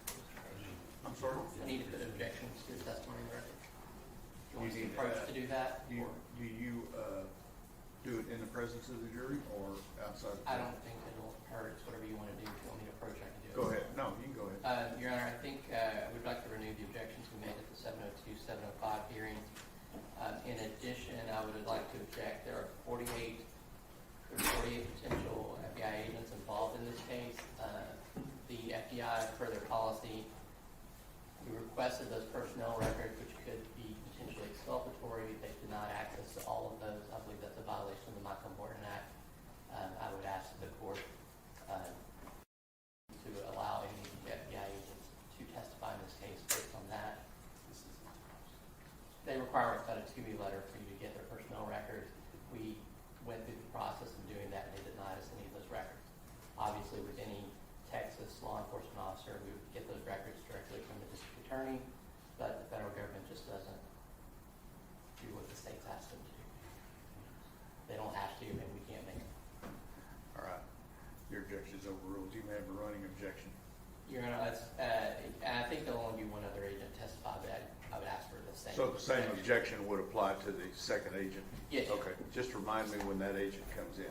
Thank you, Your Honor. The other issue is when he testified at the 702, 705, I believe his testimony was that he didn't only perform.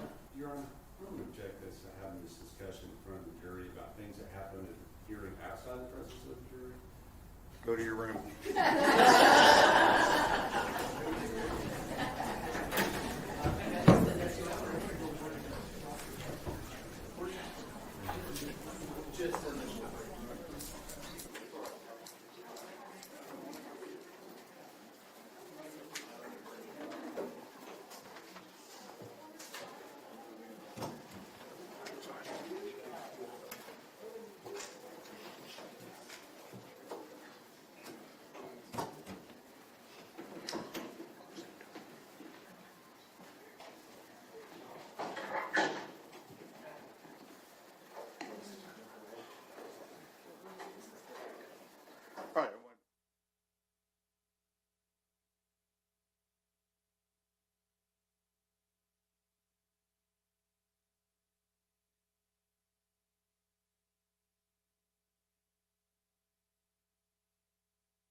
state your name and spell your first and last name for the court, please? Yes, sir. My name is Taylor Page, spelled Taylorpage.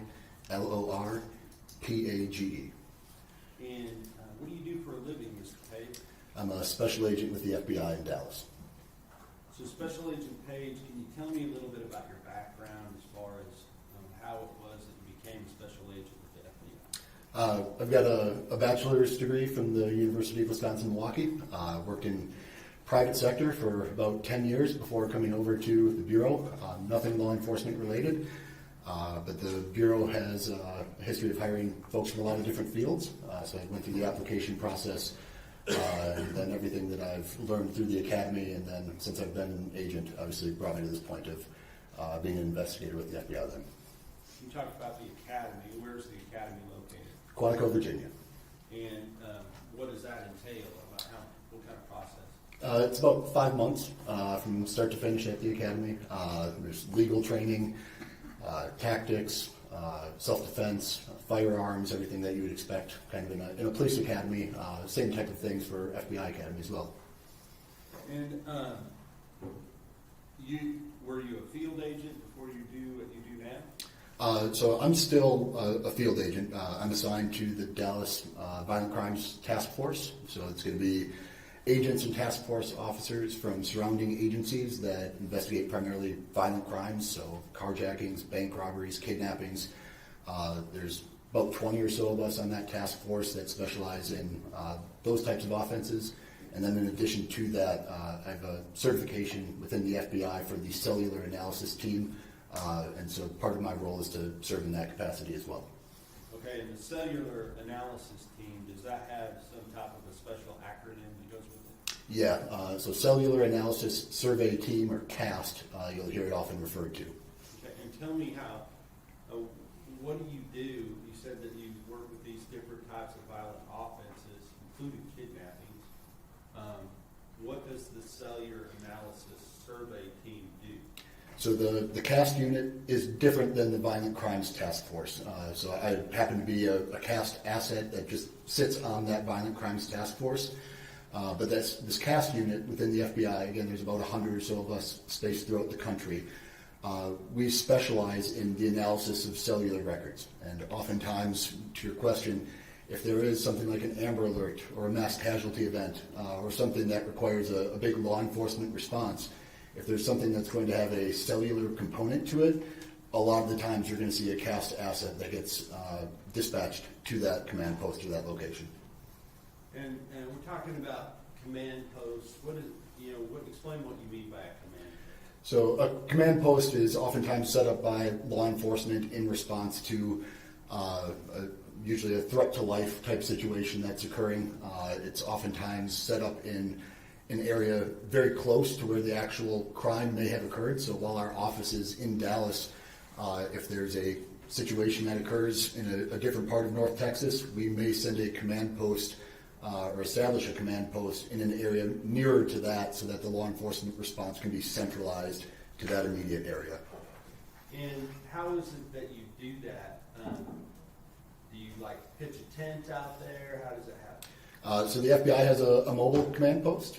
Several agencies I know around North Texas also have mobile command posts. It's a giant semi-trailer that will pull up to the scene, and it allows us access to some of our equipment and technology that we would otherwise have at our headquarters division, and that isn't necessarily always available right there in the field. But again, it's a good centralized spot for the law enforcement response to be concentrated.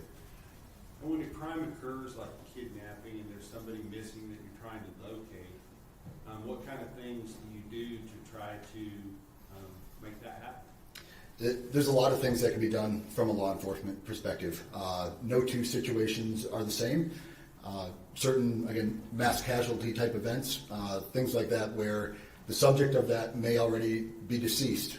Sometimes the law enforcement response is to uncover what was going on with that person before they committed that mass casualty event. If it's something like an Amber Alert or a missing kid, the number one priority is to find the missing kid. And especially from the CAST perspective, a lot of times there's cellular records that can become relevant, especially in a world where most folks have cell phones. If it's able to be determined what cell phone may be of relevance to that investigation, we're going to try to help identify that device and then locate it with the expectation that maybe that missing kid is near that device. And were you called to come to the scene where a girl by the name of Athena Strand went missing on November 30th of 2022? Yes, I was the second cast agent that went there. One of my colleagues, Mark Sedgwick, was the first cast agent that responded to the scene, and then I arrived, I think, the second day to help him out. Okay. And when you arrived that second day, so you say the second day, did you arrive on December 1st or December 2nd? I believe I was there December 1st, if I'm not mistaken. Okay, so the day after, and then if the arrest took place on December the 2nd, would that be correct? I think that sounds correct. All right. So as agents, you and Mr. Sedgwick, or Special Agent Sedgwick, are you collecting certain information that you can then analyze? Yes. Again, it's all dependent on what's happening in that particular situation. If, again, there's cellular records that appear that they're going to be of relevance, we will reach out directly to those cell providers, so Verizon, AT&T, T-Mobile, and try to explain to them, hey, here's what we've got going on, and we'll make what are called exigent requests for information. So things that are not accompanied with a warrant at that time. There is an immediate threat to life that's going on, and we're trying to mitigate that as best we can. So we make the request in good faith to those cell providers that, hey, we believe these records could be helpful in locating or identifying this missing person. Now, in this particular case, was the child still missing when you arrived? Yes, sir. And was there any knowledge one way or the other as to whether the child was still alive or not? We had no indication of her status at that time. So did that qualify then for these exigent requests that you're making to different phone companies and different social media carriers, things like that? Yes, sir. And I mean, there's a commonly known or a common term that's out there called geofencing. Can you kind of explain what that means? Yeah, so geofencing, just the general concept of a geofence is that there's a particular area where something happened. And then if you draw basically a radius around that, say 400 meters, you could potentially identify devices that fall within that radius. It's done in order to identify possibly unidentifiable persons that may have been present in that area by way of cellular connectivity oftentimes. Certain geofences are not only related to cell phone connectivity. There's other types of geospatial geofences that can be done that may be GPS related. But the general concept of it is just that there is a known quantity or a known event and then a radius that you want to establish around that area to identify the devices that were present in that spot. And are you able to limit that to certain times and parameters? Yes, sir. Okay. And did you do that in this particular case? We did. Okay. Now, when you go to the scene out there, or really any scene of a missing child, who are the first people that you are often tasked to look at and look at their mobile devices? Usually it's the parents or close family that may be living with that person.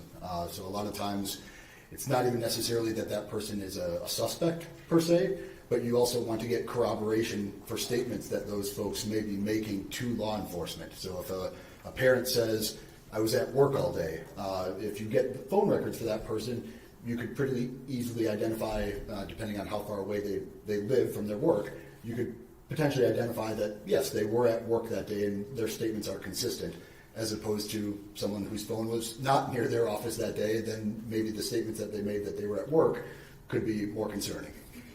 And was that done in this particular case with regard to the missing child Athena Strand? Yes, sir. I believe Special Agent Sedgwick started that process. Okay. Now, when you got there and you became involved in this process, was there another phone number that was identified as being a potential point of interest that y'all wanted to obtain some records related to? So there were a couple things that took place. We did a geofence to T-Mobile, and there was a device that was identified within that geofence. That device became of interest for us. Second to that, there was a phone number for Mr. Horner that was also identified, and that became more relevant as the command post situation started to unfold. Okay. And with regard to that, did you obtain these exigent records related to that phone number for Mr. Horner? Yes, sir. Okay. And based upon reviewing those records, are you able to determine whether the device that is generating those records is moving or not moving based upon your analysis of that device? We can usually get to a pretty quick conclusion about whether a device is movement or stationary based on those records. Yes, sir. And with regard to this particular device, did you find that this device was at times stationary? We did. And that then it would move some and then be stationary again for certain periods of time? That particular device associated with Mr. Horner, yes, as well as the device, the second device that was within that T-Mobile geofence.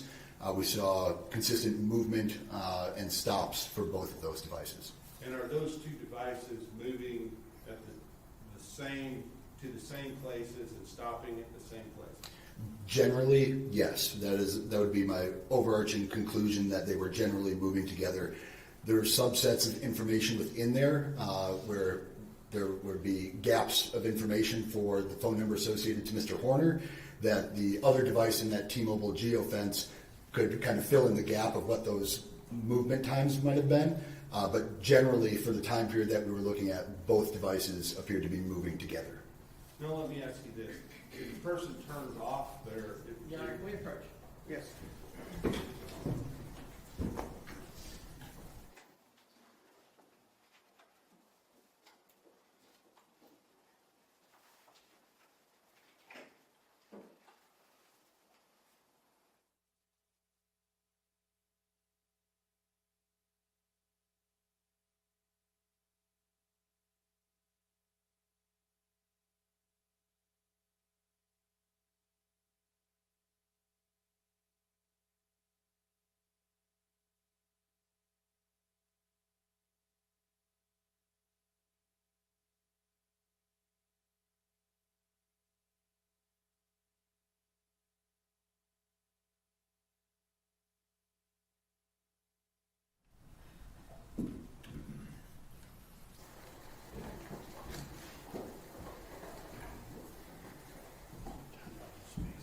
Now, if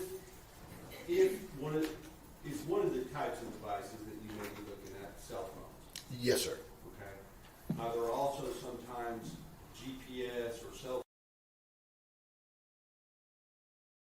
Modems, more to that point. Yes, sir. Okay. So explain to the jury what a modem is. So a modem could be something that's got, in this particular case, cellular connectivity.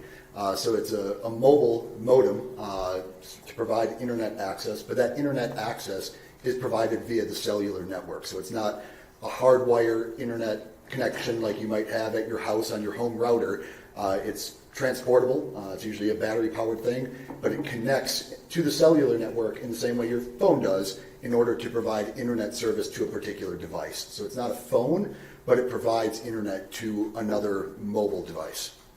So if my car that I'm driving down the road has one of these modems in it, and I also have a cell phone while I'm driving down the road, are both of those essentially going to be moving at the same time? Your phone would very likely have its own SIM card, but yes, you would see movement on both devices. Okay. And if then I turned off my phone, or I took the SIM card out, or whatever it was that I did, would then that keep that particular device from communicating with the cellular network? Yes, correct. If a cell phone were powered down, you would see a gap in communications with the network during that time period. Okay. But my car, unless there's some way I disable it, would continue to connect? I would expect that it would, yes, sir. Right. And is that the type of thing that you're talking about? In this particular case, it's a modem, and yes, that device maintained connectivity. Even though the phone stopped communicating? That's correct. All right. And so, based upon the information that you were receiving for these two devices, were you able to determine potential points where maybe searches might need to be done based upon areas where these two devices were stopping and stationary for some period of time? Yes, sir, we did. And were you familiar with the location? I'm not asking you to give an address, just asking if you know the location where Athena Strand body was ultimately located. I don't know the exact address, but I am familiar with it. Yes, sir. And based upon the information that you had from these two devices, did you target that location as a place that needed to be searched? We did. Okay. And was that information communicated through the command post to officers in the field prior to her body ever being located? It was. Now, many officers were all called to look in a particular location during that same period of time, correct? That's my understanding. Yes, sir. And so was there enough bodies to then go out and look at all these different areas where you're saying we need to look here, we need to look here, we need to look here? It can become a big strain on resources when you're trying to dispatch law enforcement to multiple spots. So to answer your question, I don't know exactly what personnel were assigned to which area, but again, we did identify the location where her body was ultimately located as one of the areas to be searched. And that location was actually identified in advance by some period of time of when she was actually located. Is that correct? Yes, sir, that's correct. But because the resources were diverted to a different location, that area was never able to be searched prior to her body being located. Is that right? I don't think it was searched thoroughly. The area that we identified was a body of water, and obviously if the body is not readily viewable on the top of the water, and especially given certain times of day, darkness would be a factor in that as well. So yeah, if you don't have adequate personnel to do a proper search of that spot, you may not find what you're looking for at that initial search. So if officers had been available to thoroughly search that location. Objection, speculation. Let me hear the question. Is it your opinion that if officers had been available to thoroughly search those locations, that her body could have been located earlier in the day? Objection, speculation. Sustained. With regard to your work, you said you were working with Mr. Sedgwick, is that right? Yes, sir. And he is also a member of this CAS team. Yes, sir. And then, does the CAS team often, in preparation for a trial like this, or to sort of analyze the data that you have, do they prepare something called a CAS analysis? We do, yes, sir. Okay, and tell me what a CAS analysis is. It's oftentimes going to be centered around cellular records, as you might expect, but then it's going to have information related to activity of the cell phones that are cellular devices that are being analyzed, and then that activity is going to be mapped in concert with known events related to a particular crime. Just because the mapping of a phone or a cellular item itself isn't necessarily meaningful unless you have locations of relevance as it relates to the crime that's being charged. And are there potentially other devices that could be used to corroborate the modem in the vehicle as well as the cell phone? Yes, sir. Okay. Would package scanner potentially be something like that? Yes, sir. Okay. Would geolocation data on a video be something like that? That would also assist in that, yes, sir. And so if those things also corroborated those points of data you already had, that would be something that might go into the CAS analysis. Yes, sir. Objection, Lee. Don't lead your witness. Now, with regard to this particular case, was a CAS analysis done? It was. And who was the officer that did that CAS analysis? Special Agent Sedgwick. And with regard to your part in that, did you act as a technical reviewer of that? A peer review, yes, sir. Okay. And, but it would be Agent Sedgwick that would be the one to actually present that analysis, correct? That's correct. Pass the witness. Cross-examination. Good afternoon. Afternoon, sir. Good to see you again. Yes, sir. Just one question. So, as far as that analysis goes, your contribution was to request the geofence data from T-Mobile. So the initial geofence request was done by me, and then once the phone number was identified as the result of that geofence, as well as the phone number associated with Mr. Horner, both of those exigent requests were also made by me to T-Mobile. Okay. And then you're talking about from this command center, you're comparing data as it comes in with Agent Sedgwick. Yes, sir. That's all I have. Thank you, Your Honor. Redirect. Nothing further, case witness, Your Honor. May Agent Page be excused subject to any potential recall? Yes, Your Honor. Yes, Your Honor. Thank you, sir. Thanks, sir. Okay, I need a break. Okay? Give me 15 minutes and we'll start back up at 5 minutes to 3, okay?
evidence that affects the cannot be in court unless you're testifying. Once you have testified, don't discuss your testimony with anybody else except the lawyers, okay? Yes, sir.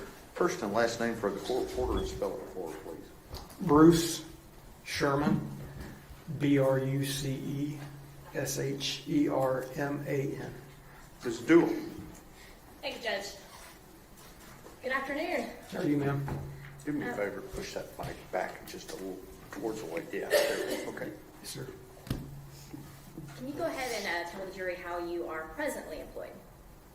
I'm a lieutenant with the Texas Department of Public Safety.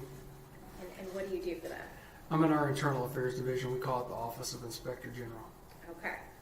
Now, back in December of 2022, how were you employed? I was a Texas Ranger for the Department of Public Safety. So the same overarching thing, but a little bit different. Yes, ma'am. All right. How did you become a ranger? I started with the Department of Public Safety in 2007, and as a highway patrolman out of the academy, and I was a trooper around several places in Texas. I started out down in the Beaumont area, and then I've been in North Texas since 2008. I worked in Denton for a little while, and then I was in Rockwall before I went into the narcotics service in our criminal investigations division. And I conducted investigations into drug trafficking organizations for about 3 years before I went to the Rangers. And how long were you a Texas Ranger? From 2017 to 2023. So not long after this case, you made a move. Yes, ma'am. All right. How did you initially become involved with the investigation and the search for Athena Strand? Yeah, the initial call that I got to be involved was really for a support role. I got called by one of the Ranger lieutenants. It was actually not from my area, but covered the Wise County area. And he just requested for me to come out and offer some sort of support.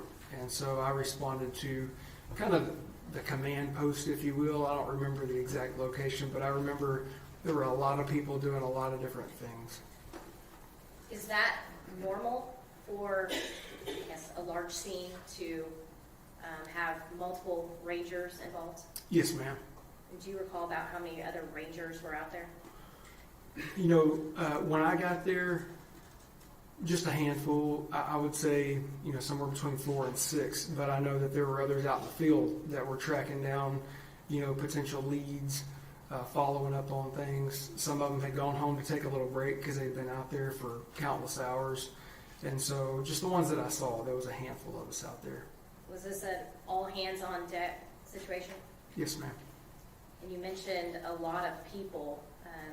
Was that a lot of other law enforcement agencies besides the Texas Rangers? Yes, ma'am. Do you recall who all you saw when you arrived? Yeah, I know the Federal Bureau of Investigation was out there. A lot of what appeared to be civilian personnel, people who were out there just waiting for an assignment. They wanted to help, and they were there to just offer any kind of help that they could give. But a lot of civilian support, but also a lot of law enforcement support as well. Athena Strand went missing on November 30th of 22. What day did you actually get involved? December 2nd, 2022. And when you were asked to come out, where did you specifically go first? I went straight from my duty station out in the Garland-Rockwall County area straight to that command post again. I don't remember the address or even what city it was in, really. I can see it in my head. I just don't know exactly where it was at. And when you arrived, were you given a task by a ranger or anybody else at that command post? Yeah, initially I wasn't. I was there just kind of waiting for a lead to follow up on or some support role. But after a short period of time, there were some developments that were made, and I could tell just by kind of body language and some information that I was getting, things were rapidly evolving as far as the leads that were coming in. And at that point, one of the ways that I assisted was by using social media and working with our intelligence and counterterrorism division to try to locate potential online leads and efforts to preserve any information that could potentially be evidence. And at this point, was that lead that they had a suspect who was a FedEx driver? Yes, ma'am. And so what were you asked to do to preserve any evidence within social media?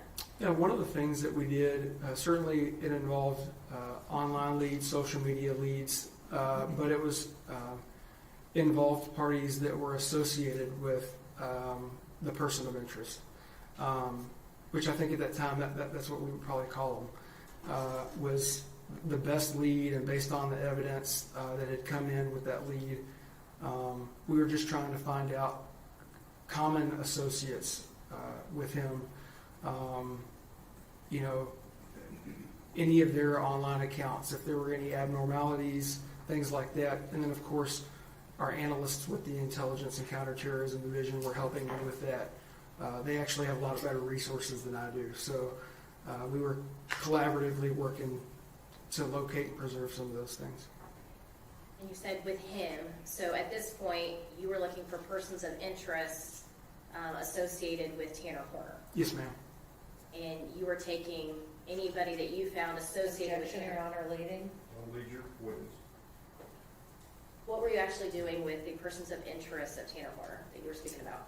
Yeah, we were finding any digital fingerprint, if you will, of them that existed publicly online. And so, you know, some of the most common ways that is maybe a Facebook account or an Instagram account, Google accounts, things like that are publicly available.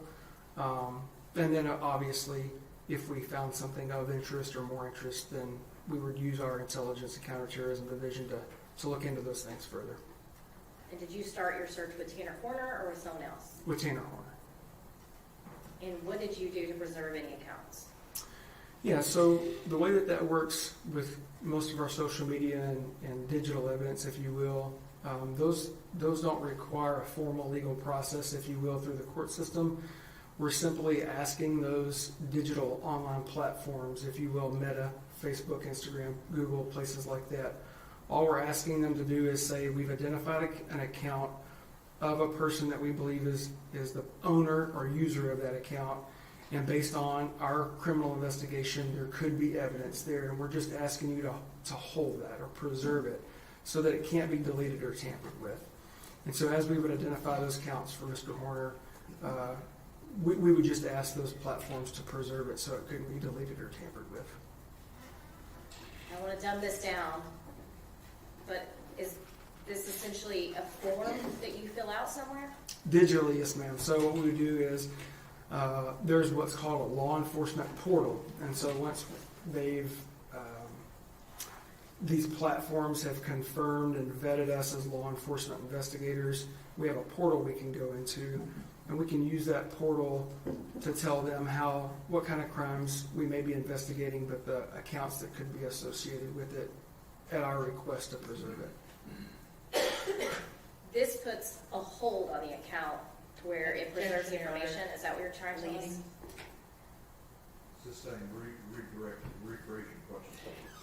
What is the actual, what is Facebook, Meta, Google, whomever you're sending these to, what are they actually doing to preserve anything? Yeah, so as far as we'll just use Mr. Horner, because that's the example we're using, he would never know, nothing changes for his account, it doesn't freeze, it doesn't hold.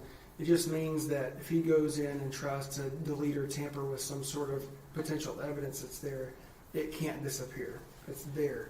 And so if we followed up within a 90-day period with a legal process, which would require probable cause, then we would still be able to have that evidence that can't be tampered with.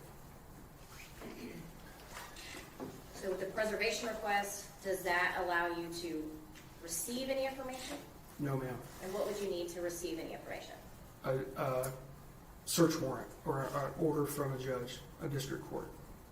And you were not the person to get any search warrants in this case? Objection, Your Honor, leading. No, ma'am. At some point, you were asked to do something different, a different task, if you will. Can you tell the jury what you were asked to do next? Yes, ma'am. So at some point, as that information was coming in, the leads had evolved. I was asked to go to his residence, or the residence of his family. So we went out there, and I conducted surveillance, along with several other law enforcement, between DPS and I believe there were some other agencies as well. But we were in unmarked vehicles, wasn't a marked presence, and we just basically were there to ensure or keep an eye on the residents for anyone that came or went, if you will, while we were waiting for a response from our SWAT team, if you will. They call it a special response team. And you say our SWAT team or special response team. Who is the our? Texas Department of Public Safety. Now, is this a Texas Ranger SRT team or a DPS SRT team? Both. Okay. So the Ranger Division, it encompasses our SWAT and special response team, but both are under the DPS umbrella. Okay. And at some point, did they arrive on that scene? Yes, ma'am. And where were you at that time? I was within sight of the house, and just kind of kept a visual on the house when they went in the home to look for Athena. Was this Tanner Horner's house? Yes, ma'am. You said when they went into the house, was an exigency search performed? Yes, ma'am. Can you explain what an exigency search is? That means that there's, in this case, imminent threat to serious bodily injury or death. And so we're trying to locate a physical person to ensure their well-being and locate that person. And who was the physical person you were looking for in this case? Athena Strand. Was Athena Strand found in this house? No, ma'am. Were there any other people in this home when the search took place? Yes, ma'am. And who was in there? Mr. Horner's mom, his grandma, and his brother. And what did you and y'all's team do with those individuals? We had them basically walk outside. So they didn't stay in the home. They didn't come outside. And then I was one of the people that actually spoke with them, and just did kind of an informal interview, if you will. It was a recorded interview, but it was an informal interview outside during the exigent search of the home. And why is it important to remove them from the home? Well, it kind of goes back to preservation of potential evidence. And so we had reason to believe Athena was in potential harm, serious bodily injury or death. And so that's the purpose in serving that exigency search for her. And because of that, we wanted to preserve the scene. If there was any potential evidence related to her being missing or her being hurt, or in this case, her death. And so having them come outside with us is just a way for that team to be able to execute a thorough exigent search, maintaining the integrity of a potential scene. And at that time, the exigent search was only looking for Athena. Is that what you said? Yes, ma'am. Okay. And you mentioned you were speaking to the family members. Did you do anything else with the family members regarding their phones? Later that afternoon, we did. And what did you do with those? I did a cellular extraction of each of their phones with each of their verbal and written consent. And after the exigent search, what was your kind of role at that point on the house? Yeah, so some time went by. We basically, again, it felt like, now that I'm talking about it, it was a night of preservation on my behalf, between potential digital evidence, cellular evidence, and then the home, the residence. And so, in talking to the occupants of the residence, we kind of learned a little bit about the structure of the residence, where folks lived, and the home, and a separate piece of the home, if you will. But basically, after that exigent search was conducted, we figured out that Athena wasn't there. We preserved it, and so we kept Mr. Horner's mama, grandma, and his brother outside with us. Of course, I was visiting with them for a long time, and we helped facilitate get their animals into a safe location so they'd be okay and not run off. And then we search warrant to be able to go back into that evidence, a residence, and process a potential crime scene. And why did y'all need a warrant? Because based on the information that Ranger Espinoza was receiving at an off-site location. So that's another kind of piece of this, if you will, is that while we're at the residence, Ranger Espinoza is nowhere close to us, to my knowledge. It certainly didn't feel that way. And so, we're getting bits and pieces of information from his end with Mr. Horner. And so as we're getting that information, one of our other rangers was having to procure a search warrant in order for us to go search that residence and process it. You mentioned Ranger Espinoza.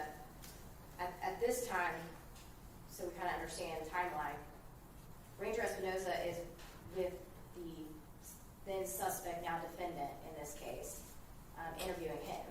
Yes, ma'am. And you and your team are at his home. Yes, ma'am. Okay. At some point, did y'all get that search warrant? We did.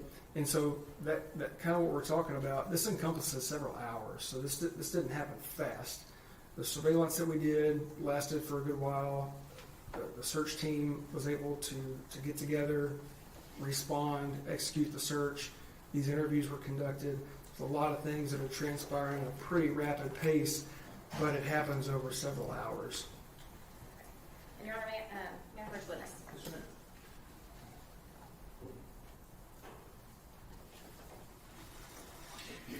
I'm going to show you what's been marked as State's Exhibit 52.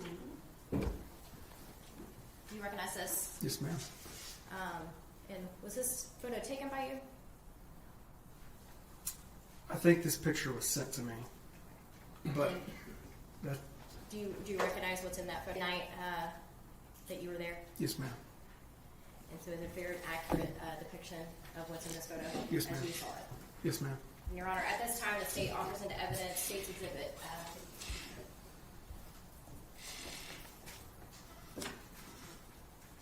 No objections. State's Exhibit 52 is admitted. Yes, ma'am.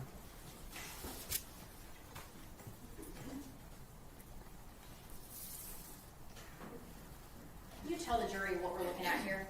That's the front of Mr. Horner's mom, grandmother, and brother's residence. There's a separate structure to the rear where Mr. Horner and his child's mother were living. And so when you, as we're doing surveillance, I think was the word you used, on the home, were you guys just kind of sitting outside the house looking at it? Yep. So as you're looking at this, if you can imagine to the left, there's just a driveway on an empty lot, if you will, just down a block or so, and that's where I was backed into watching the residents, to the left, if you will. But then there were other units, unmarked units, I remember being down the road to the right as well. And so we were trying to stay in communication with each other throughout our surveillance while we were waiting for the SRT to get there. And once your SRT team got there and the other ranger came back with the warrant, what happened next? Yeah, so the Federal Bureau of Investigation had a unit or a team come out and begin processing the scene.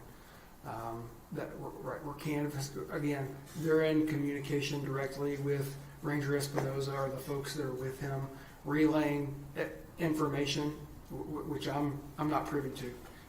He would best answer what those things were, but I know that they were back and forth in communication, and so they knew the things that they should be potentially looking for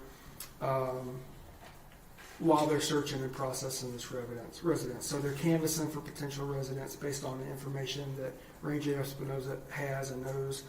And then during that time, Ranger Don Stoner and the FBI group had identified several cell phones in the residence. Come to find out, that was for Mr. Horner's mom, grandmother, and his brother. They all provided verbal and written consent for those. And so while FBI was processing the crime scene, at that point I did digital forensic extractions for their phones. So, so it's at that point that you and the other team, I guess, take the family's phones out of the home? Yes, ma'am. So they did not have them on them when they originally left the home? That's correct. Okay. So while they're doing their CSI stuff inside the house, you are doing the extractions. Is that kind of the timeline? Yes, ma'am. Okay. At this point, did you have any other role in this search or investigation? No, ma'am. Thank you. No further questions. I'll pass. Ma'am. Cross-examination. Yes, Your Honor, just briefly. Ranger Sherman, how you doing? Good, ma'am. How are you? I'm doing fine, thank you.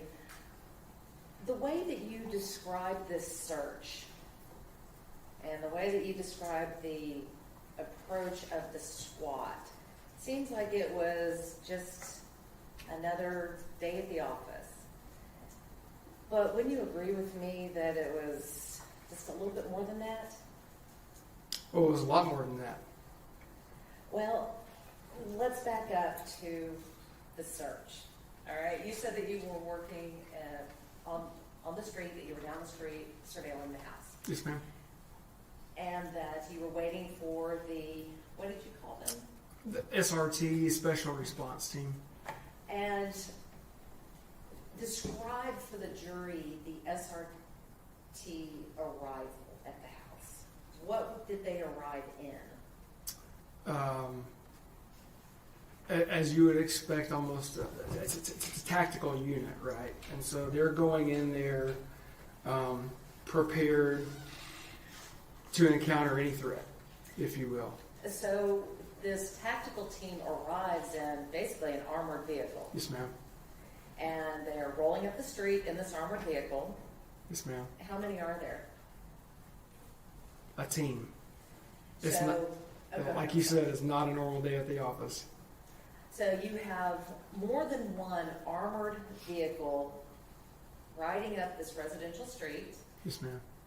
with how many people in each vehicle? Ooh, I don't know. Were the officers just in the vehicle, or were they also hanging out on the outside of the vehicle? I don't recall that. Okay. But you have these officers rolling up, and they are in, and they're wearing body armor, are they not? Yes, ma'am. And they're wearing helmets. Yes, ma'am. And they have automatic weapons. Yes, ma'am. All right, so you have this tactical team rolling up this residential street to this small house, and then the officers swarm the house, is that right? Yes, ma'am. They didn't knock and announce and say, please let us in, they just broke on in. Yes, ma'am. And when they broke in, they're screaming, there's yelling. Would you agree with that? Those would be assumptions. I didn't hear those things from my location based on the way exigency searches would go with an SRT. That would be fair to say. And you said that they found his mother and grandmother and brother in the home, is that right? Yes, ma'am. And these officers, when they came in the home, pointed these automatic weapons at the Judge, members I'm of gonna his object. family, is that correct? Let me hear the question. Now, what's your objection?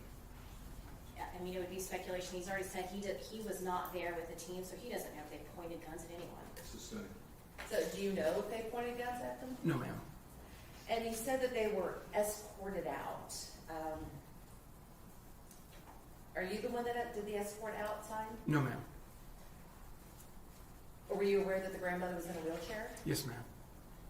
And so you have officers breaking into the house wearing tactical gear and pointing guns at an elderly woman in a wheelchair. I don't know if they pointed. Objection, Judge. He was getting ready to answer. Yes, sir. I don't know. I don't know what transpired inside of the home. Okay. With regards to exigent circumstances and the warrants. Let's try that again. With regards to the exception to the warrant that we call the exigent circumstances. Yes, ma'am. That's really not a free-for-all for officers to search, is it? Agree. And that there are limitations on an exigent search. Yes, ma'am. So you would agree with me that when performing an exigent search, you are not there looking for evidence of a crime. Agree. The only purpose of that is to determine whether or not the person that you're searching for is in the home. Correct. So if an officer finds something that they believe might be evidence of a crime, they would have to go and get another search warrant. They would have to get a search warrant. Yeah. If you're talking about like in plain view, if they saw something in plain view during the Correct. exigent, yes, ma'am. All right, so in the case of a missing person, like I said, the exigency involved is to find that missing person. Yes, ma'am. And hopefully find them alive. Sure. And if a person is presumed to be deceased, then that particular exigency would disappear, would it not? I don't know if that presumption was there. That's information that I don't have. But let's just go back to my question, Okay. that if a person is presumed to be deceased, then that exigency no longer exists, does it? I think that would be dependent on circumstances. That would be a case-by-case basis, I believe. Yes, ma'am.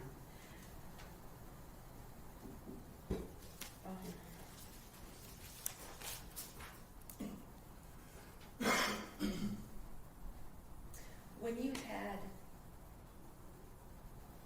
Tanner's grandmother and mother and brother outside, you know what, Judge? I've got nothing further. Thank you, officer, or Ray. Bruce. Bruce. Oh, Bruce. Thank Yes, you, ma'am. Bruce. You bet. That's my dog's name. I'm flattered. Redirect. Nothing further, Judge. Mr. Sherman's being excused subject to any potential recall. And no objection. Thanks, sir. Thank you, Judge. Appreciate it.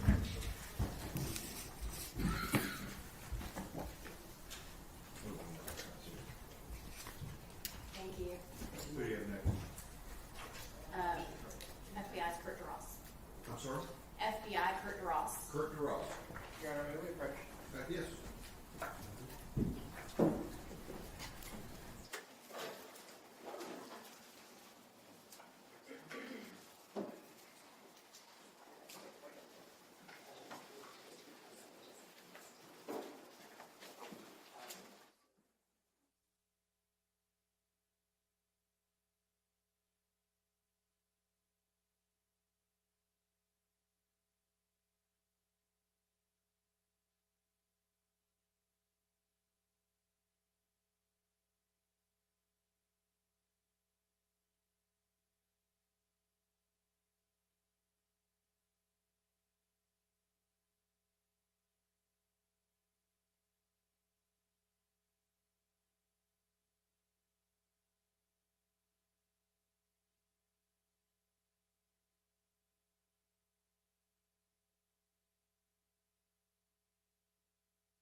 The FBI, Federal Bureau of Investigation.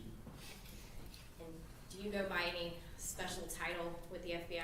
I'm a special agent with the FBI. Okay. So if I refer to you as special agent, that would be appropriate? Yes, ma'am. Okay. And how long have you worked for the FBI? 21 years.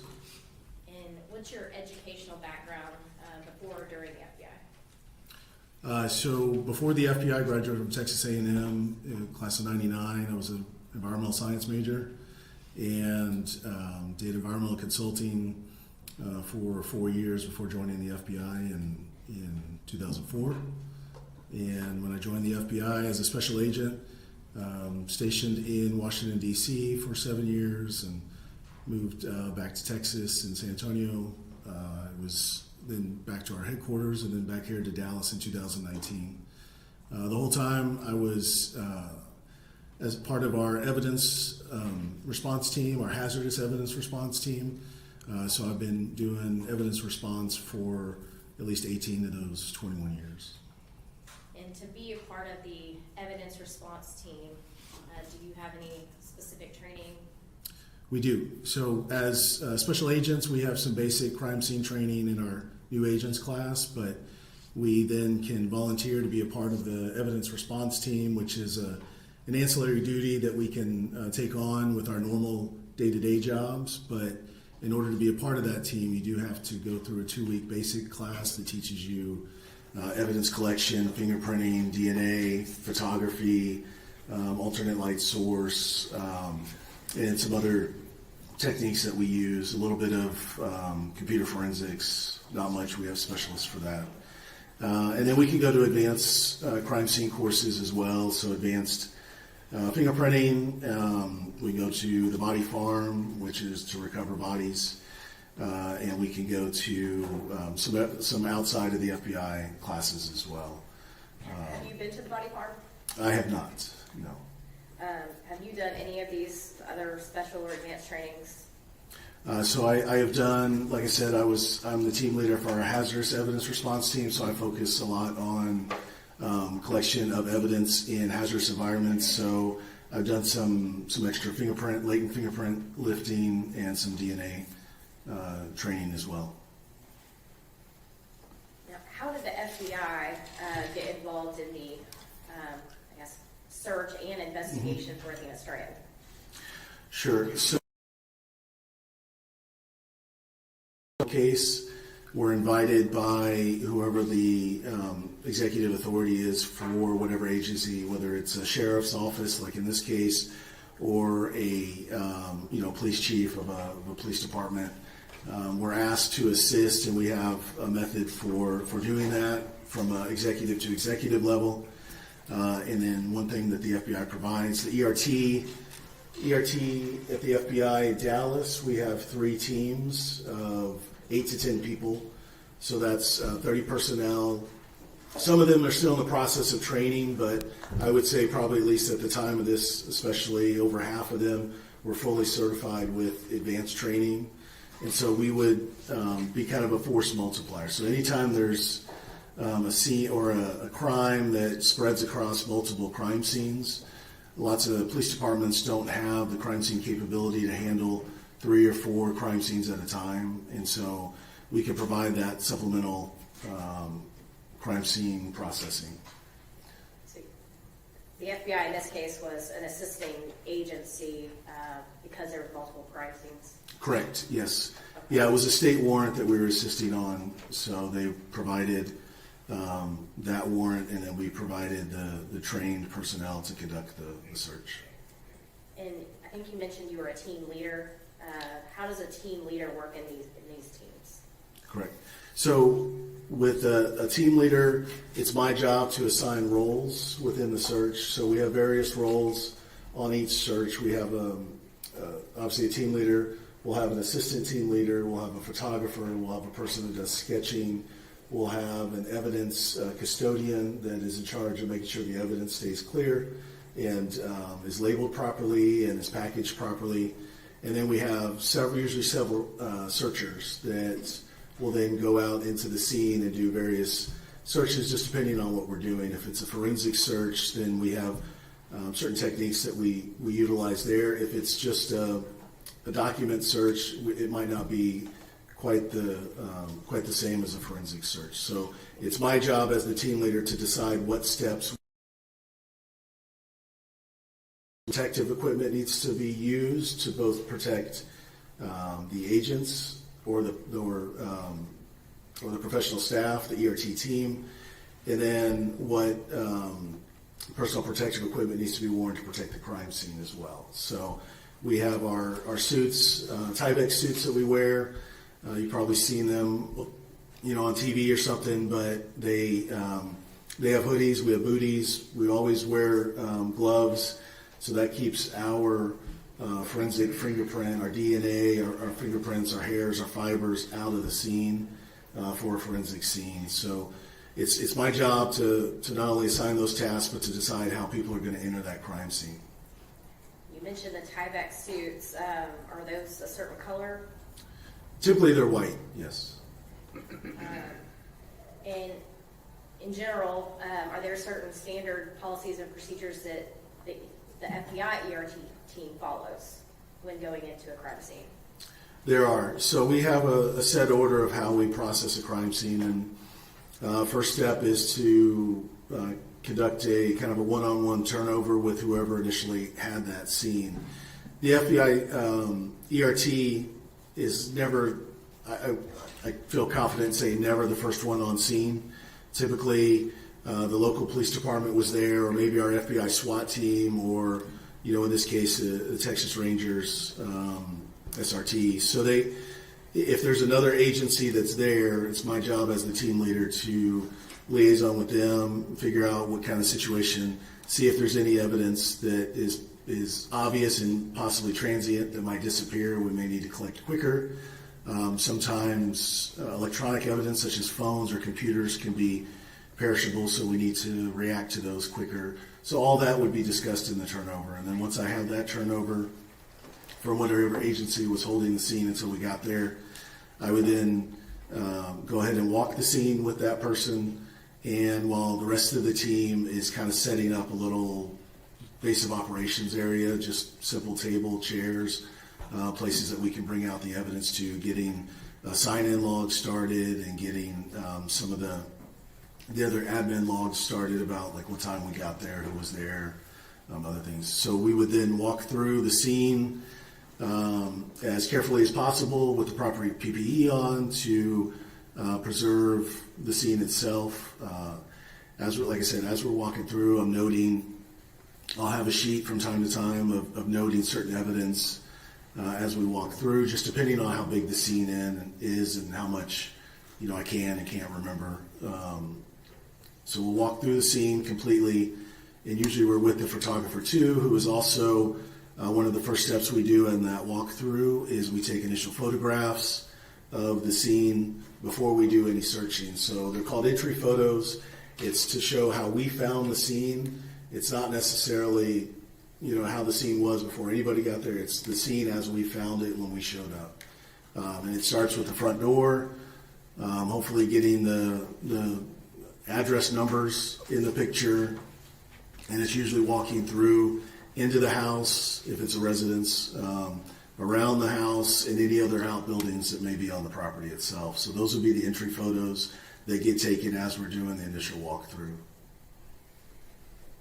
And at some point, your ERT team was called out. Where were you guys called out first to? We were called out directly to the residence. It was 7628 Somerville Place Road, Fort Worth, Texas. Was that the defendant, Tanner Horner's residence? From what I understand, from when I was called out there, yes. Okay. And when you arrive on scene, what did you see? Sure. When we arrived, there were multiple law enforcement personnel already there, multiple Texas Rangers, a couple of FBI special agents from the squad that was assisting Wise County, and they were kind of there holding the scene until we got there. At that point, the Rangers had already secured the scene from any kind of threat, like a person threat at the house, so they cleared it, and they were just kind of waiting for us to show up. And so I got there, and the rest of the team got there a few minutes later, and we started to do all the things that I just described, kind of set up a little base area and start with our entry photos. And so I think you said when you got there, the rangers had already secured the house. Correct, yes. Did you receive a warrant, like a search warrant for the home when you Yes. arrived on scene? Yes, we did from the Rangers. Okay. And earlier you said part of your procedure is to do a walkthrough. Did you do a walkthrough with the rangers in this case? I did, yes. And after you did that walkthrough, what did you do next? So after that walkthrough, we identified a couple of things that looked like they were possible items of evidence outside of the residence, around behind the shed, which was later identified as the defendant's quote-unquote bedroom or place where he stayed. And then we were able to see in there, and I could see that the area inside that shed where the defendant stayed was very messy, very much in a disarray. There's lots of trash, so I knew from there that the search was going to be a little bit more difficult because of the nature of that residence. It was separate than the main house. The main house was a little bit more orderly, and I kind of divided up. So from that walkthrough, I decided we're probably going to tackle this in kind of almost like two teams, one in the main house and then one focus. It just wasn't big enough. The shed wasn't big enough for multiple people to be in there. It's really big enough. We search in teams of two, just for checks and balances to make sure we always have two of our ERT folks together. So I saw, after that walkthrough, I saw what was identified as children's clothes back behind the shed in the grass. Typically, and in this case, it was no different. When I see evidence like that could have trace DNA on it outside at night, I tend to collect that as quickly as possible, but still following procedures. I don't want the weather, the wind, or somebody else trampling through there to mess it up as we see it. So we started moving forward. Once the entry photos were done, I would have instructed the photographer to go place pictures of those items, and then we would label them with our evidence tints and then go ahead and collect them so that they were out of the elements and we could secure those as quickly as possible. And so you noticed these items yourself on your initial walkthrough? I did, yes, ma'am. Okay. Were there any other items, I guess I'll call it evidentiary value that you saw that were ultimately collected? There were in his bedroom, I believe, I believe on his bed there was a FedEx shirt and a hoodie that during this whole search we had been talking to the Rangers, and that turnover, like I mentioned, they were telling us kind of what kind of clothes we might be looking for, what they were interested in. I believe they were interviewing him at the time of our search, and so little tidbits of things would come out from that interview, and so one of those was a FedEx shirt, and so we collected that FedEx shirt, and then a hoodie that was also found on his bed. So during this search, you were getting information that was being provided by the suspect, and were you also providing information back to others for the interview with the suspect? Yes, yeah. So as we located items that appeared to be, as we started photographing them, they fit the description of the victim's clothing that she was wearing that day. We told the Rangers, and they were able to phone that back to the interview team. So that's so Ranger Espinoza would have updated information while he was interviewing the suspect? Correct, yes. And Your Honor, may I approach? Yes.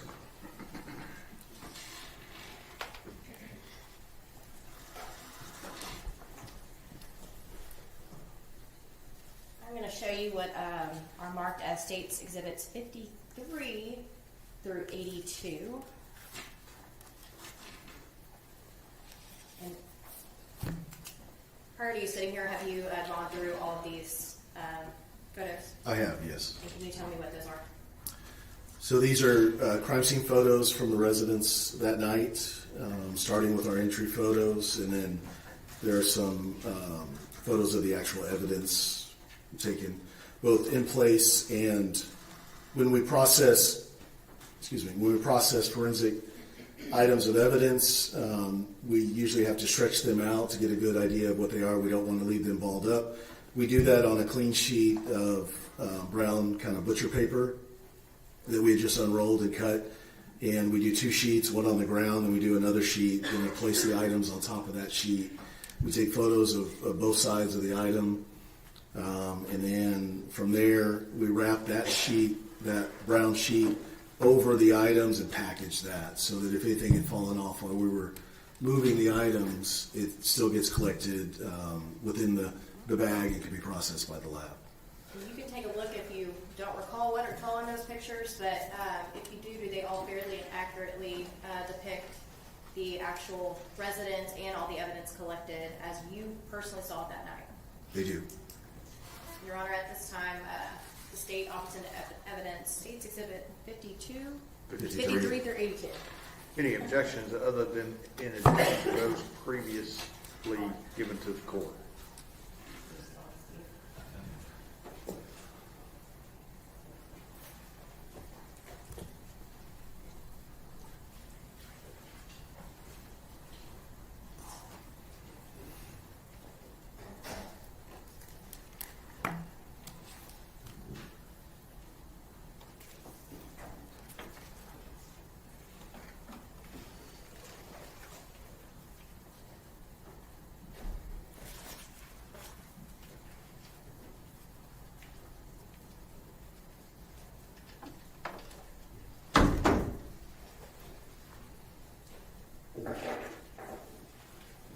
No additional objection, Your Honor. Then your previous objections remain overruled and State's Exhibits 53 through 82 are admitted. Thank you, Judge. And may we publish? Yes.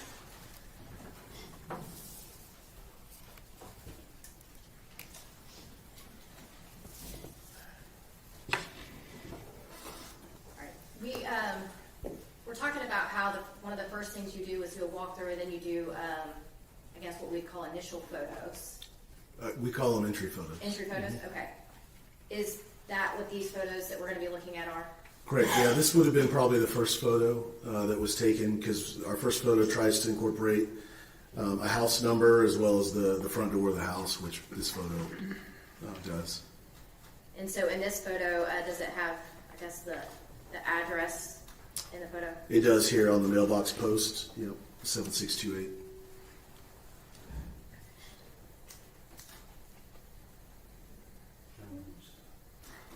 So this next photo, what are we looking at here? What exhibit number are we looking at? This is, We're at 50. Be sure to identify them by exhibit number. So this would be 54. Okay.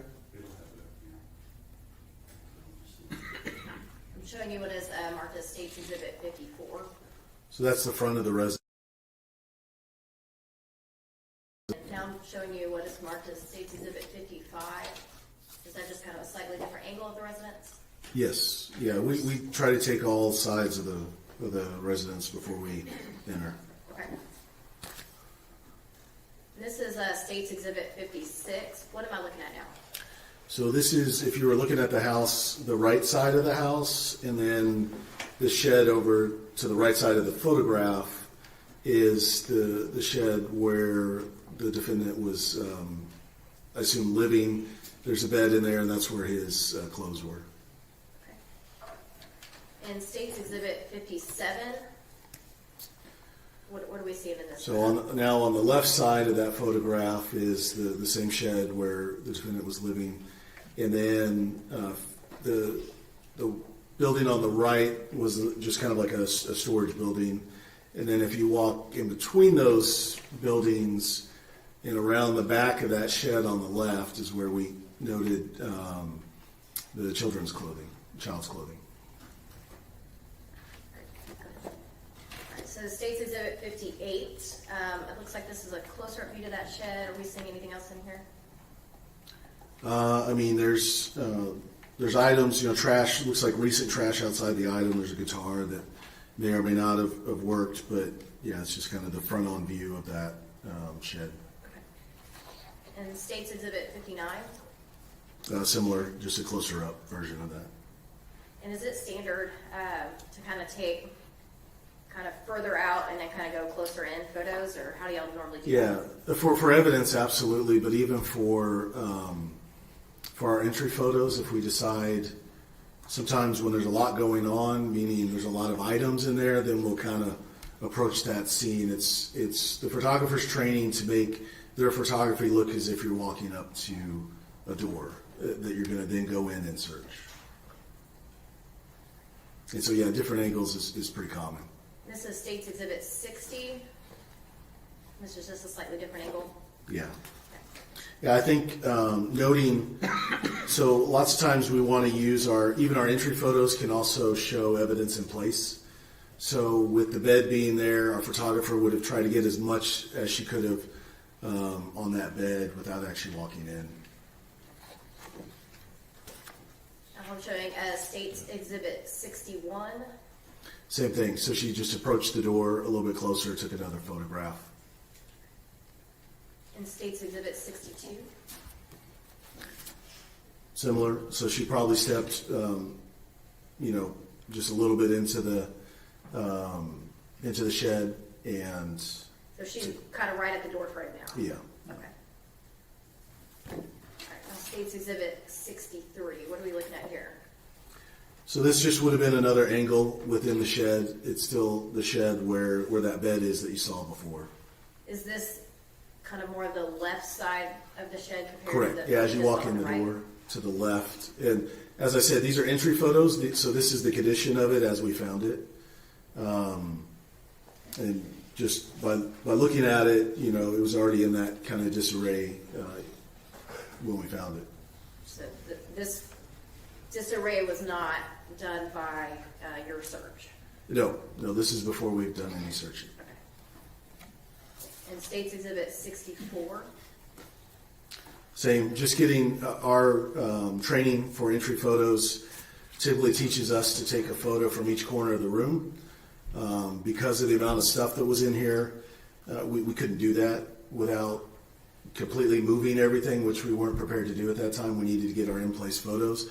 So I remember having this conversation with the photographer that let's just get, from the center of the room, let's just get pictures panning around. Okay. And State's Exhibit 65. So similar, now she's looking back at that front door. So she's doing that kind of 360 look as she pans around. And State's Exhibit 66. Same thing. Now she's turned to look at the bed and take that entry photo. Now, was there any floor space for you to walk on, or? Very little. Yeah, there was a lot of trash, dirty clothes, some kids' toys, just other items that were kind of just all over the place. Yeah. Now, State's Exhibit. So just noting the items on the shelf here, I think she would have just, like we said, we don't know what's evidence at that point when we're doing our entry photos. So when we see a shelf like that, she would have easily recognized that as maybe a place something could be. So she wants to get it in place, picture of it. And, in this case, there's some children's toys, there's, Tide Pods and just other stuff on the shelf. I believe there's a game console up there, so she might have been trying to get that in there as well. If you can see at the top shelf, that white box is the game console. Is that a pizza box? On the floor? Uh-huh. Yes, yeah. And looks like we're moving back outside. Talking about, I guess, the inside of the shed, was there any type of smell? From what I remember, yeah, it smelled like kind of old garbage, like you hadn't taken out your garbage in days, and probably a mixture of dirty clothes as well. It's yeah, it smelled pretty bad. All right, I'm going to show you State's Exhibit 68. So slightly different angles. So what are we looking at here? So this is, now that she has gotten the photos of the inside of the shed, she's going to work her way around the outside before we start doing any evidence collection. So that's part of this process, is taking another photo of that angle as she's moving down that area between the two buildings. And I would have been right with her as the walkthrough. We would be behind her, and she would be taking pictures, and then we'd walk and picture and then walk. In State's Exhibit 68. Continuing that walk, you can see we're getting closer to that trash can if you look back at the other picture. And now we're looking at State's Exhibit 70. Now orientate us between those two. Are we between those two buildings? Where are we at now? So now we're kind of over behind the shed, Okay. in that building.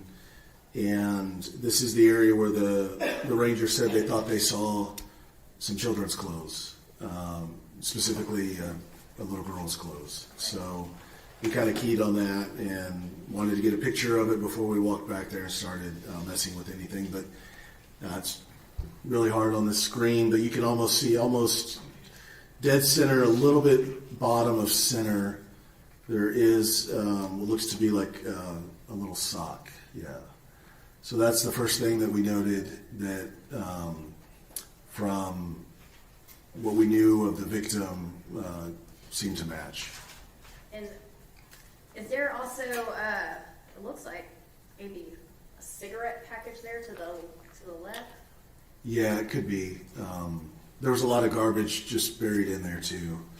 I think at one point they were it seemed like whoever, whether it was the defendant or other people who lived on the property, were just kind of dumping trash there. All right, and this is State's Exhibit 71. And what am I looking at here? So kind of that, you can see down in the bottom of this picture, what's labeled number 1 from our evidence tent is that sock that I initially mentioned. And then as you got closer to that sock, you kind of looked around that other building. You could see, if you move up to number 2, that's looks to be child's underwear, from that distance. And then if you move on to where number 3 is, over there, just to the right of the number 3, are small in size, looks like little girls' blue jeans. And so kind of for orientation purposes, let me see if I can. So where we originally saw the sock, kind of the front part of that trash pile, now we're seeing those clothes are kind of just all in line, the 1, 2, 3. Yeah, kind of around that other outbuilding that's next to the shed.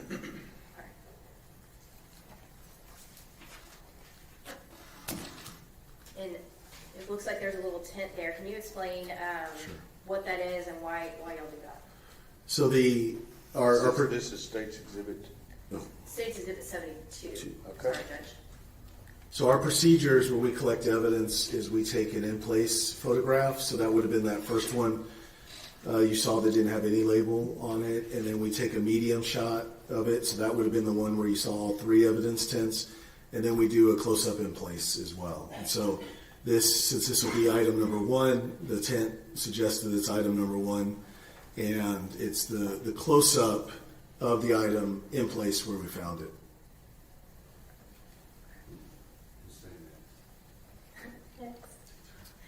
State's Exhibit 73. And so what are we looking at here? So that's that sock, item number 1. You can see it written there on the butcher paper. This is that brown paper that I was referring to earlier. So we always take a close-up with scale as our next photo. So we have the scale there, and then we have the photograph to show size.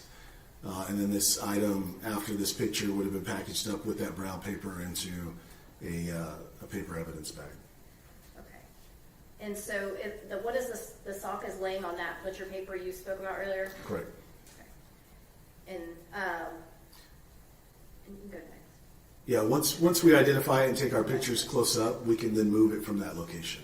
Right. Yeah. So once y'all do that, you scale it, you put, I think it's that number 1. Why do you write that number 1 on there? Just so in the photograph we can remember which one it is, in case there's multiple items that are similar in style or nature. Yeah. Is that number 1 also how y'all label your evidence log? Yes, in this case it is, yeah. And you're on average? Yes.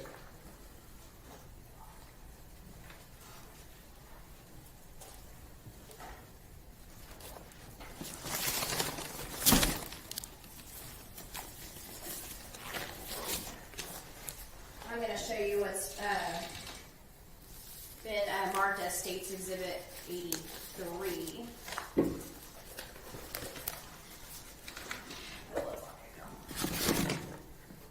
And do you recognize this item? I do, yeah. This is our packaging and our labeling style. And this would have been one of our evidence items, number 1. And what is in evidence item number 1? It's listed here, child's light blue multicolored sock found behind shed on ground. And is that the same piece of evidence that we're looking at here on State's Exhibit 73? It appears to be, yes. And are there any other identifying marks on this bag? Yeah, we have 7 items that we put on all of our evidence bags. So we have the item number, we have the date, we have a case number, an FBI case number. We put the address, and then we have 2 initials. The initials are the collector and the assistant. And is that bag still sealed? It is sealed with evidence tape, yes. And are there any marks on this bag that are not yours? So the Wise County Sheriff's Office sticker, that would have been possibly for their evidence folks.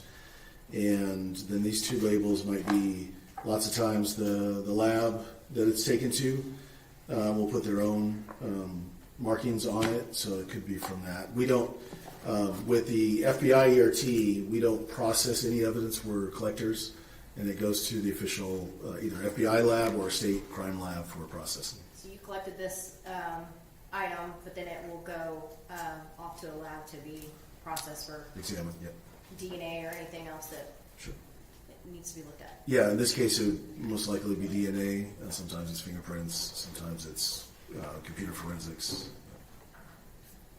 Hopefully not computer forensics on No. And Your Honor, at this time, the state offers into evidence State's Exhibit 83.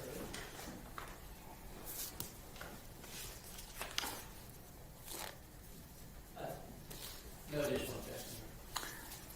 All right. State's Exhibit 83, they are overruled, and State's Exhibit 83 is admitted. Thank you, Judge.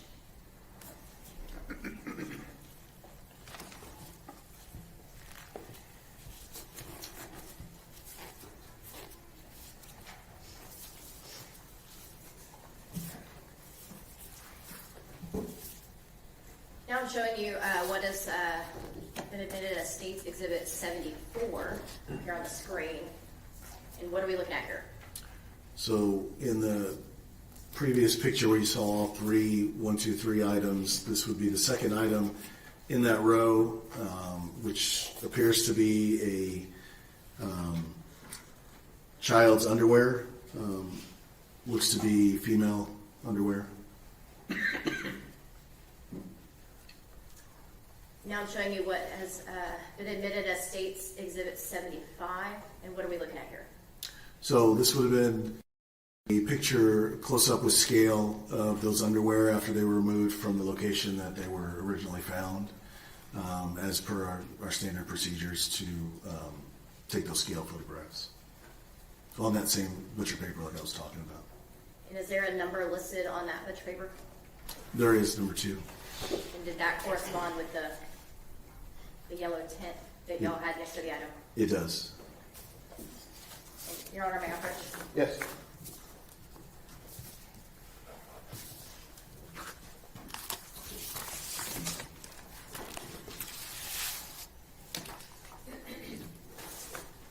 I am showing you what has been marked as State's Exhibit 84.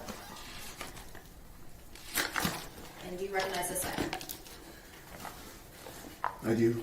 Yeah, this is our, once again, our packaging, our labeling system, and it says item 2, and it's child's white Hanes underwear found behind shed on ground. So it would have matched the description of what we're seeing in the photograph. And other than the lab processing, is there appear to be, is it sealed? Is there any? So once again, there's a Wise County Sheriff's Office sticker on there. We wouldn't have put that. That would be Wise County that would put that. And then a couple other markers that look like could have been from a state lab or something that would be used for their processing. Other than that, has it been altered in any way to your knowledge? No, it looks like it might have been opened and resealed by the lab. Other than that, no. Your Honor, at this time, the state offers into evidence State's Exhibit 84. Same objections to Mr. Gold? Yes, Your Honor. All right, those are overruled. State's 84 is admitted. Thank you, Judge.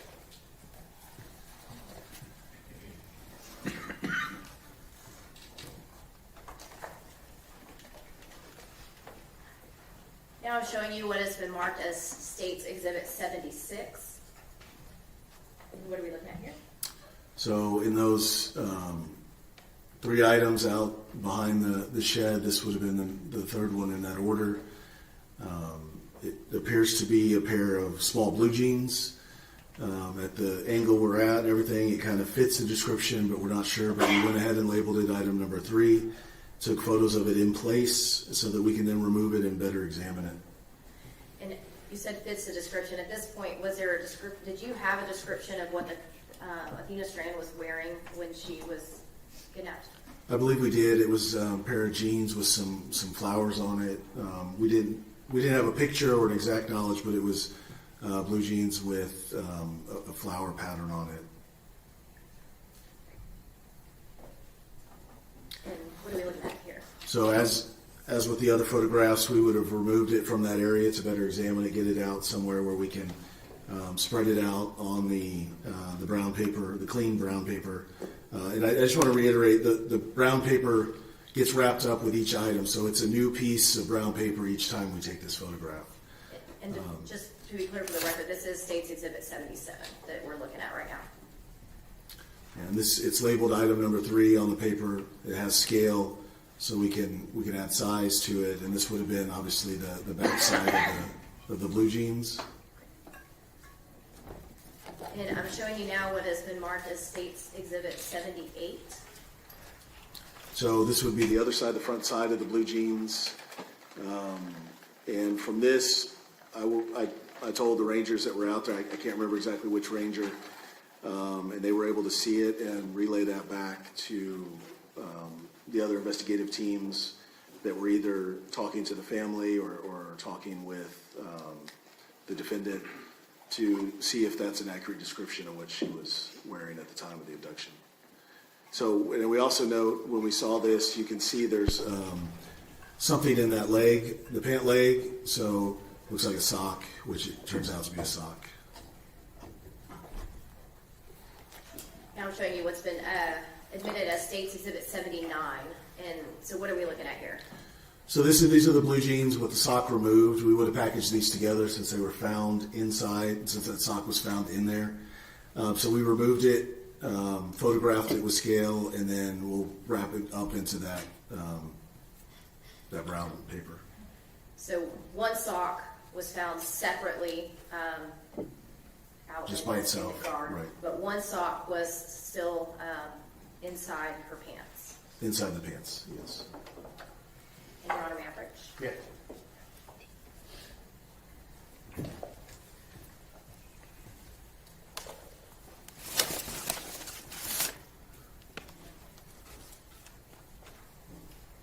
I'm showing you what has been marked as State's Exhibit 85. Do you recognize this? I do. It's our packaging, our labeling system, our item number, and the description of the item is youth denim jeans with flowers on pocket and one light blue multicolored sock and pant leg found behind shed on ground. Does that also show that it's item number 3? It does, yes. And kind of like the packages before, other than the markings and resealing from the lab? Has it been altered in any way? Yeah. Nope, just the additional markings from the lab and the Weiss County Sheriff's Office sticker label. Yeah. All right, this time the state offers into evidence state's exhibit, can't read, 85. Same objections, Mr. Gold? Yes, sir. Those are overruled, and State's Exhibit 85 is admitted. Thank you, Judge.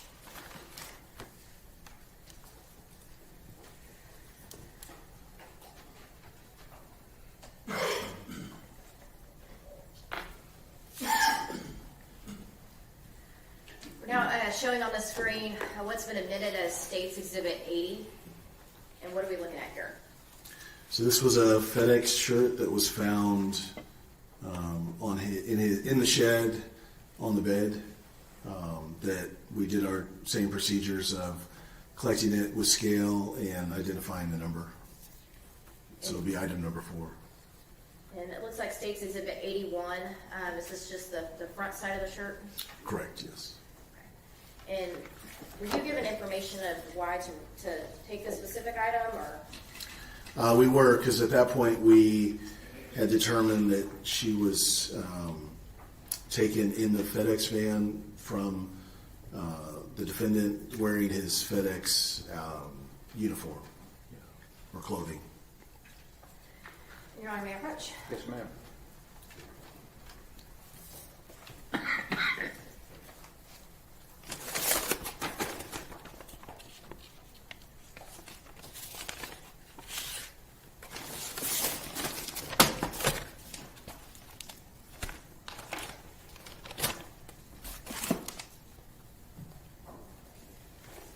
I'm showing you what's been marked as State's Exhibit 86.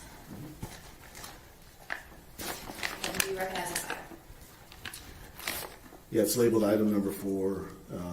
Same labeling system that we use, and recognize the initials.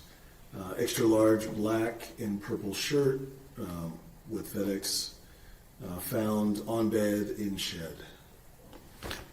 And other than the labeling and the sealing from the lab, has it been altered in any way? Nope, just the Weiss County label and the marks from the lab.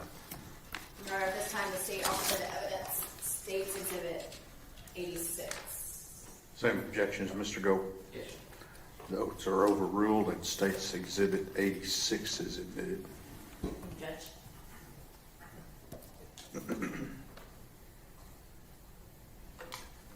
Now showing you what has been admitted as State's Exhibit 82. And what are we looking at here? So dark colored hoodie. I believe at the time we were told that he might have been wearing a hoodie as well, so we went ahead and collected that as part of the evidence. And does this also have the number on it? It does, number 5. Your Honor, may I approach? Yes.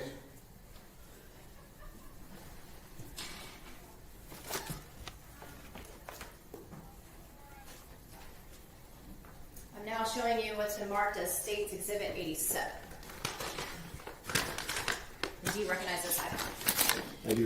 It's our labeling process, and it's item number 5.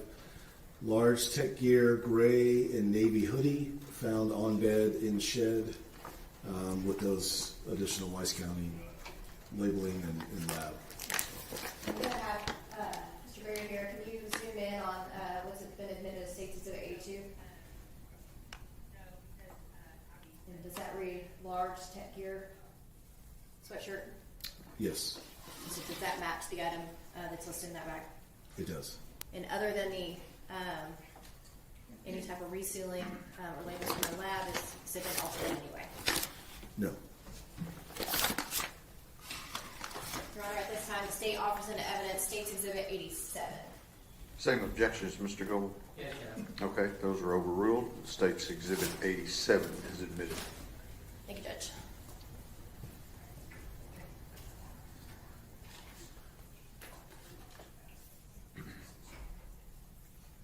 And Your Honor, may we approach? Yes.